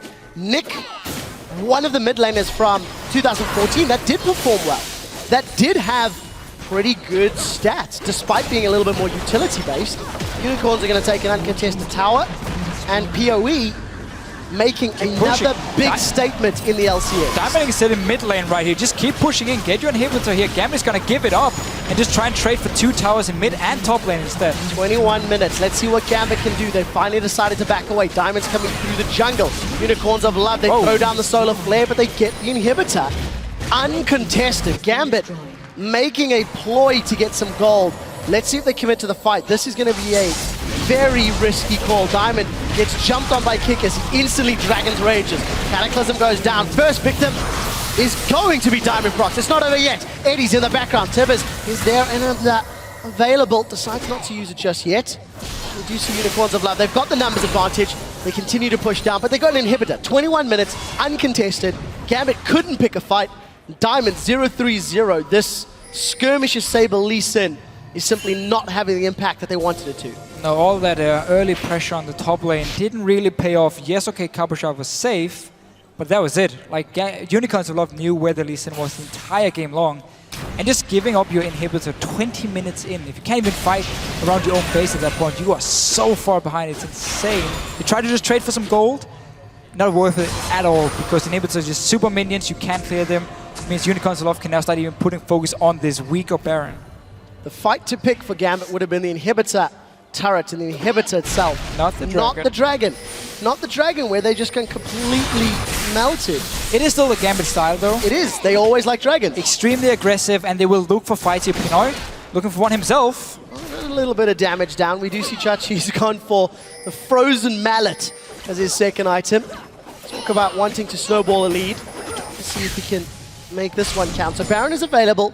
23 minutes. It's very tanky members of Unicorns. At least if Kikis jumps in front, maybe they can bait it. Maybe they don't even need to. No, just such a good play here. You get the vision control around the Baron. They just need to put a pink ward actually in the pit itself to clear the last ward from Gambit. Meaning, if they ever send someone bot lane who can't even hold the super minions by themselves, well, you can just go start Baron, or you can keep pushing top lane and mid lane and just rotate in the jungle between those two lanes and the Baron itself. So just a very, very smart play by Unicorns Aloft, not waiting around, not letting Gambit scale up. Hylissang just chilling in the side lanes, making sure that nobody can come from behind. Tower? Gambit know they can't fight. They're 10k gold down at 24 minutes. This sort of lead does not traditionally happen this quickly in the new season, because it's just so much more difficult to come by the gold. And look at this, they're on the inhibitor. They've caught Diamond. Diamond's going to get shut down in a moment. He is killed by Chachi, and Unicorns turn to the inhibitor turret. Oh, that's a great stun by Cabo Shot in conjunction with collateral damage. It might be too little. Let's see, find out. Chachi continues to get melted down as we see Pinoy is going to chase. Great engage from Cabo Shot. Gambit dig deep and they hold on. That was the engage they needed here, catching Unicorns Aloft a little bit off guard after that actually killed Diamond. But Gambit, they probably have the worst, or one of the worst comps at actually getting to late game. Because again, you don't have any safe wave clear. Castellan, Casio, and Graves are all way too short range to stand there, and they can't really instant clear the waves, meaning Unicorns Aloft can just keep pushing down. Onto Diamond first. He dies now. Let's look at Cabo Shot here.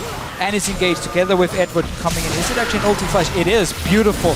So he starts the animation from his ulti, and then he flashes after, so there's no reaction time for Unicorns Aloft. Lands the CC. Vizichachi ends up dying as well, and Hylissang in the very end. So this is what Gambit needs. Might be too late though.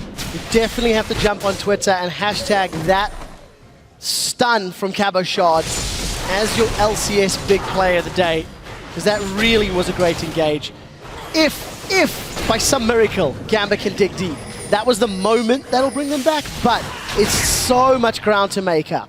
And look how early here Unicorns Aloft have decided to get the Greater Vision Totem. Again, the new thing here in 5.1 is it's buff, shorter cooldown, cost less gold as well. So they have two ping wards now from Vizichachi and Power of Evil at all times. So even if Gambit goes in, clears the one at Baron, you just have two extra ones you can put down, constantly keep the vision control and the pressure on Gambit side. So I really like the pickup here from them.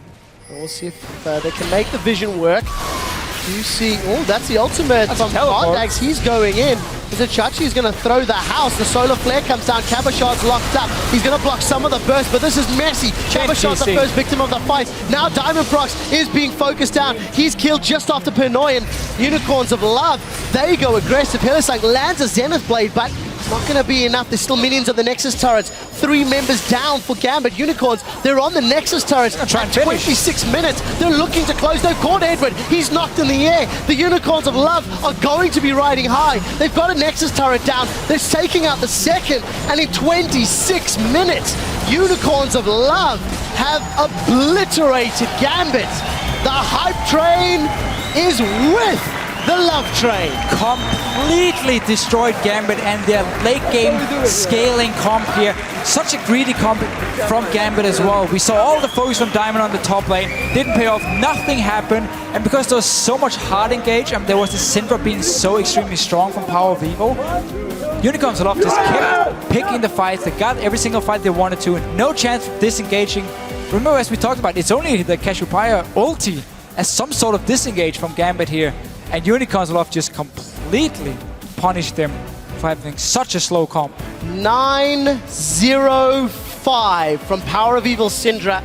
But truthfully, it wasn't the Syndra that got them there. It was Syndra that closed. It was Kikis on The whole Jarvan. setup. 1-0-13. He was the one that helped set up the first blood. Kikis was all around the map. And Hylissang in on every this single Leona. lane. We call him a one-trick pony, Hylissang on Thresh. This Leona play here, except for the one little thing into the laning phase where he didn't go aggressive enough, the rest was pure, was perfect. I mean, that was it. Every single time he had a chance to engage, he got in there. Jarvan obviously from Kikis followed in after getting that early kill for Power of Evil in the laning phase, as you just said. Those two together constantly started the fights. Power of Evil just had to follow up and pick up more kills. Really, really good play from the Unicorns of Love. This was the grudge match to end day one to determine which off-season squad who gained hype, who gained support at the IEMs was going to come out ahead, and it's the Unicorns of Love. Massive smiles. Look at them celebrating on stage. And a lot of props has to be given to the guys. That was, of course, Sheepy, who was their coach. Yeah. Good call. I mean, for sure. 3 for 3 today. It has to be banned, or it has to be picked up early. At least considered as such a good pick, because first two games wasn't banned, wasn't picked at all. Just seen it, how strong it is, how strong it actually is. Even though Vizicsacsi didn't have to do too much other than just sit back and not actually die in the laning phase. It was more about the rest of the lineup here, making all the plays. And I don't think Gambit will ever pick such a slow scaling comp again with the two solo laners who needed more and more time, who needed at least to 30 minutes before they could really start doing something. Especially not against a comp like a Unicorns of Love here. No, definitely not. First pick Kassadin really did not work out. It did for SK, did not for Gambit this time round. And Lee Sin being played by Diamond, 0-5-0. He went for the skirmishes. It's not something we've ever seen, like you mentioned. And also, Diamond just seemed to be non-impactful. He really did not have any sort of presence in the game or any sort of control offered to the rest of his squad. Yeah, so obviously, again, jungle item, a little bit unique from him. That didn't even matter because he didn't do anything. Yeah. So he could have got whatever jungle item in the world. He kept walking top lane, sat there and said, Cabochard, you're safe, just do whatever. Oh, my bot lane's dying, mid lane just died. I'm going to go back to top lane and make sure Cabochard can farm. That was a wrong. Well, again, the plan from Gambit, it made sense on paper, getting Cabochard going and making sure he could just sit and farm and scale up. But because the rest of the team was so slow as well and just couldn't do anything, it didn't pay off. No, definitely not. So, guys, we're going to send it to stage now where Pyrotechnics is standing by with Unicorn of Love's Power of Evil after a dominating performance for an inside look on that win. Thank you very much, guys. I am standing right here with Power of Evil. What a dominating scoreline you had, 9-0-5 on that Syndra pickup. And coming in, playing your first game in the LCS, playing that Syndra pick, and just pretty much showing everyone who's boss in your home country, that's got to feel really good for you. Yeah, it's an insane feeling. I'm pretty happy and pretty proud of my performance in this game. And I was coming into this game quite nervous, and I'm quite happy to have such a good performance. Alrighty then, and also I wanted to ask a little bit about just generally speaking, some of the expectations on your team. A lot of people had given a lot of hype up to you guys going in this game against Gambit, but we're toward the old school, known as the Master of Innovators. Your team coming in, kind of knocking them down a few pegs. You were able to really take that belt away from, take that title of Innovators away from them. And how did you really plan against this team that seems like a lot of people had trouble preparing for? I think we are just in general, I would compare us to Gambit as well, just because of the innovating picks. And we're just training them every day and trying to improve on them, trying to pick them off guard. And I think in this game, I got one of my best champions, and and I got helped by my jungler Kikis, who got me the first blood, which I snowballed pretty good. Yeah, perhaps people maybe start thinking about taking your Syndra away next time, and hopefully, I hope we get to see it a little bit more personally. That was amazing. Lastly, I do want to talk a little bit about some of the expectations people had on you. We touched on this a second ago, but you were ranked recently, I'm not sure if you're aware, 17, I believe, in the LoL Esports Power Rankings. For a team that just came out of Challenger, does that feel like there's a huge chip on your shoulder that you have to perform well, or does it just kind of act as an extra confidence booster to you? I think it doesn't affect us that much that we were ranked 17, at least me as a person and as a player. So I just came into the game and tried my best, tried to win the game, and it doesn't really matter for me at least, which other people are ranking us. I'm just trying to perform as good as we can and hopefully trying to win as much as we can in LCS. Well, I hope to see a lot more of you coming up soon. Now, with that, we're going to send it back over to Shux and Krepo at the desk. We're going to break down that game's plays. Thank you very much, Pyra. Always nice to hear from Power of Evil. First time in the LCS, but we've heard from him at IM San Jose already. I'm a fan. You're a fan. I'm objective, but it was definitely nice to see them play. I could be subjective. You can certainly say that. Talk to me about picks and bans in this one. We had Thresh, Hecarim, Janna, Rek'Sai, Sejuani, Xerath. Not the most normal of ban faces. Yeah, so let's take a look at Gambit. They take away the Thresh from Hylissang, that's good. Then they analyze in themselves, okay, Janna's the second best champion, let's take that away. Okay, but then you opt for the Annie, which leads up to Leona as a counter pick. And in my opinion, a Leona that plays well, and especially when you get the Gromp advantage, should always beat an Annie lane. I think Hylissang could even min-max more in that matchup, being he could find a little few windows where he can actually abuse the matchup. But other than that, I really want to give props to Hylissang's Leona play. It was absolutely stellar. Once they started snowballing, he was making picks together, and especially in synergy with his teammates. Every time Power of Evil opened up with a stun, Hylissang would follow up to predict Zenith Blades in the odd chance that there was a Kassadin going out or Graves dashing out. That's why he was always predicting those Zenith Blades forward. Basically, either they hit and the guy dies, or they don't hit and the guy dies anyways. And he was playing really well with that Leona, and I just want to give props for that. I really hope he trains it a little more in the lane. I think he could have killed Edward maybe once or twice, and then they ended up backing off and basically getting their AD carry blown up. But other than that, they did well, and that shows. You know, Gambit, you ban out two supports and you force him on a uncomfortable champion, and you end up losing the lane, and that shouldn't happen. No, you do have a replay as well of that early phases of the game, the bot lane dives. Let's get that up on the screen so we can take a look at that. You were saying the whole time, they should go in now, they should go in now. Yeah, basically, before we roll the clip, I just want to highlight Edward's flashes down, and that basically means that they can at any given point flash in or just ult in with Leona. And we have Syndra coming down as well, so this is really good. Power of Evil is translating his advantage from the mid lane to the bot lane. He'll never kill Kassadin 1v1, but he can roam. At the same time, I want to highlight that Gambit did well is communicate, because they get the first TP down and Kassadin follows. Let's roll the clip right now, and we can see what happens. So they correctly identified Pinoy is only left under the tower. Edward's all the way out of position. Good job waiting for the ulti before Graves dashes. Power of Evil comes in, but here's Cabochard with the TP, followed by Vizicsacsi. He's very close to going to Mega Gnar. Good stun by Eddie, still like delaying the all-in, because this buys him enough time, and Vardox goes low enough for Kassadin to pick up that return kill. So I just want to highlight that this is a play that was played well from both sides. I think Eddie backed off a little bit too far initially. Left Pinoy actually on his own. Pinoy did the right thing. You can dash mid-stun from Leona and hopefully to dodge the ulti. Hylissang in return did the right thing by waiting for that dash, not missing his stun on the tower as some certain Krepo players do sometimes, and then actually landing the ulti spot on and really good target calling. They knew Cassiopeia was coming, so they didn't finish the dive. They waited for her to come, waited for the ulti, turned back again. I just want to give props to both teams here. This was good play. Wow, so much praise for both teams. That's exactly. Really cool. You also had something to say about Edward and picking people off with his vision control at some times in the game. Yeah, like I really respect Eddie as a support, but a couple of times he actually was really unlucky this game, because 5.1 recently changed that wards survive a little longer, and it was really sad to see every time he placed the ward, just barely Unicorns of Love would pick that off with either an auto attack reset on Leona and then another hit, and it just shows that Unicorns of Love are just working as a team. Like they're attacking wards together. Even these small wins allow them to choke out the vision from Gambit and then create picks because of that. We have Leona opening first and Power of Evil following up. We have Power of Evil going out first, Leona following up. We have the tank presence of Gnar and Jarvan, which is really, if you have this AoE blow them up comp, it's really good to have this tank presence that can draw some attention until somebody missteps, and that was something Gambit was lacking.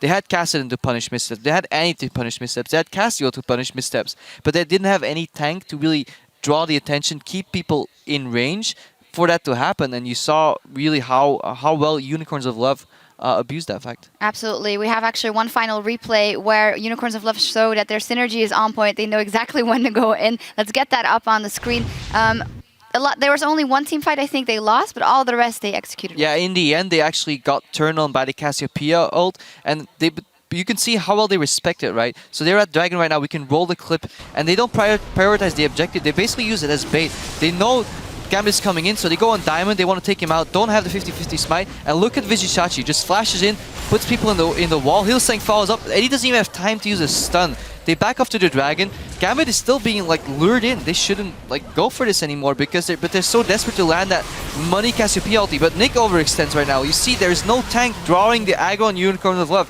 Sure, they land the 4-man Cassiopeia ulti, but it's too late because they have to invest too much HP to get close enough to make that happen, in a sense. Sure, if they snowball, they can do that all game, but if they ever get behind, their front line will just get blown up before they can even get in position to, use that wombo combo. Yeah, for me, one thing coming into this one for the Unicorns of Love were some question marks. They have those oddball picks sometimes, but here it really shows that they have both the individual class and the team play, but it was only the first game, of course. Yeah, okay, this is game 1, and we'll have to see whether this is all they have, whether they have more in store, or whether they can come back from behind. But for me, they played well this game. Their draft was super well thought out. They had Gnar Jarvan on first rotation.